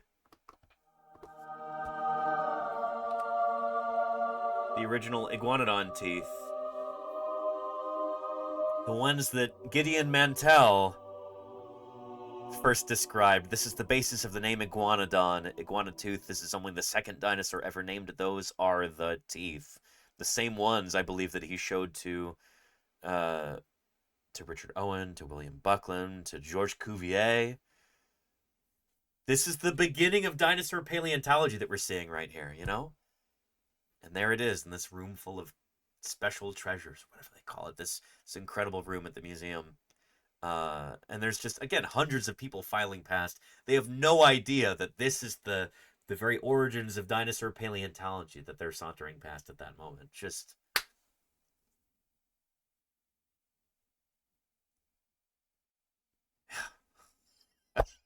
yeah. Oh, man. Incredible. And there were a few more bones as well, illiterate scholar, but this is how it started. That quarry in... I want to say it was in Sussex. I'm not totally sure. But just amazing. Yeah. There's a close-up there of one of those two. Just bonkers. Another close-up there. And then we went through the dinosaur hall, which is... I was talking with some of the folks who work there. I won't say who said this. But just to give you a sense for the general feeling about like the dinosaur hall, you know, it's great. Kids enjoy it because it's dinosaurs, of course, but like it's the Natural History Museum. They should have an absolutely top tier, world class set of dinosaur displays, and that's, I don't think how anybody would describe what's currently there at the NHM in London. Again, it's dinosaurs. Of course, it's good. It should be great. And, yeah, I remember one person who was there when asked, how would you improve the dinosaur displays, the dinosaur hall at the NHM? And someone wittily responded, I think a few bombs would improve it. It needs some serious work. It needs some updates. It needs some rethinking. There's a lot of stuff in it that just absolutely does not function properly. Anybody who's been to the NHM, to the dinosaur displays anytime recently, they can probably attest to this. Again, it's always wonderful to see dinosaurs on display, but a lot of the fossils that are incredibly important do not receive the accolades that they should. People just shuffle past them without even noticing them. And then a lot of the stuff that draws a lot of attention is a bit gimmicky. One of those things, which is charming, but... well, one of those things is here. The animatronic Tyrannosaurus, which they dress up in a Christmas jumper every year. It's, Alright, we'll see you in the gallery, shall we? yeah.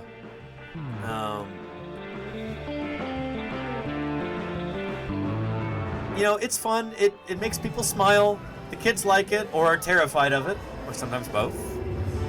It is loud. Yeah, Stealthosaurus, yeah. This is about 2/3 size for an adult T-Rex. And, you know, it's dressed up in a...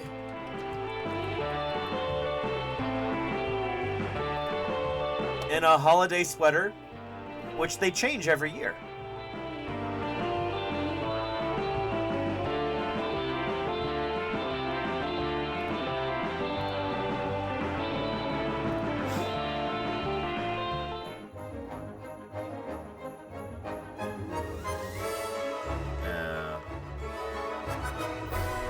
This T-Refic jumper measures nearly 1.2 meters around the neck. So we would call this a sweater or a sweatshirt in the US.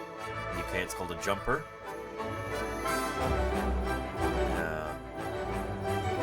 So again, they change it every year for the festive season, as they say.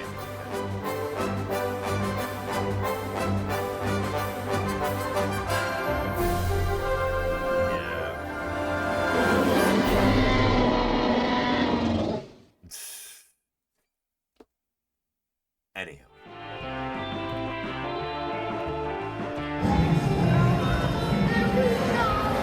this year's design, it's pretty cool, I think. I don't think there's anything wrong with a bit of seasonal silliness. I agree, Gene Wen. Yeah, I'm not gonna be like that. Don't want to deny people their fun. It would just be nice if there was this much attention, this kind of attention paid to the rest of the dinosaur hall as well. You know, it's a fun seasonal thing. It's cool. The actual like genuine fossils that they have on display, there should be a much bigger deal made about them. There should be updated signage. There's just the whole dinosaur hall needs a complete overhaul, honestly. That being said, this is charming. I liked it. I couldn't help making a little purchase at the gift shop. I bought the same sweater. They have it for sale at the gift shop. And it wasn't cheap, but I thought it was worth it. And so for at least one of our holiday streams this year, I'll be wearing this. So, yeah, pretty nice. Tyrannosaurus skull, Tyrannosaur footprints, some ammonites, and then a big NHM facade on the back. I'm sure I'll also be wearing this to the holiday party that we have at the Museum of Paleontology in Berkeley. It's in a few weeks. So, yeah. Me and the T-Rex. Yeah, we match.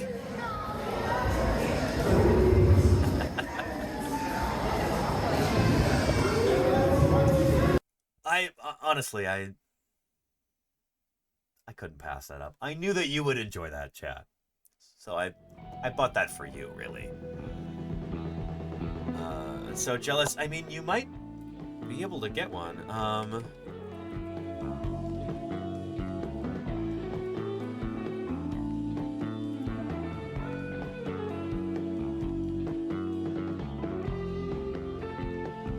Let's see.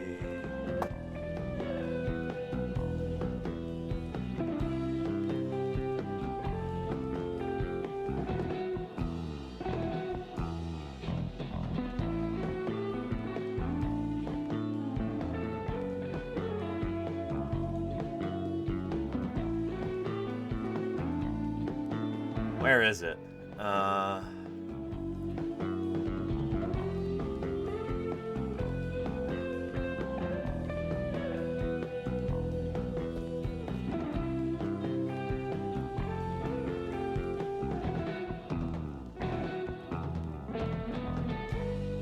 There we go. Yeah. Here's the link. If you're in the UK, you can buy it here. I don't know if they ship overseas, but I'd be remiss if I didn't give you a link to this, you know? Yeah. You can also get one for dogs. Cool. And this is a nice way to support the NHM in London, too. They, in order to redo that dinosaur hall, they really need money for that. They're actually trying to raise... I won't give you the exact figure, but it is a princely sum. It's going to be really expensive to overhaul that exhibit, that whole hall, and like 6 different other ones, as I understand it. So, yeah. It's, yeah.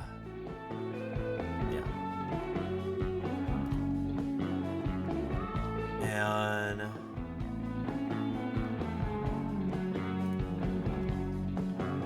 yeah, anywho. If you want to get one yourself, there's the link. Thank you for getting that one for us, such a giver. You bet, Casey's no art.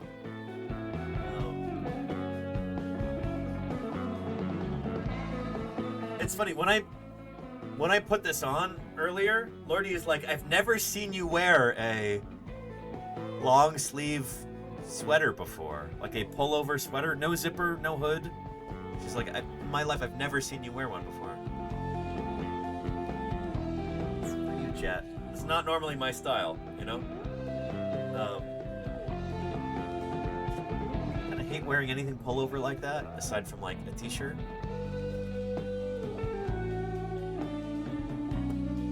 Of course I have to with this, you know? Yeah. Or for the fit. There you go, Casey, yeah. Yeah. Anyway, at the NHM, we're spending more time talking about my trip to the NHM than I actually spent at the NHM, which is nuts. So it was just a mad dash going through the rest of everything. I saw the Dynamisaurus lower jaw here. This is a Tyrannosaurus specimen. That it's an interesting story how it ended up in London. We won't tell that right now. But that's on display. They should be making a huge deal out of this, and they don't. There's also the Baryonyx skeleton in a wall mount there. People just shuffling past, not even paying any attention to it. This is one of the UK's coolest and most important dinosaurs. There should be a major focal point. It's not, the way that the hall is designed. You see what I mean about them needing to change things around.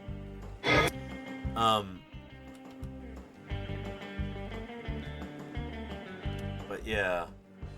And look who else I encountered.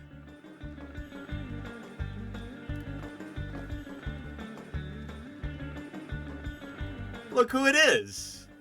Well, if it isn't Dermachelys coriacea, leatherback turtle.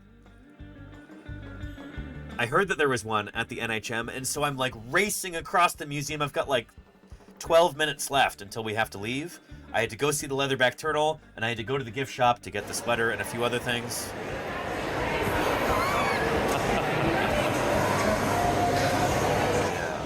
There we go. Yeah, let's get some leatherback emotes going in the chat. Yeah.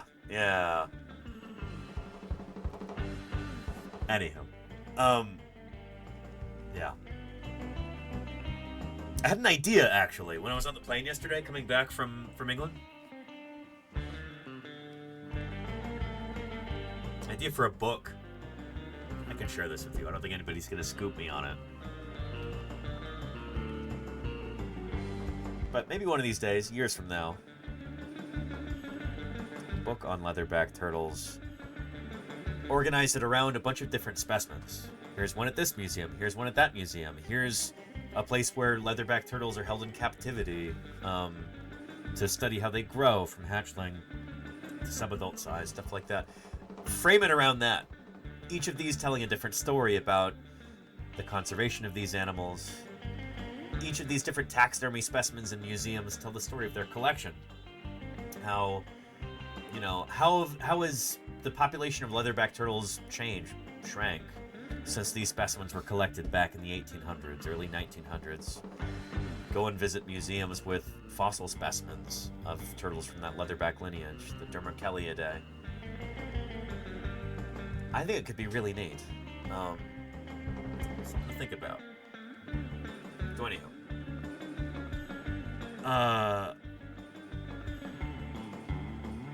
But yeah. And Chaotic Kitten, we literally spent like a little bit less than 2 hours, I think, in London.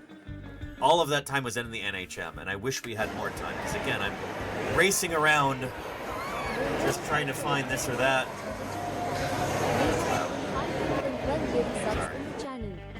Thank you, Golganak, for gifting Digital Deck. I got to spend hardly any time in London. I'm glad I was able to spend all of that at the Natural History Museum. And even got to see the leatherback turtle. Yeah. Anywho.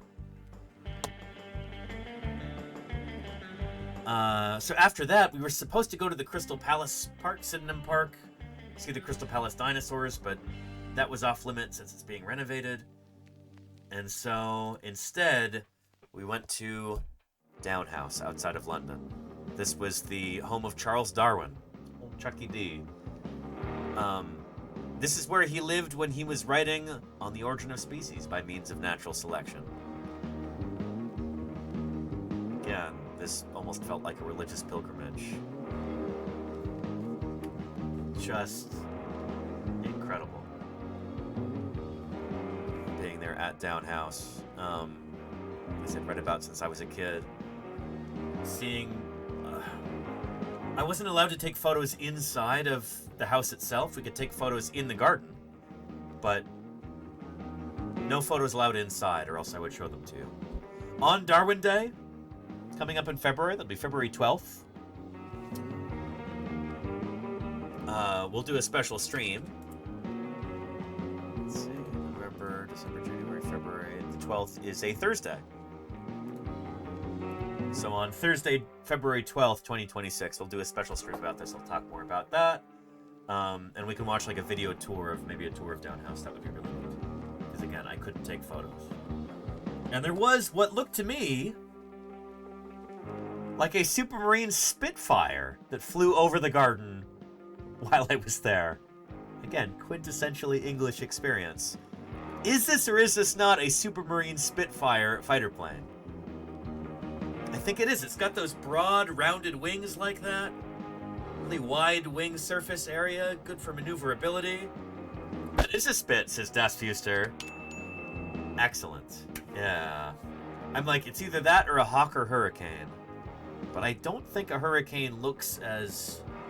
It's not as aesthetically pleasing as a Spitfire. There's a reason why the Spit is so popular even nowadays. So yeah. But yeah. I heard it overhead and I'm like, that sounds almost like a Merlin Edge in there. And sure enough, there's a Spitfire flying overhead. Holy cow. Yeah. Yeah. Bonkers. So anywho, yeah. And then that evening, got to have dinner with the other attendees of the field trip and the field trip leaders. Richard Butler and Susie Maidmont suggested that maybe I get a proper Sunday roast. And they had a vegetarian version. I kid you not. It's so easy to be vegetarian in England. I was blown away. It felt so welcoming. So here was my Sunday roast dinner. I think it's not the prettiest because I took a few bites before I remembered to take a picture. I'm not used to this. Not an Instagram guy, you know. But yeah, so this was a... Oh goodness, what was it called? Oh shoot. It had like lentils and stuff in it. But it's a oh shoot. There's the Yorkshire pudding right there, yes. Wellington, yes. It was a vegetarian Wellington, Tommy Plodicus. Thank you. Yeah. It's really good. Everybody likes to slag off English food. You know? I was impressed with this. I said it was a very autumnal meal. So in the US, when we eat stuff like this, it's usually in the fall. Stuff that's very squash heavy, lots of starches, potatoes, things like that. This is like Thanksgiving or Christmas time, you eat this kind of food. It's kind of a year-round thing in the UK because they kind of have November weather much of the year. Oh man, this hit the spot. It's excellent. Yeah. UK food always gives autumn. Good way to put it. Thank you, Junebug. Thank you. Appreciate it was really good. Once Nitrous, it was really good. Yeah. And Volcano Doc, how are you doing? Melissa, I hope things are good. It's good to see you. Shades of brown and orange. Oh yeah. Yeah. Really good. Really good. Anywho, so that was that day. That was this past Sunday. And then the next morning, bright and early, we got on the ferry to go to the Isle of Wight, UK's dinosaur island. So there's Susie at the front of the bus, about to give an announcement to everybody talking about this. So we got on this huge car ferry and journeyed to the Isle of Wight, which, as the crow flies, is not far from Portsmouth, where we were leaving from. That's where the hotel was. But still took forever to get there. There's really strong currents in that channel, and also a lot of traffic, and so there was a lot of maneuvering. Matt M33 gifted a tier 1 sub to Volcano Dog. And thank you, Madam 33. They have given 265 gift subs in the channel. Appreciate that. Enjoy, Volcano Dog. Yeah, good stuff. And it's a very slow ferry. It wasn't actually slow. We were moving at a good clip. it just like really had to fight the current and then like make a big weird loop around in a certain area. There were also like a lot of things to avoid, I guess, under the surface of the water. I don't know if it was shipwrecks or shoals or what, but they had to do a lot of weird maneuvering. So it took a long time, but it was good to be there. So we arrived at the Isle of Wight, and we were met by Jeremy Lockwood. So here's Susie addressing the group. And there are those iconic cliffs at the Isle of Wight. There are more dinosaur fossils to come from the Isle of Wight, off the south coast of England, than pretty much anywhere else in the UK. So it's called the UK's Dinosaur Island, and there's Jeremy Lockwood right there. So I was touched because at SVP, at the meeting prior to this field trip, at one point I was walking through the conference hall, and I hear a voice that I don't recognize say, Danny. Hang on. Leica Links, thank you for the follow. Welcome to Paleontologizing. Thanks for clicking that button. Yeah, Danny, who is this? Guy I don't recognize, who knows my name, walks up and shakes my hand. It was Jeremy Lockwood, iguanodontian dinosaur expert. We've covered several of his new iguanodonts on stream. One of them, Istioarachus, the sailbacked iguanodont from the Isle of Wight. We covered this just a few months ago, right?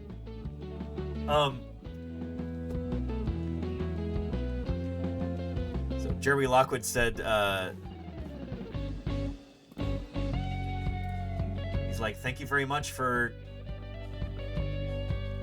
This is a goofy photo. It was in the sunshine. Squinting in the sun. He was like, yeah, thank you for covering our dinosaur. I don't suspect he's a regular Twitch viewer. I think somebody had told him about our covering this on this channel. And he knew my name, recognized me. It's nuts. You know, it is an honor. Holy cow, Volcano Doc, yeah. Yeah. I don't think he's lurking here right now. I suspect he has better things to do. But, yeah. So he was there at the meeting, and then afterward, he was guiding us around the Isle of Wight, which was so cool. Here he is pointing out some dinosaur tracks there on the beach. And some of you might recognize that guy. That's Brent Breithaupt, who is a Bureau of Land Management paleontologist in Wyoming, world expert on dinosaur tracks, and he kind of helped pioneer some of the methods around photogrammetrizing them. So really glad he got to go to this too. And we've got lots of photos and stuff from this. Really neat. Here is, here we go. Here's Susie Maidmont looking at some of these fossil ripples. So this was kind of an ancient floodplain during the early Cretaceous period, upon which many dinosaurs walked. Here is a lovely three-toed footprint of probably an iguanodont dinosaur. And here's Susie there for scale. There's just blocks with dinosaur trackways all along the beach like this. They rode out of the cliffs, they tumble down, and you get to see them there. Yeah. And yes, Paleostream. Yeah, Brent Breithaupt also does the annual auction at SVP. We talked a lot about that.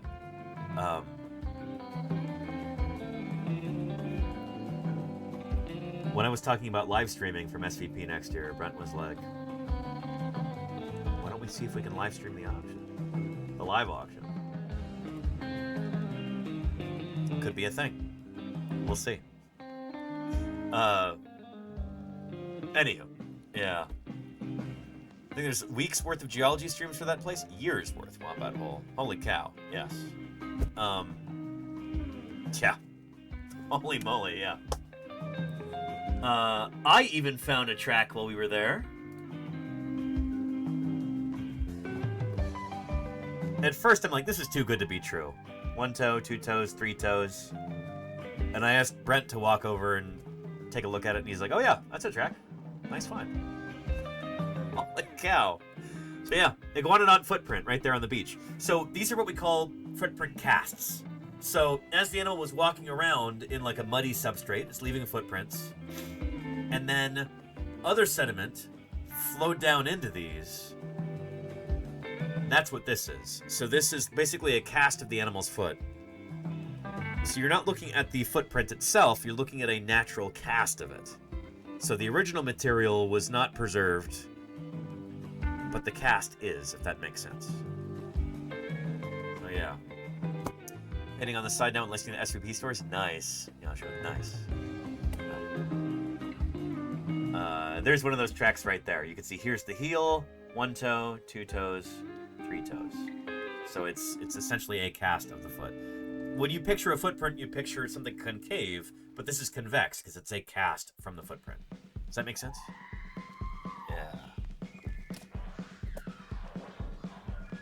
So anyway, and again, this is right on the beach. So like, it's wet with seawater there. So collectors will often come by and pick these up because if they don't, they will absolutely be destroyed by the sea.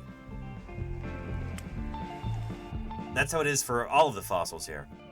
There's a really interesting culture around fossil collecting in the UK.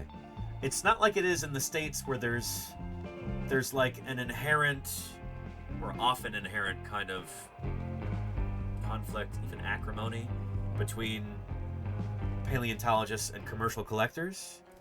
In the UK, there's many, many beautiful instances of happy partnership between avocational paleontologists, fossil collectors, and professional paleontologists, researchers. They often work hand in hand. Because paleontologists are often working in museums. They're in London, they're in Birmingham, they're in Oxford. They're not there on the coast on the Isle of Wight, going out checking every day to see if new fossils are being exposed by the elements. These cliffs erode extremely fast.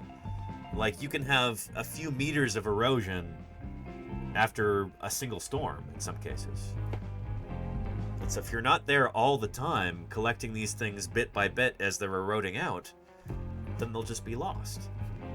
And so amateur or avocational fossil collectors, avocational paleontologists, members of the local community who are just really interested in fossils, they know these beaches really well, they know these fossil localities, they often know the fossils better than the professional researchers.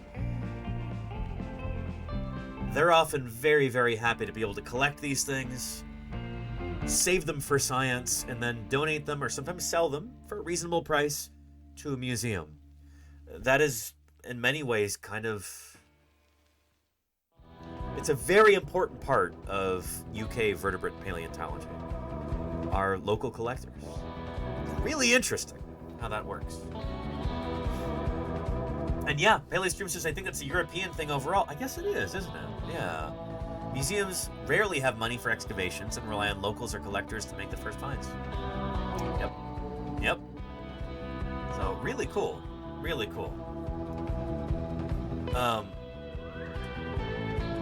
Anyways, it was really neat getting to hang out with Jeremy Lockwood. The fact that he knew who I was bonkers. Yeah, and he showed me something interesting. I might have one of these, actually. I don't know if it survived the trip. But this... Jeremy, at one point, he's like, let's go find some Noah's nuts. I said, excuse me? What? What? What? Noah's nuts? These are 7,000-year-old hazelnuts. So this is, I guess, what you might call a subfossil. It's not actually been permineralized, but it's a hazelnut from trees that grow in the Isle of Wight a long, long time ago, and they're just eroding out of the cliff face. They're there kind of in the soil horizons there, which is really cool. How did it taste? I did not try it. Yeah. They're called Noah's nuts because apparently people who dug them up said, oh, well, these come out of the ground. They must be very old. They must be from Noah's flood. Rampaging in an unsuspecting world. Anyway. Living creatures from the dawn of time. Adventurer? What havoc will they The wreak? WK venture What from lives the will they 65 destroy? years Oh, holy cow. What panic and terror will they create? Interesting stuff about these critters. I'll talk about that later when we interview Susie here, hopefully just prior to Christmas. But holy cow, Adventurer, how was your stream? I hope it was really good. Welcome to Paleontologizing. How are things? I just got back from the UK, from the 2025 Society of Vertebrate Paleontology meeting. I've been gone for the past 2 weeks, and have just now returned. Longest hiatus I've ever done from streaming since I started back in 2020. But man, I'm really glad that I went. We've got exciting things coming up. DJ Smee, thank you for the follow. Welcome, welcome. Dinosaurs. Good to have you here. The terrible lizards. And Sample PhD, hey. Thanks for the follow. I appreciate it. Welcome, welcome. Here's a little bit about me. What I'm all about here. My name is Danny Anduza. I'm a dinosaur paleontologist, and this is Paleontologizing. It's a paleontologist version of heaven. Chap Stereo, thank you for the follow. Welcome, welcome. Science isn't just test tubes and beakers and white lab coats. What we're doing out here is science, too. We're testing hypotheses by excavating these fossils. Join me for museum tours, interviews with other paleontologists, audience Q&A, 3D printing.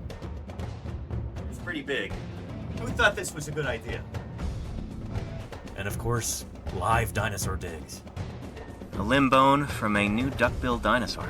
I invite you to tune in and experience the adventure of fossil science. There you go. That's me.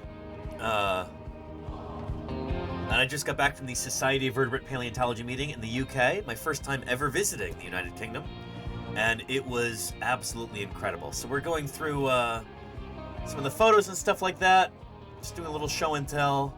Got to visit the Isle of Wight, this little town hall here.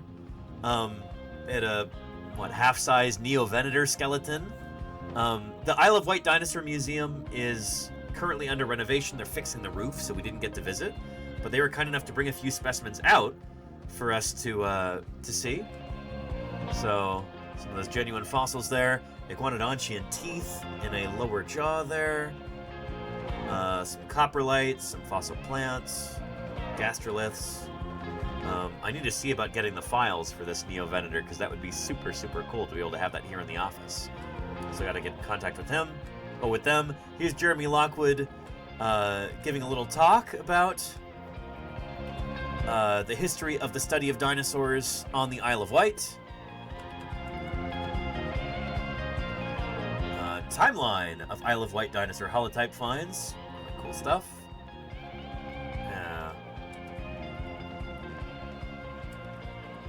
And Hypsilophodon foxi. Later on that day, I got to actually go out and visit the type locality for Hypsilophodon. And they were trying to figure out, why are all of these dinosaurs all in the same place? That's the only thing we find in this horizon, nothing else. They don't seem to have died in like a catastrophe or something. So like, why is it a monotaxic bone bed? That's really strange. I had an idea about this that they might be pursuing. A hypothesis for why you would have only one kind of dinosaur preserved in that spot. Mostly juveniles. So anyway, that was really cool. And then, yeah, then Susie gave a talk about kind of the, not so much the history part of the Isle of Wight dinosaurs, but more like research significance and stuff like this, which was really neat. So yeah.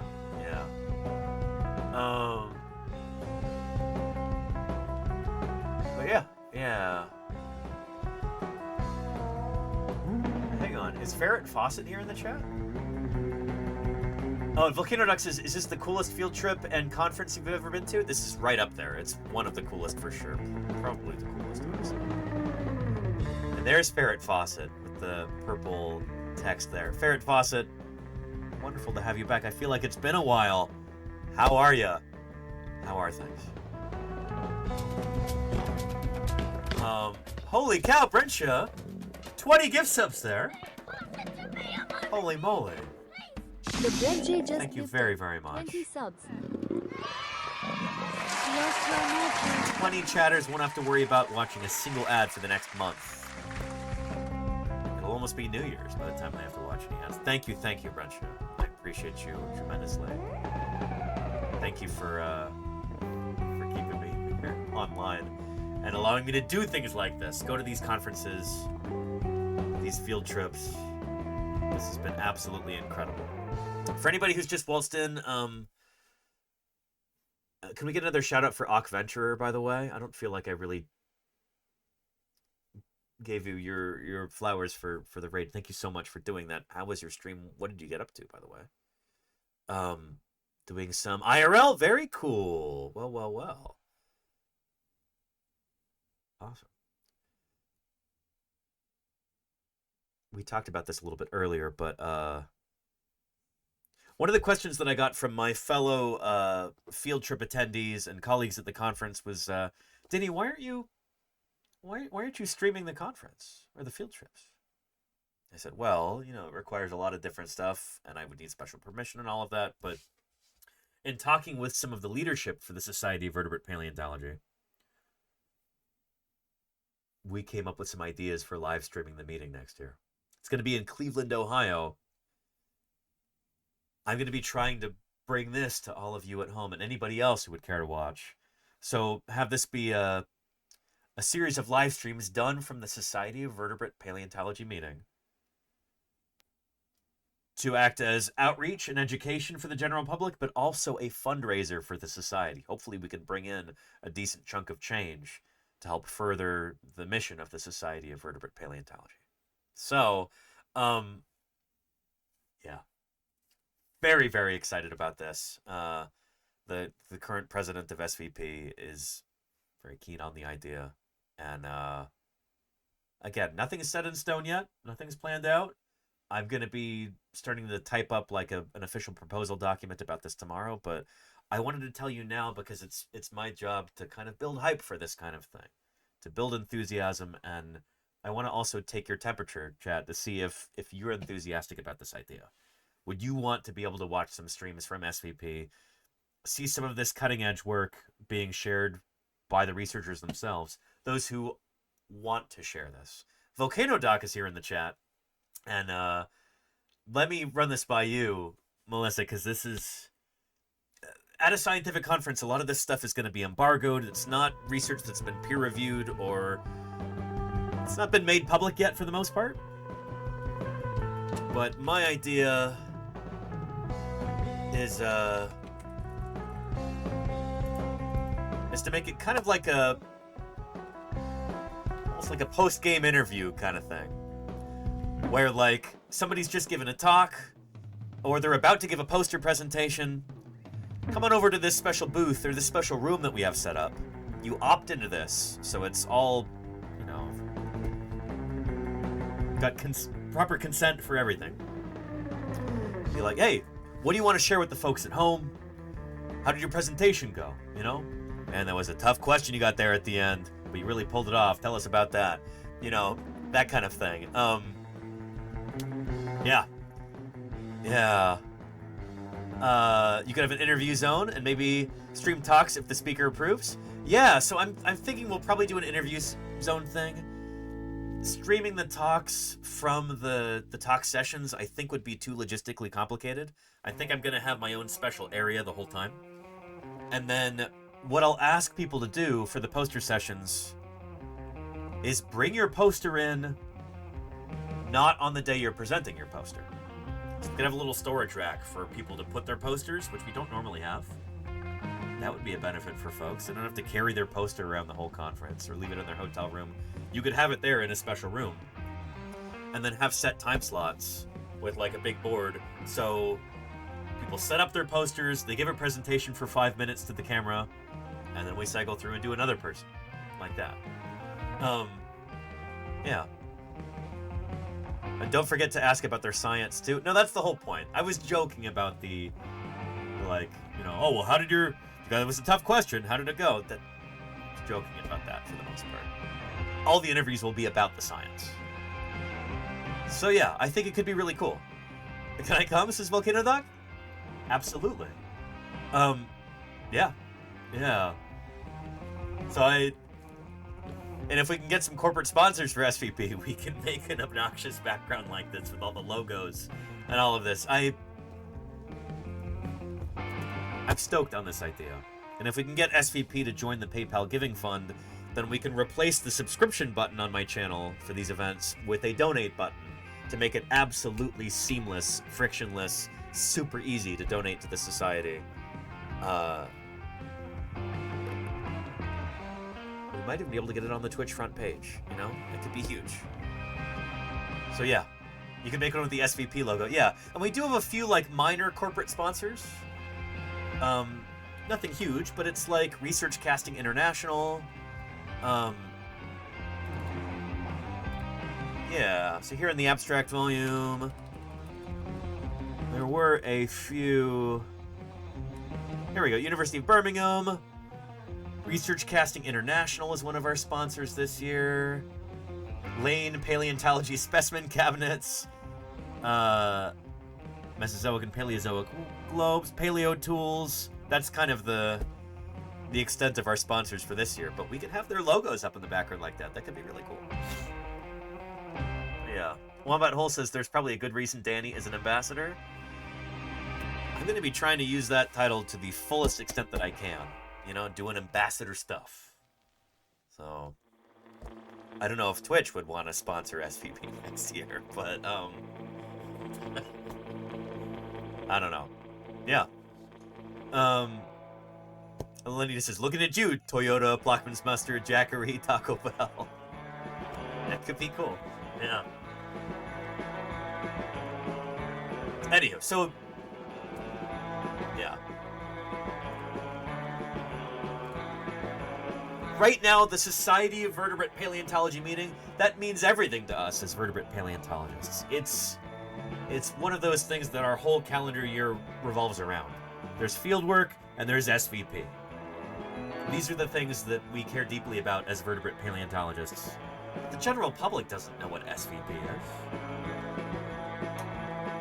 I want to help change that. If we can get the general public to get excited about SVP, because they're already excited about fossils, that could be huge for us, So anyway, I got to attend the meeting. Here, Volcano Doc, I'll show you my poster. There we go. Yeah, live from the field. Paleontological fieldwork live streams as impactful outreach. And there's you right there, chat. Here. Right there. On the poster. This was great. It sparked a lot of really cool conversations. I got to hang out with and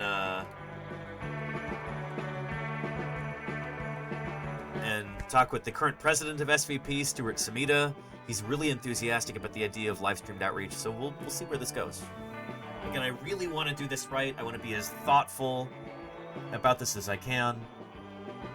I want this to be really, really good for SVP. I want to raise a bunch of money, raise awareness, generate public enthusiasm. And I think we can do it. So I'm stoked. Yeah. And I will upload a big version on the Discord. I will do that. Deathsaurus, yeah. So anywho, I got to go on a big pre-meeting field trip. Volcano Doc will be familiar with these from like GSA and stuff. But I got to go to some really important cool fossil sites in the UK both before and after the meeting. I did the pre-meeting and post-meeting field trip. So we're just working our way through the post-meeting field trip here. Got to go to the Isle of Wight and some dinosaur tracks and stuff. There's one right there. Yeah, there's Susie Maidmont, who did prominent dinosaur research at the Natural History Museum in London. Here's me with a dinosaur track that I found there on the beach. 1 toe, 2 toes, 3 toes. Sorry. Preview thing. Anyway. yeah, I got to visit the Hypsilophodon beds. That's Richard Butler right there. It was me and Richard and Pim from the Netherlands. I went here to see, this is where like all of the Hypsilophodon fossils in the world are from, as far as I know. All from this one spot. Really important site. Poorly understood. Pim is going to be working on that. But just nuts being able to go here and... Again, just incredible. Our last day of the field trip, we took the bus up to Oxford. And, well, I'll show you what we got to see.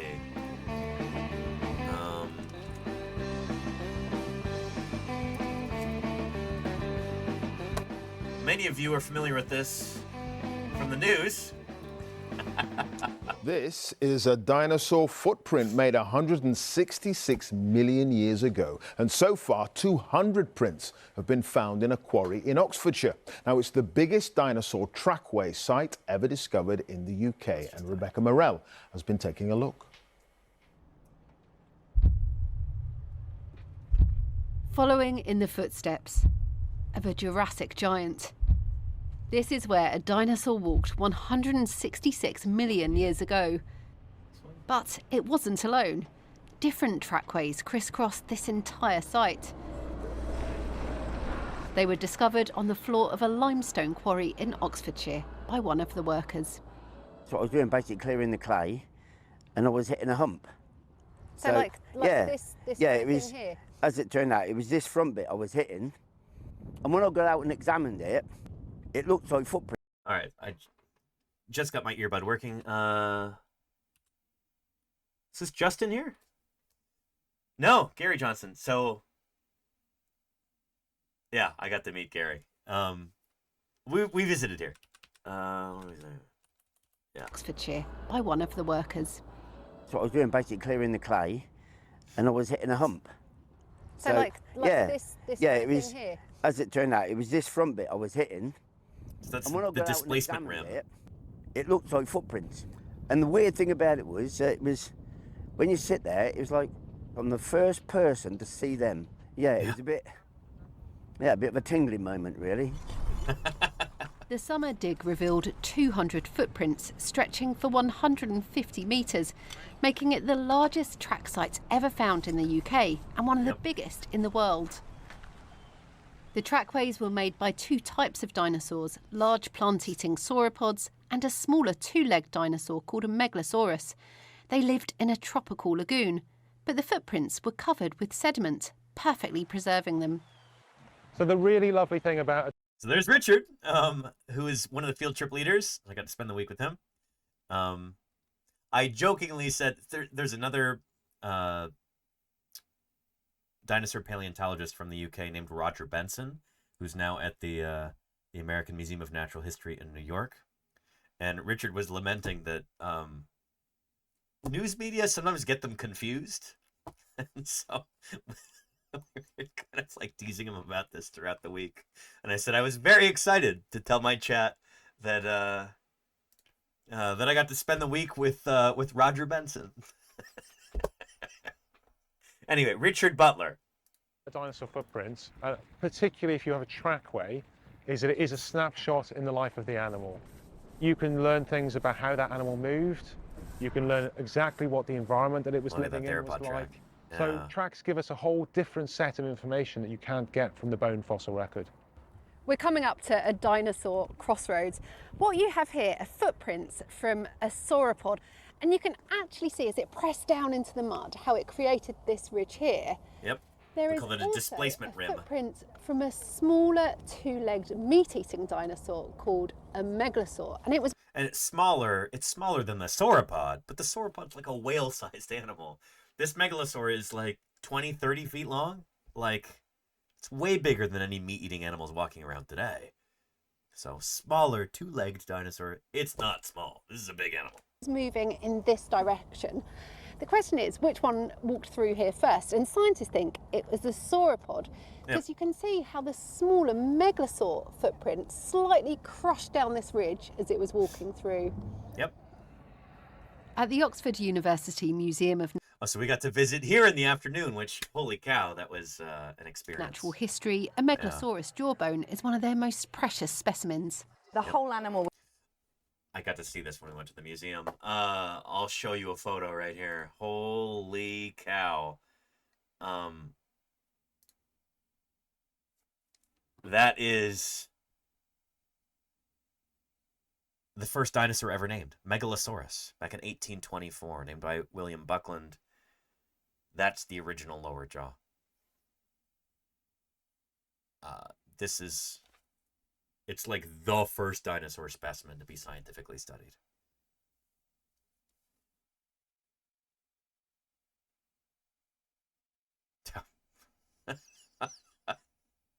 Just mind-blowing. And there it is, you know? Just, it's hard to articulate just how special this is.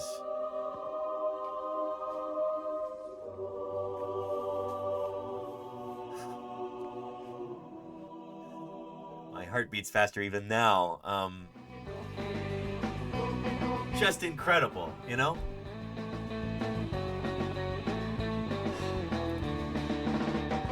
Here it is in this would have BBC been between report. 6 and 9 meters in length, and in life, this animal would have had these And that's Emma Nichols. So she gave us a special tour of the collections, which is so cool. impressive serrated teeth. These were agile, carnivorous predators. They were the largest predatory dinosaurs in the Jurassic period in Britain.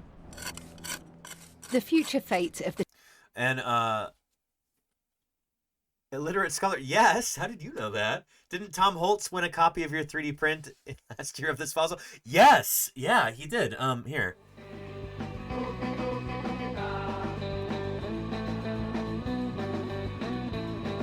Yeah, just like this. I didn't have time to paint it last year, but a few years back, I emailed the museum in Oxford and asked if I could get copies of this. Not copies of it. If I could get the file, so I could 3D print it at home. Because they published a paper a few years back. Oh, here. This is my original print that I did. I had to scale it down slightly in order to get it to fit on the print bed until I figured out how to print it larger. But, yeah, anyway. Yeah, Tom Holtz, I put this in the SVP auction last year, a copy of it that I made. Unpainted, just like this one. Didn't have time to paint it. And there was sort of a bidding war. Tom Holtz, I think, paid a chunk of money for it. I should probably send them a painted one, just as a courtesy.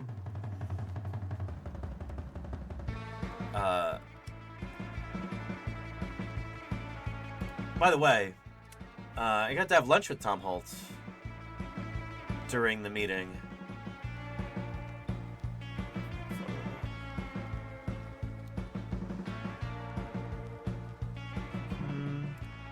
Yeah, there we go. Me and Tom Holtz at Weatherspoon, Birmingham. Need to interview him at some point, and have some papers I'd like to collaborate with him on at some point too. So again, just so many awesome things to come out of this meeting. But anyway,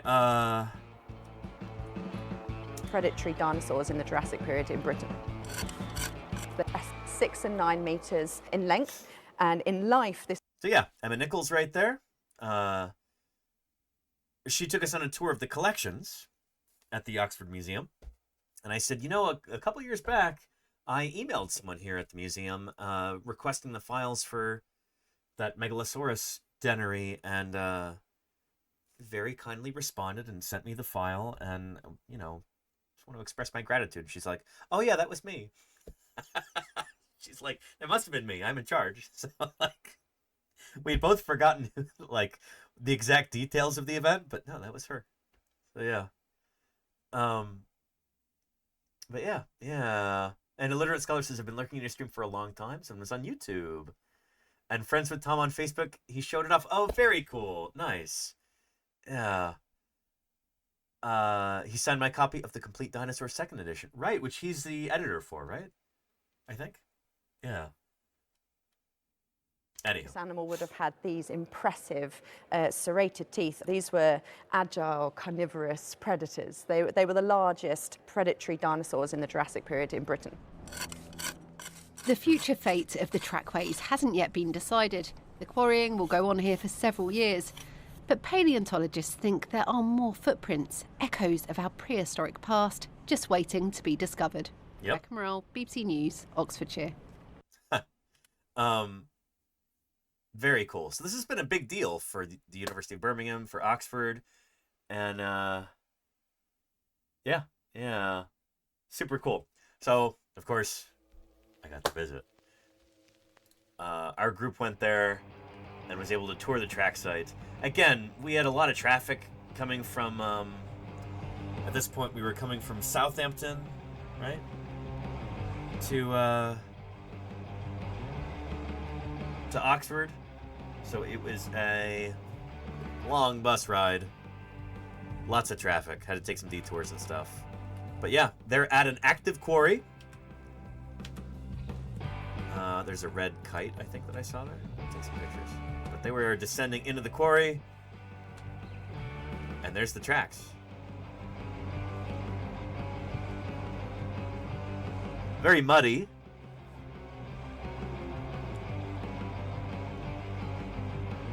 But yeah, here's Richard talking about them.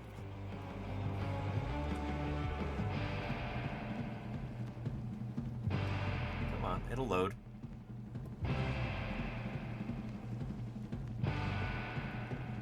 Right?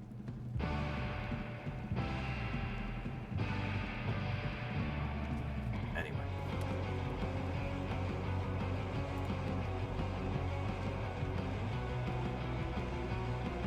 No, maybe not right now. That's fine. I gotta wrap this stream up soon anyway.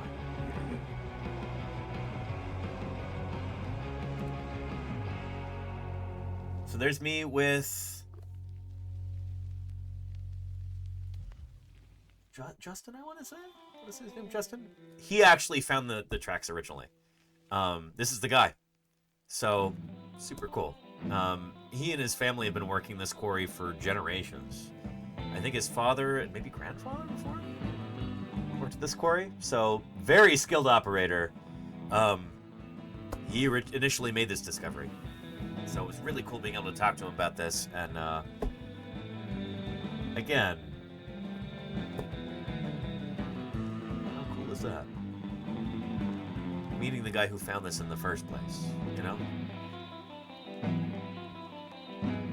So from there we went to the museum at Oxford, which was our last stop on the field trip.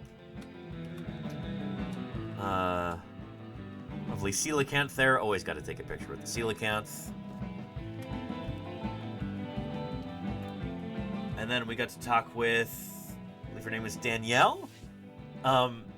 She brought out some special items from the archive for us.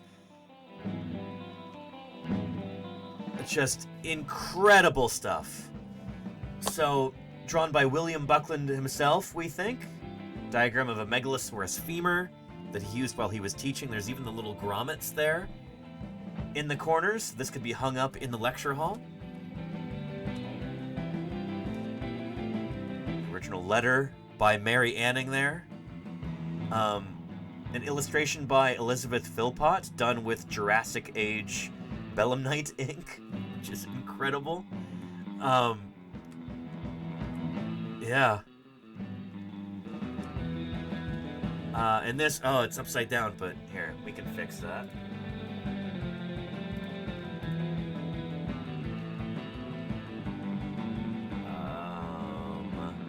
There we go.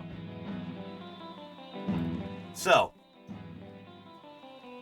who can tell me who this is here in this picture? We've talked about this before. Who is this in this watercolor? This is the original, by the way. This is not a reproduction. This is the original, brought out for us to see. So I was gonna say it was Mary Anning. Golganik says Mary.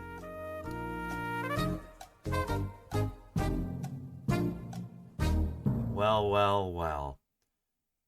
Up until a few days ago, I also would have told you this was Mary Anning. This is reproduced in a bunch of books saying that this is Mary Anning. If you do a Google image search for Mary Anning, you will find this image. I'm scrolling too fast. I might be missing it. But there we go. Yeah. Mary Anning. This is not Mary Anning, though.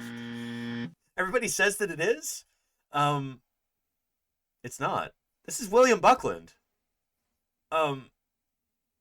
It's like a very common mistake. In fact, a lot of like scholars have made this mistake before. But yeah, William Buckland would often wear this same kind of coat and everything while he was out doing field work. And he had this characteristic bag that he would always carry with him too. Yeah, it's Buckland. It's not Mary Anning.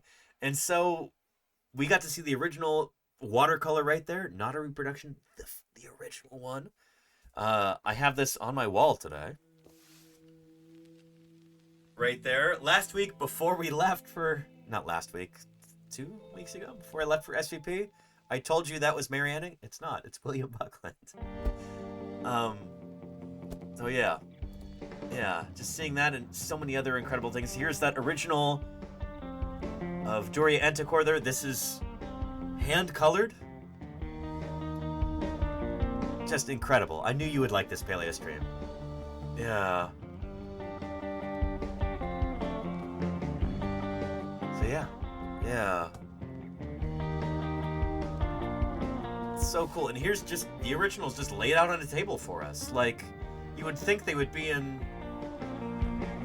like a bulletproof glass case or something like that. But like, nope. They're there. We can pick them up and look at them. Just incredible. Just nuts. So those were the archives there. We also got to go into the collections. There are a few things we couldn't take photos of because there's some stuff still under wraps. They've got new exhibits that they're working on, and that stuff is all over the place. So we have to be careful not to take pictures of that.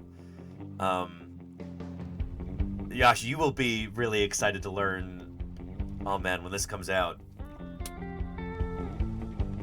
There are some critters that are going to get a makeover. I'll put it that way. Because there's been new fossil finds. That's all I can say at the moment.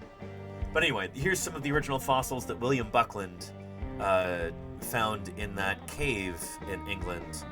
The hyena cave, famous story. Here's some of those hyena coprolites and stuff in here. Hyena teeth, and things with bite marks on them. Yeah. Really, really cool. Again, I did not have enough time to go through this museum. We only had, because of traffic and everything, like an hour at the museum at Oxford. Didn't really even have time to go down there and look at stuff, which I was kind of lamenting because the other people on our field trip took a bunch of pictures of the leatherback turtle mount that I didn't know was down there, or else I would have gone to see it. But I did make sure to spend some quality time with the Megalosaurus material that's on display upstairs. So again, there's that original lower jaw. Wanted to get some really good photos for when I go to paint mine. Good color reference. So again, like practically a religious experience. Just amazing. Here's one of Mary Anning's original ichthyosaur specimens on display there. It's nuts.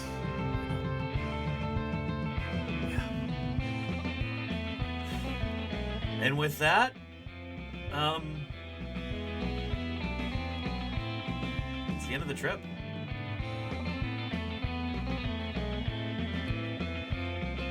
Flew to Lisbon for a layover, and then back home to San Francisco. Whirlwind trip, 2 weeks. I hope you'll understand, chat, why I didn't really post much to social media or really anything at all. Did a couple of Twitch stories on like the first day and then just fell completely off. I was getting like 3 hours of sleep every night. My fingers were sore from shaking so many people's hands. But holy cow, was this a successful trip. A stellar meeting. Incredible field trips. Met so many new people. Got to catch up with old friends. Got to see the newest and hottest research. We've got plans for potentially streaming SVP next year. I can't wait. Just thank you everybody who made this possible through your continued support of this channel, helping me make a living doing this, giving me the opportunity to take 2 weeks off to fly to England and do all of this. It has been an absolute dream come true, and I can't thank you enough. I'm going to do my very best to continue providing you the very best science outreach that I'm capable of, and holy cow, do we have exciting things coming up soon. More interviews, new research coming out, maybe even a trip back to the UK next year, maybe a tour of the NHM, maybe some streams from Lyme Regis, who knows, you know? Trying to make these things happen, but I was getting invites left and right to go to different places, different museums, different field sites, different interviews with people.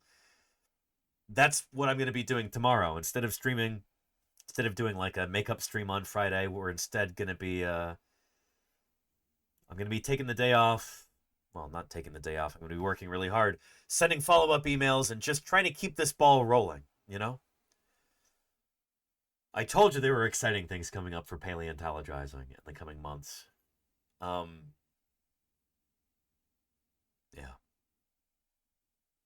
I wasn't fibbing. Oh, exciting things, exciting things. Anyway, I have been busy, Charlie's Dragon, and holy cow, I will continue to be busy, but in a really good way.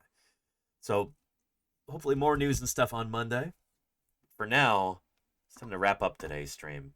So let's do that. And let's put a Deinonychus under our credits here.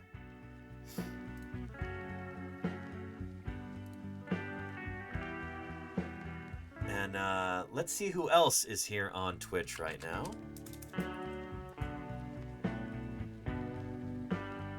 We might raid into Science Streams is on.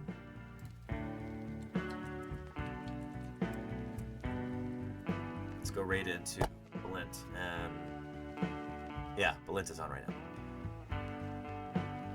Thank you so much, everybody. Everybody being named in our credits, from new followers to subscribers, resubscribers, cheerers, gifters, raiders, and moderators. Thank you for keeping me here on the air, helping me do what I do, making all of this possible. Again, I am incredibly grateful. I know this was kind of a loosey-goosey, disjointed, catching up from travel and jet lag kind of stream, but we'll get back on our organized stuff next week. Hope to see you all on Monday. You all have a wonderful weekend, and wish me luck in correspondence tomorrow. Oh man, so many emails to send, but I can't wait. I'm stoked.